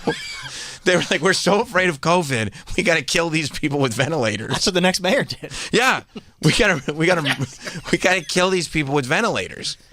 You'd rather get that COVID, yes, than hang out with me. Than be trapped in a house. They go like, you can either be trapped in Travis's apartment for the next 2 years, or we're gonna murder you with this ventilator. I go, give me the ventilator. Look it up. Hook it up. Yeah, but we went to Disney so many times. That you were lucky that you were able flights to do for $20. $20 flights to Disney. No middle seats. We're talking about no good things since 9/11. Those $20 COVID flights. Whew. And for me, I loved COVID. You don't say it like that. Well, you know what I because mean? when you guys- you have to at least preface it by saying, I understand people had a tough time. Well, That's what you have of to. course I understand people But had a that's tough not enough, of course, because you said you loved it. Yeah, people died. I did. Like, I loved it. People died of COVID and We'd do of the ventilators. show on Zoom. It was fun. I got to hang out with my friends. Uh-huh. I'd be like, all right, guys, catch you later. Sign off Zoom, and I'd go to the beach. You would? I remember Florida. The people were on the beach. Were you laughing at like because we go on the air and go like, oh, it's so crazy right now, and you're like, I don't know what they're talking about. Not for me. It wasn't crazy. It was great. Yeah. Yeah, but you had to quarantine. Well, I don't know if I quarantined. I was sightseeing. I was quarantining. Malcolm, listen to this. Malcolm. Troy drove to Florida and bought a house during the pandemic. But you were supposed to, at that point, like quarantine for 2 weeks whenever you did anything. Now you got, because you got to flatten the curve. And we did it, right? We flattened the curve. Yeah, right? 2 weeks to flatten the curve. 2 weeks to flatten the curve. So you quarantined for 2 weeks, and then we, on the air, asked Troy, whoa, you went to another state. Did you quarantine? And Troy said in earnesty and seriousness, yes, because I quarantined in the car. And I said, you can't be going state to state quarantining. You're literally out in the public. You're driving multiple states. That's how you things can't spread. move while quarantining. I mean, everything was fine down south. It's weird how It that really was. Everything literally was. It was not the panic that you had up here. Right. Liberal panic, you mean? Yeah. Oh. Everybody was fine. It's like if you turned off the news, you'd never even know something was happening. That's right. And that's what they said to do in Florida. Just turn off the news. Trust us. Well, that was the big problem, is that if we just stopped testing, the cases would go down. That's what the president said. Exactly. Makes sense. Yeah. Less tests. Less tests, less positives. Less positives. How many times did you test? I don't know, once, maybe. How many times did you get COVID? I have not got more COVID than me. yet. So, there you go. I was fine. There you go. Because you didn't test. Yeah, exactly. So, you're good for 0. I didn't test once. How many I times think did I you- got it once. But probably not, because you didn't test. I don't know for sure. Right. No. Right. I didn't want to stick that thing up my nose. That was brutal. Yeah, I didn't want to do it. Oh yeah. I mean, I don't They know. hit, Brutal. they hit like the back of your sinus. No, I know. I had to test a lot. Well, you just did it for fun. I did it because for fun. I still get vaccines every 2 weeks. But the home test, you just do it. You're like, I hey, like kid, the look what home I'm test doing. because now you can get them. Yeah. And I like to do it. You know.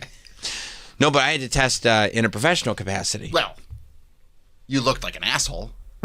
That one time. That one time. I didn't know how it all worked, you know? So, like, I was still working for WWE during the pandemic, and I started flying down to Orlando to do work with them. And part of it was the day before the show that was in Orlando, because it was also like there was no audience at the shows, but you still had to test because you were filling it up with wrestlers and coworkers and stuff like that. So the day before the show, everybody had to test. And they said, you go to this building to test. I said, okay. Jumped in an Uber. Had it take me to the building. I said, this is my stop. Thank you very much. And I got off. I got out of the Uber. And they were like, yep, the testing's right back there. And I went around the building. It was drive-through testing. So I had to walk through the drive-through testing between two cars. So everybody's in their cars except one asshole. Right. And someone's sitting behind you in their car watching you get like... Right, and then they're also in front of me looking at my rear view going like, why is Sam... Because it's Sam. Why is Sam walking through a drive-through testing thing? So embarrassing.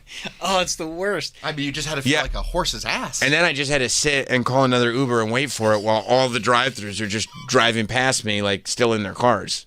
I'm surprised you didn't ask one of the wrestlers for a ride. Yeah, hey, take it. I didn't have my test results. Oh. Can never be too safe. That's a good point. Yeah. Yeah. So, no, I did a walk-through drive-through testing. In front of like the coolest people ever. Yeah, 100% the coolest people ever. Yeah, 100%. And you got to go down to Orlando a lot. That was great. The travel was amazing because it was no middle seats. Like the planes were at like 40% capacity, which was amazing. The airports were empty, which was amazing. And as protocol, I don't know if you guys remember this, at least in my experience, at the height of it, they were boarding planes row by row singularly. You weren't allowed to line up. So it was just like, row whatever, come on in. And I just walk in, have pretty much the whole row to myself, plenty of room to put your bags, like no stress travel at all. Yeah, that was the best. Yeah. Best. Yeah. All right, so there's been some There's good been news. some positives. Yeah, right. Well, that was a trade-off, though. Like we got So to what? So the trade-off was we got to have easy travel, and in exchange, an entire generation was fucked up and doesn't know how to be social. And some people died. And some people died, and some people died of COVID, and some people died of ventilators. Yeah. But Troy loved if we could focus on the air travel aspect, it was. The point is, it was easier. And how great Florida was. And cheap. Florida was nice. Yeah. Stayed in the airport hotel. Really loved that airport hotel. But everybody's crazy again. I saw a video on a Southwest flight of a woman absolutely losing her mind. People go through these panic attacks, man, and it's not even like they're not even necessarily crazy people. Did you see that video like a couple weeks ago of the woman who was like parasailing with friends? And she was like wind parasailing, and she was up in the air and she was on the rope thing and everything, but she was up like, 50 feet in the air, however high they are, and she had a panic attack mid-thing. She just took the vest off. What? Yeah. She just took her, she was just like, and nobody knows why she did it. She died. Oh, wait, didn't you send that? I think so. Maybe. But nobody knows why she did it. There's video of her because it's like almost like a novelty thing of a company does it. Yeah. But like, she just like, I don't know, she's holding on at one point, and then she lets her hands off the thing. She starts unstrapping her vest, and she just falls off. What are you doing? Yeah, and nobody knows, like, they couldn't hear her audio. Like, her friend said that she was fine before she went up. Did she pass away? Yes. Yeah. Yes. Yeah, look how high up she Well, is. no, I know, but if you, like, cannonball, you No, I get what you're saying. But, like, she just, boom. Oh, my God. It's crazy. It's scary. It's really scary. Yeah, like, what goes on? Like, panic attack? That's like me on the ski lift at Hershey Park, just getting up there and being like, I'm having a panic attack. Did right that now. happen? Remember I told you that I was riding the gondola and I had a panic attack on it? I don't remember that. You don't remember that? I remember. You remember? Yeah. Yes. I didn't know it was going to happen. Like, I was like, Jess, come on, let's get on the gondola. It's open, like, the park's about to close. How old were you? Like, this was like 2 years ago. This was 2 years ago? Something. I mean, it was within. I forget these things. It was before the pandemic, but it was like not that long ago. I mean, it was probably about 10 years ago. Yeah, panic attack. But still, 10 years ago, I'm an adult. Yeah. Because you were so high? Yeah, I didn't know it was going to happen. Did you go on the Skyline thing at Disney? I don't. Yeah, but on the track, right? No, I mean, you're hanging. Oh, yeah. From hotel to hotel. Yeah. Absolutely. You're fine. Yeah, but we're not like feet hanging off. No, you're not kicking your feet. We're enclosed. You'd have a bar in front of you? We had a bar. Yeah, but that's not. That But does we're not not feel enclosed. safe. Yeah. Like You I can just could, slide right if I down wanted the to, bar. I could slide under the bar. Am I going to fall under the bar? No, nobody's ever done that. But if I wanted to, I could just slide under the bar. That worries me. Yeah, I freaked the fuck out. Okay, I'm not. Don't yeah. slide under the bar. Set it straight. It's a mental thing. I get what Sam's saying. Like I couldn't, like, and I didn't know it was happening. I didn't know it was going to happen. Was that the first time you ever had a panic attack? It wasn't like a panic attack, like with the symptoms of like you feel like you're having a heart attack. It was just like I'm freaking out. Yeah. I don't know. Maybe first time you met Stone Cold. First time I met Stone Cold, I freaked out. Yeah, but I was like, we were up there. You're giddy. And Jess was like, "Oh, we should do this right. We should do that right." She was totally fine. This was at Hershey Park. I've never At been to Hershey Park. It's, Okay. Hershey Park's for children, Okay. I mean, right? They got some coasters there. I mean, they got Candymonium, Right. But it's set up for children. but like the gondola is perfectly safe for children. It's for everyone. I think the gondola is in the kiddie area. Kids can't go on Candymonium. I've been on Candymonium. You would love Candymonium. Okay. But the gondola, That's for everyone. I'm like sitting there, and I was like, "Hey, I don't mean to alarm you, but I am freaking out right now." And I was just like looking straight ahead, not moving. Like I was like, I can't be a part of this conversation because I'm freaking out right now. Oh, wow. Yeah. So I mean, maybe it's like if that then starts to level up and goes to like, if that's a level 1, if it goes to a level 50, something like this happens. But I'm sure when that's happening to you, you're still in your right mind to know, like, if I open this up and jump, I'm going to get hurt. But then you also start, but people start in those panic scenarios, start having unreasonable thoughts. Mm-hmm. You know what I mean? That happens. Yeah, this is it. This was it. Wow, See, there's a little child on there. Yeah. Yeah, I freaked out. I can't believe you're freaked out by that. Yep, I was. I mean, even if you fell, you'd probably be okay. Right, Your right. head It's not hurt? that high. No. Not if you fell. I'd probably head land first. on like a If peck you of... fell head first, you're fucked. No, but I'd probably land on like a dude dressed up as a pack of icebreakers or something. Or you land on one of these roofs. Of Right. Laying on a roof. concession That would be embarrassing because I'd be like, somebody hit me down, I fell, I panicked. I don't know what to tell you. There's a big dent in the roof. Yeah. What happened there? Well, I was trying to avoid the peanut butter cup. Everybody looks so calm. Everybody's calm. There was not one other panicky person on it. It's really not a thrill ride by any stretch of the imagination. No, they've got this at like Six Flags. Yeah, no. It's a very easy thing for people to do. I had a tough time with Yeah, it. it's not even moving fast. No, it moves very slowly. As a matter of fact, too That slowly. probably makes it worse. To the point where I was like, I want to get the fuck off this thing. And we're still going up. Yeah, no, it's a slow moving. Right, it's just meant to look at the park. It's meant to be a relaxing experience. Not for you. No, I was anything but relaxed. Okay. And you see the top of those poles. You're never supposed to see the top of the poles. You see the bottom of the poles. You're on the ground. Well, that's why you go on the gondola. Hate the gondola. Okay, well, now You know, And I didn't go when we went back with the kids. Guess what I didn't ride? I rode Candymonium. Guess what I didn't ride? The gondola? No, sirree, Bob. Did the kids ride the gondola? I don't think so. You were like, don't do that. I told them it's a trick. It'll scare you. It's gonna fuck you up. Yeah. But look, you get into these situations, and I also think that panic is one of those things that it adds on itself. Like once you start, it's one of those things that you just can't allow to start rolling. Because if you give into it a little bit, now you're rolling. Like Spiraling. right, and it almost feels like good. It's almost a release. Like you're panicking, and you're like, "Don't do this, don't do this." I did it, and now you've allowed the panic spiral to just start going, and who knows where this is going to end. You're not in control anymore. But I saw this woman, and I feel like we're going to get more of this. I feel like this is going to be a big summer of really terrible. Crazy flyers? Passengers, yeah. I think it's going to be a bad... I mean, it's been bad. Sure. You think it's going to get worse? I think it's going to get worse. I think between having a full winter of it's plane crash city, bitch. Yep. You know what I mean? That's what they said. Oh, yeah. All the planes are crashing for the winter.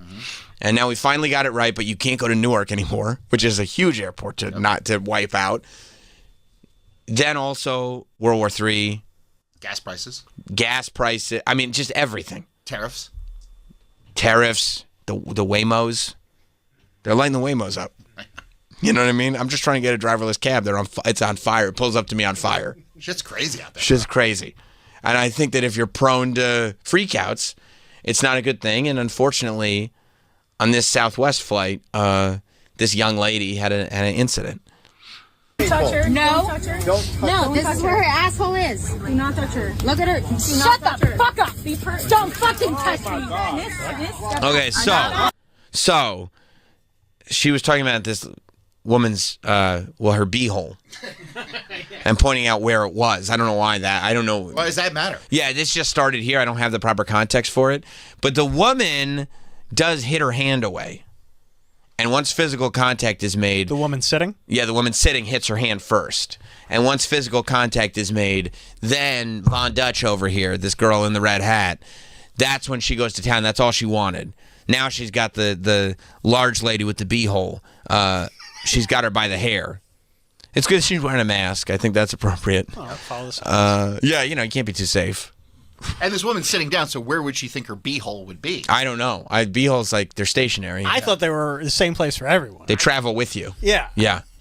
Isn't it funny, the idea of wearing a mask to avoid COVID, I guess, but getting into a fist fight on an airplane? Doesn't make any sense. I would avoid fist fights before COVID. You'll be all right, probably. Yeah. But whatever. Is COVID even really a thing at the moment? Was it ever? Travis, great question. Well, it is a thing. The way, you get sick. Like the flu. Sure. Yeah. Sure. You can still get COVID, but sure. If you do, you do. You get better then after that. And by the way, she's wearing, I believe, that's not a KN95 mask. Nope. So, that's just a piece of cloth over. That's more fashion over function. Yeah, okay, I feel like you guys are drifting off into your QAnon era. Well, I'm just saying, Link, you know at what this I mean? point, The pandemic was. We shouldn't have. We'll bring it back. Yeah, you're right. Because that is true too. A lot of people have grown out of what they were doing during the pandemic, but it's always right there under the surface. You know what I mean? I feel like you can get triggered into going back into your QAnon era. No, because it's not, because it's been proven that those masks don't do anything. The KN95, if you really want to protect yourself, that's what you should be wearing. Yeah. Listen. Troy's speaking truth. That's not QAnon. That's just facts. That's facts. CNN said that. And I don't know about you. Right. But CNN to me is where it's at. Okay. That's interesting. That is an opinion of a lot of people. When you're a kid, is that blankie going to really keep the monsters away? No. But does it make you feel better? Sure. All right, so. Good point. Great point. You know what I mean? Let them have it. Right. You say she has a child's mentality? I didn't say that. I think you get 100%. Let them have it. You're right. You know what I mean? And as long as you're not telling me. Right. Is that blanket monster proof? No. You feel better? Yes. So? Okay. All right, let's move on. You know what I mean? Yeah.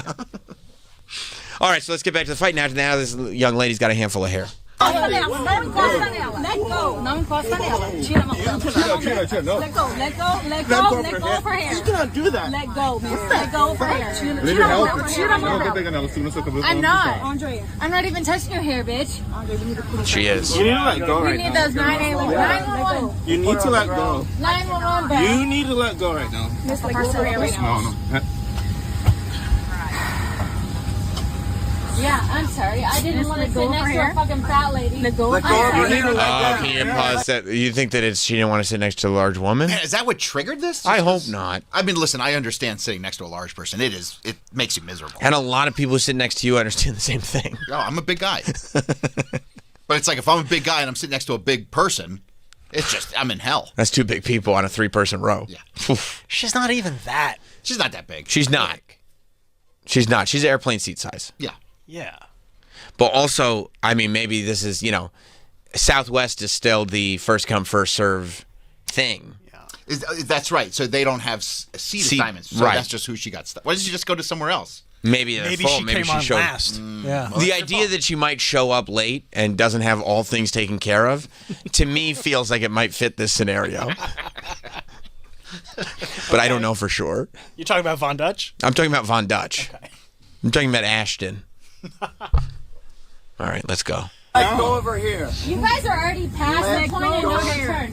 You're already past the point of no return. Let go of her hair, miss. She won't do it. You know what's going on. Okay. This is retarded. Yeah, put me on the ground. Put me on the ground. All right. What's she getting? Look at this fat lady. Look at this fat ass bitch. She can't even look. You can't even see her stomach. It's horrible. Look at her outfit. What? Is that a good thing? Look at this fat ass bitch. Hilarious. You can't even show your mouth because you're embarrassed. What? You can't even see it because you're embarrassed. Shut the fuck up. Who is Alana? Sorry, I can't hear you. I can't hear you, ugly ass fucking dude. Who's never gonna lay it again? Were you on the flight, Travis? Okay, I'm sorry, black guy. Are you sure? My boyfriend's black. So Wait, go back, Mike. Go back, Mike. Yeah, let's not. So she's now, she's making fun of the lady, so for fat, being so fat you stomach. can't see her stomach. The poor lady, like, I don't, you know what I mean? Just have to sit there and take it. That's gotta suck. Because you've gotta just take it. Just take it. Right. And then after all this, there's somebody leaning over to her going, it's not a KN95 mask. That's just there for show. It's not really doing anything. I heard that's the liberal MAGA hat. Then she's calling this dude ugly. Well, she's getting handcuffed, by the way. Now this young lady is, she's getting handcuffed. But she's struggling, she's not being the most cooperative person in the world. And then has more commentary. You can't even see it because you're embarrassed. Shut the fuck up. Who is Alana? Sorry, I can't hear you. I can't hear you, ugly ass fucking dude. Who's never gonna lay it again? Okay, I'm sorry, black guy. My boyfriend's black, so shut the fuck up. My boyfriend's fucking a black. Isn't it amazing? No matter how crazy you are, no matter what kind of state you're in, no matter what kind of how much you've had to drink, no matter what poor decisions you're making, that's one of those things that you'll catch yourself on. Yeah. And go but that's okay. I can say that. Oh, hey, black guy. I'm actually dating somebody that's black. Yeah, no, I mean that as a positive. I mean, it's better she said black guy. There's other things could have come flying Other things out. could have, but it really is the first thing she noticed about that gentleman. I know. It's the first thing that comes to mind. Like, I'd like to say out loud what I'm thinking right now. Well, she obviously has no filter. So. If I'm her boyfriend, I'm kind of thinking like, what? Why'd you have to bring that up? Why would that be top of what's mind that to you? matter? That's not cool. She's like, no, because I like it. He's like, I don't think so. Imagine dealing with this woman. I don't know. All right, go ahead, Mike. Black guy. My boyfriend's a black. My boyfriend's black. My boyfriend's a fucking black? black guy. You're joking. Now she's spitting in her face. We're not doing all that. That's assault. Shut the fuck up. Shut the fuck up. Shut the fuck up. Shut the fuck up. She needs a net over Shut her the head. fuck up. Yeah, as soon as she's done. Shut the fuck up.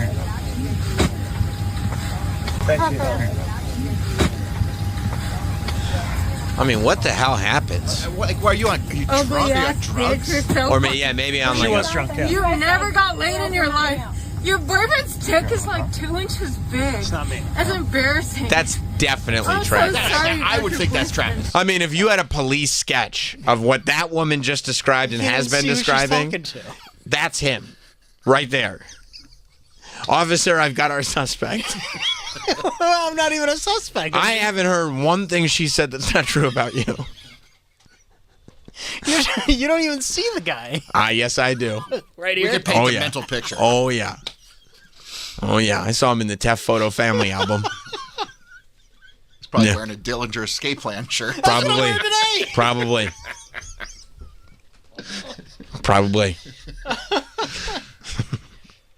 I think so. I just don't. I mean, I don't know how you get to this point. And maybe it's she's drunk, and then maybe on pills. Is she having a bad reaction to something? Mental illness. The post said she was drunk. She's a 32-year-old artist. Artist. I'd love to see her work. She's worked with Steve Madden, Adidas, and Maybelline before. Not anymore. Wow. Yeah, she'll be blacklisted. So she had a real life. Like, she's done stuff. Police say she was intoxicated. Thanks, doctor. She was charged with... Hang on, it's all the way at the end. It's a long article because they quote her a lot. I love that. We were going to charge her with something, but we figured instead the TikTok's going to ruin her life, so we're kind of good. Resisting arrest, obstructing governmental administration, disorderly conduct, 3 counts of harassment, 3 counts of attempted assault, and she was released on Tuesday and is expected back in court in September. I'm surprised they didn't get her for actual assault because of the spitting. Yeah. Like, that's... And pulling hair. I mean, that's assault. That might be disorderly conduct. That might be harassment. Do you know, where was she flying out of, to? This is in Minneapolis. Okay. So she was flying... Minneapolis seems so peaceful. I know. Wow. I mean, they had riots and stuff there, didn't they? Oh yeah, and isn't that where the guy? This was at LaGuardia. That makes a lot more sense. And then I guess it went to Minneapolis because that's where she was arrested. But it started in LaGuardia. Yeah. Wait, she took off? Like this? Is this in the air? This might be. Yeah. That's what. That it would make a lot of sense that this is in the air because nobody's rushing on. You never want something like this either, because half the time it means they got to turn the plane around. It's such a so mad. Oh no, hang on. Police say she was yanked off before takeoff. So why is there? Maybe in LaGuardia, but it was going to Minnesota. But she got yanked off in LaGuardia. Yes. I got yanked off in LaGuardia once. You feel me? Oh, I'm sorry, Nice. I misread. She got she went to school in Minneapolis. Oh, so yeah, this is all New York. Oh, they doxed her like that, huh? Yeah. No, that makes sense. Here's her educational history. What makes sense? That from New York. Yeah. New York or Orlando. Yes. Or Miami. Miami's a good one. Stressful places. Fort Lauderdale. That's known for a lot of this activity. LAX. LAX. I feel like it's more an East Coast thing. Yeah. Me too. Probably right. There's something about there's an East Coast entitlement to it, where you're not shit, and you still feel like you can just act however you want, even though you aren't shit. Like nothing you've done, like there's nothing about you that should be entitled to anything, and you still walk around chest out, like don't fuck with me, I'm the man. Yeah. But yeah, if you told me this was Miami or Fort Lauderdale, I'd believe you. Yeah. I mean, that's where wasn't there just like a riot in like one of the airports in like Miami? There was like they're ready to board, and there's like a full-on fight. I saw that. Got to do it sometimes. Man, it's just flying just brings out the worst in It people. does. It should be so easy. It's not. It's stressful. No, I said it should be. It should be. It's not. It was easy during COVID. Yeah, it was. Super easy. There was no fights then. Yeah. I mean, it doesn't help that they like oversell flights, that they do not have enough room in the plane for baggage. You know what I mean? That every flight that you get to, they're like, oh, can somebody check a bag? We might have to take yours. If you don't get on the plane first, that means you're going to have to check your bag either way behind you or way in front of you. And then I mean, the airlines don't make it any easier. Then you think you're like, all right, I'm going to go with JetBlue because it's... But then the Wi-Fi's not working. That pisses me off. It does? The TV and the... because I go on... I take JetBlue so I can watch TV. You like to watch the TV. And then the past two flights... And he likes it because it's live TV. Oh, I forgot. It's linear TV. You don't miss your linear television. No, I want to see what's on history. Our linear television correspondent, Troy Quinn, that's a good point. Because the other air, like Delta has a great on-demand selection. Mm-hmm. Or also, I don't even use the monitor in the seat. I'll have my programs or my films on my iPad. No, you know me. No, Troy flies JetBlue exclusive for the linear television. And then the last two JetBlue flights to and from Orlando, it was the little TVs that look like they're from the 80s. Right. I was like, you gotta fucking be kidding me. That's no way to watch linear television. You can't even tell what Chris Cuomo's wearing. Right. You can't. And then they put the stupid controls on the armrest, which is the dumbest place to put controls for the television. Because you bump it, you keep bumping it. Right. Or the person next to you is bumping it. You're a big guy. Where would you put them? By the TV. Oh. Mine are on my iPad. Right. Yeah. Sure. But that's not, your iPad doesn't have linear television. No, it doesn't. But you know what? Actually, I have YouTube TV. But you can't watch it in the air. If I have Wi-Fi? No, because you're going from location to location, so right. channels won't work. Switching, yeah. Oh, that sucks. Yeah. Yeah. You don't have that problem. No, I just plug right in. Plugs right in. With your wired headphones, right? Wired headphones. Perfect. That's why I fly JetBlue to Orlando. Because the linear television. And Terminal C in Orlando. That's Terminal C is great. Great terminal. Terminal C is great. Yeah. Sometimes I take the tram to Terminal C just to hang out. I like that. Yeah. That's smart. Yeah. No, that makes linear. That makes a lot of sense that you're going for the linear television. I mean, it makes the flight go so smooth. No, I mean, in-flight entertainment, I get it. Like, but I'll watch, like, I'll have Barbarian. That's why Barbarian is always on my iPad. Barbarian is you can't shake it. He likes to channel surf, though. I like to flip around. Sure. See what's on. And sometimes you come across stuff you didn't know. Like, I watched a documentary going to Chicago. That was great. What documentary was it? It was Judd Apatow. It was something about a record store in New Jersey. You like that doc? Yeah, it was good. Yeah. Which record store? Hang on, I'll find it. Yeah. Princeton Record Exchange? No, hang on. Vintage Vinyl? Vintage Vinyl was a great one. Oh, I loved Vintage Vinyl. Yeah. I saw so many bands there. My go-tos, like, unflappable, aren't coming off the iPad, are Barbarian and the OJ Show. No, I know that. And also, you're going to get so mad at me. What'd you do? You know what I've been rewatching? The OJ Show? Escape from Dannemora. These shows are so old. The Prison Break show? There's so much to watch. I know, but you know how much I love people escaping from prison? I know. It's such a good show. They really trick Tilly, and then Tilly doesn't show up. Spoiler You can rent alert. Friendship now. Can I buy it? Yeah. All right, I'll buy it. But also, I got to finish Escape from Dannemora. It's about prison escape. It's a true story. Oh, nice. You'd love it. It's called Flipside. I never heard of Flipside. It's a good doc. Okay. I'll check that out. Well, anyway, let's get out of here for the day. Okay. We did it all. If you want to. Too much. We did too much. We did more than enough. But let's get into Escape from Dannemora tomorrow. It's like 10 years old. I know, but a lot of people didn't see it. It's on Netflix. It's good. It's really good. Benicio del Toro and Paul Dano and Patricia Arquette as Tilly. Yeah, I know. She's doing other stuff. She's on Severance. You didn't finish that. Oh, I didn't finish her current vehicle. No, I didn't. That's actually a great point about Patricia Arquette. No, I didn't finish that. No, I've been watching her as Tilly. She has sex with the inmates. I know. Oh, okay. All right. Okay. All right. Fine. All right. We'll get out of here. We'll be back tomorrow. We'll see you then. Have a good one, everybody. There's more Sam Roberts Show after this. The Bennington Show, weekdays at noon in the East. I want to bring something up, guys. I had an amazing sighting 14 years ago in Budapest. Budapest. Yes. All right, Hungary. can I go first? Yes. Was it Adam Driver? What? How'd you know? What the fuck? Yes, it was Adam Driver. You're good, because you told me before. Oh. The Bennington Show, weekdays at noon East and anytime on the SiriusXM app. Find your summer escape with down tempo and deep house grooves. Chill, a channel featuring modern mood music. For focus, relaxation, and inspiration, SiriusXM Chill, channel 55, and at home with your SiriusXM app on your phone, computer, Alexa, TV, or other internet-connected devices.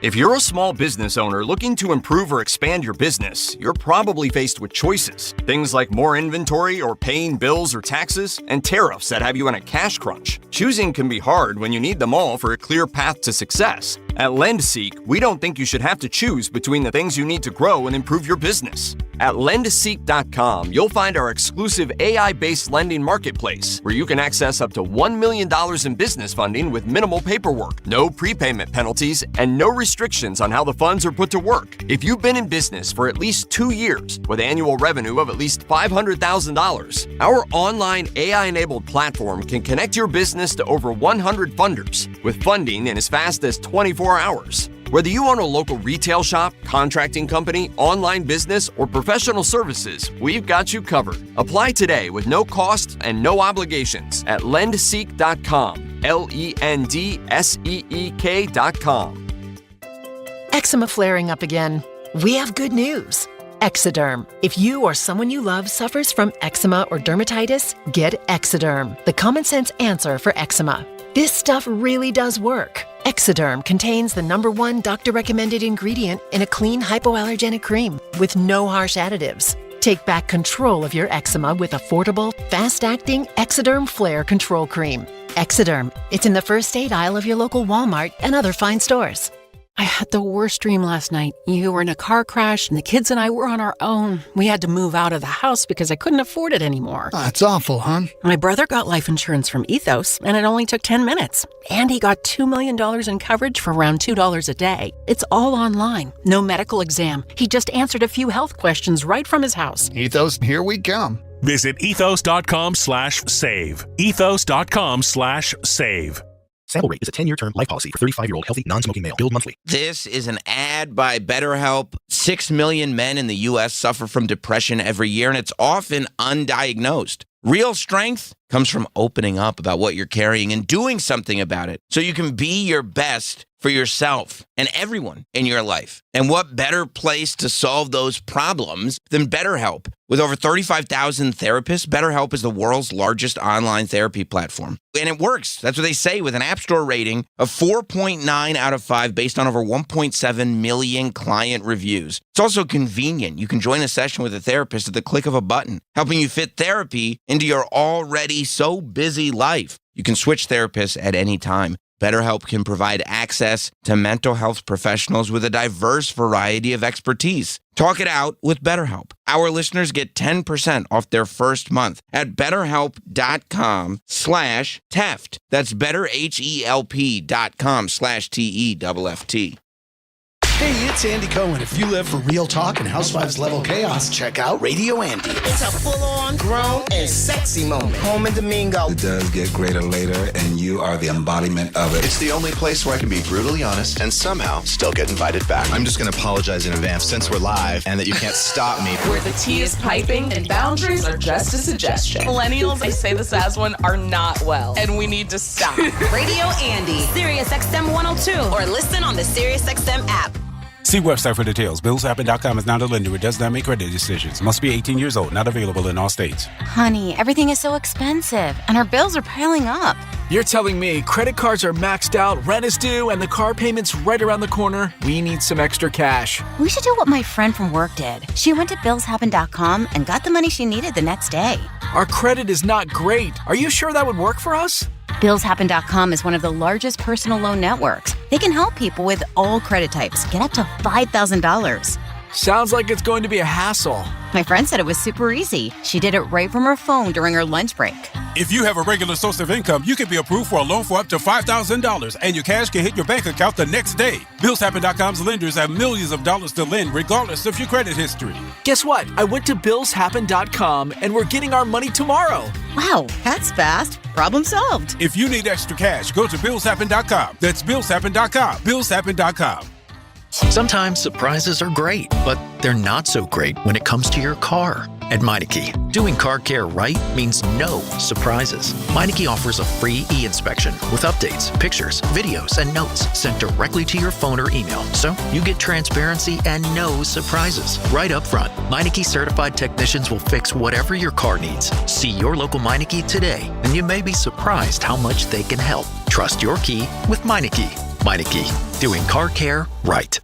Honey, I had the worst dream last night. You were in a car crash, and the kids and I were on our own. We had to move out of the house because I couldn't afford it anymore. That's awful, hon. You know, my brother was saying he got life insurance from Ethos. I know it's been on our list, but isn't getting life insurance a huge pain? Oh, it's so much paperwork, and you have to go see the doctor. I wouldn't even know where to start. With Ethos, Dave said it only took 10 minutes, and he got $2 million in coverage for around $2 a day. Plus, it's all online. No medical exam. He just answered a few health questions right from his house. He was able to choose an amount that worked for his needs, and Ethos made the whole thing so easy and clear. 10 minutes with no medical exam? Ethos, here we come. Here's to sleeping better at night.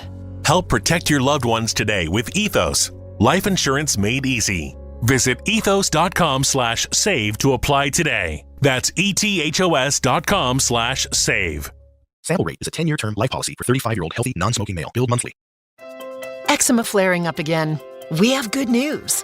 Exoderm. If you or someone you love suffers from eczema or dermatitis, get Exoderm, the common sense answer for eczema. This stuff really does work. Exoderm contains the #1 doctor-recommended ingredient in a clean hypoallergenic cream with no harsh additives. Take back control of your eczema with affordable, fast-acting Exoderm Flare Control Cream. Exoderm. It's in the first aid aisle of your local Walmart and other fine stores. The Bonfire with Big J. Okerson and Robert Kelly. Ryan Gosling. Yeah, I used to say that too. I actually looked it up on IMDb because I used to say Goslit, and it's Gosling. Gosling. There's an ing on the end. I'm gonna say Gosling or Goslit. If you want the world to know who you're talking about, Right. Gosling. Gosling. But I don't care about that. The Bonfire. Weeknights at 5 p.m. Eastern on Faction Talk or anytime on the SiriusXM app. Summer starts now on the SiriusXM app with sunlit soundtracks and seasonal mixes made for longer days. She was an American beauty. From the serene summer solstice mix on Spa to the Country Shine mix, spanning 3 generations of Western greats. Wish I was in his arms tonight. Plus new music, exclusive podcasts, and streaming-only vibes that shine bright. Just search summer on the SiriusXM app. All right, I'm going to change your world. That's going to be interesting. Let's go. I love to root for great. Yeah. I want to watch history. Ooh. You want to root for the underdog. Good luck with that. In sports, people hate what they fear. They hate Brady. They hate LeBron. I've got a lot of haters. Truth hurts sometimes. I'm controversial when I don't even mean to be. It doesn't matter how many times I'm right. You'll still argue with me. The Herd with Colin Cowherd. Weekdays at noon Eastern on FS1. This is an ad by BetterHelp. Do you feel uncomfortable getting therapy? A lot of men still feel embarrassed to admit they need a little help. Men today face immense pressure to perform, to provide, to keep it all together. So it's no wonder that 6 million men in the U.S. suffer from depression. It's okay to struggle. Real strength comes from opening up about what you're carrying and doing something about it so you can be your best for yourself and everyone in your life. With over 35,000 therapists, BetterHelp is the world's largest online therapy platform and has served over 5 million people globally. And it works with an app rating of 4.9 out of 5 based on over 1.7 million client reviews. It's convenient too. You can join a session with a therapist at the click of a button, helping you fit therapy into your busy life. Switch therapists at any time. As the largest online therapy provider in the world, BetterHelp can provide access to mental health professionals with a diverse variety of expertise. Talk it out with BetterHelp. Our listeners get 10% off their first month at BetterHelp.com/Bennington. That's BetterHelp.com/Bennington. Sometimes surprises are great, but they're not so great when it comes to your car. At Meineke, doing car care right means no surprises. Meineke offers a free e-inspection with updates, pictures, videos, and notes sent directly to your phone or email, so you get transparency and no surprises right up front. Meineke certified technicians will fix whatever your car needs. See your local Meineke today, and you may be surprised how much they can help. Trust your key with Meineke. Meineke, doing car care right. Honey, I had the worst dream last night. You were in a car crash, and the kids and I were on our own. We had to move out of the house because I couldn't afford it anymore. That's awful, hon. You know, my brother was saying he got life insurance from Ethos. I know it's been on our list, but isn't getting life insurance a huge pain? Oh, it's so much paperwork, and you have to go see the doctor. I wouldn't even know where to start. With Ethos, Dave said it only took 10 minutes, and he got $2 million in coverage for around $2 a day. Plus, it's all online, no medical exam. He just answered a few health questions right from his house. He was able to choose an amount that worked for his needs, and Ethos made the whole thing so easy and clear. 10 minutes with no medical exam? Ethos, here we come. Here's to sleeping better at night. Help protect your loved ones today with Ethos. Life insurance made easy. Visit ethos.com/save to apply today. That's ethos.com/save. Sample rate is a 10-year term life policy for 35-year-old healthy, non-smoking male. Billed monthly. Don't go anywhere. More Sam Roberts Show starts now. Hey!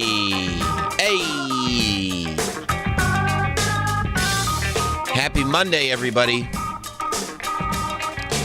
Welcome to Sam Roberts Show.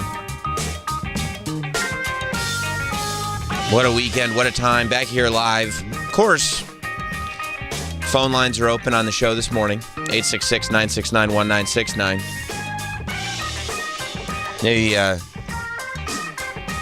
Maybe we can reflect on a time when the biggest cause for any concern in the country was that they were lighting robot cars on fire. Remember that? Remember back in the good old days? Remember when it was just like, oh, they're lighting the robot cars on fire. You mean the driverless cars that nobody's in? Yeah, they're lighting them on fire. Something has to stop. Feels so naive to think about those days again, you know? It was literally like 3 weeks ago? 2 weeks ago? I would have said 5 years. It was 2 weeks, you're saying. Wow.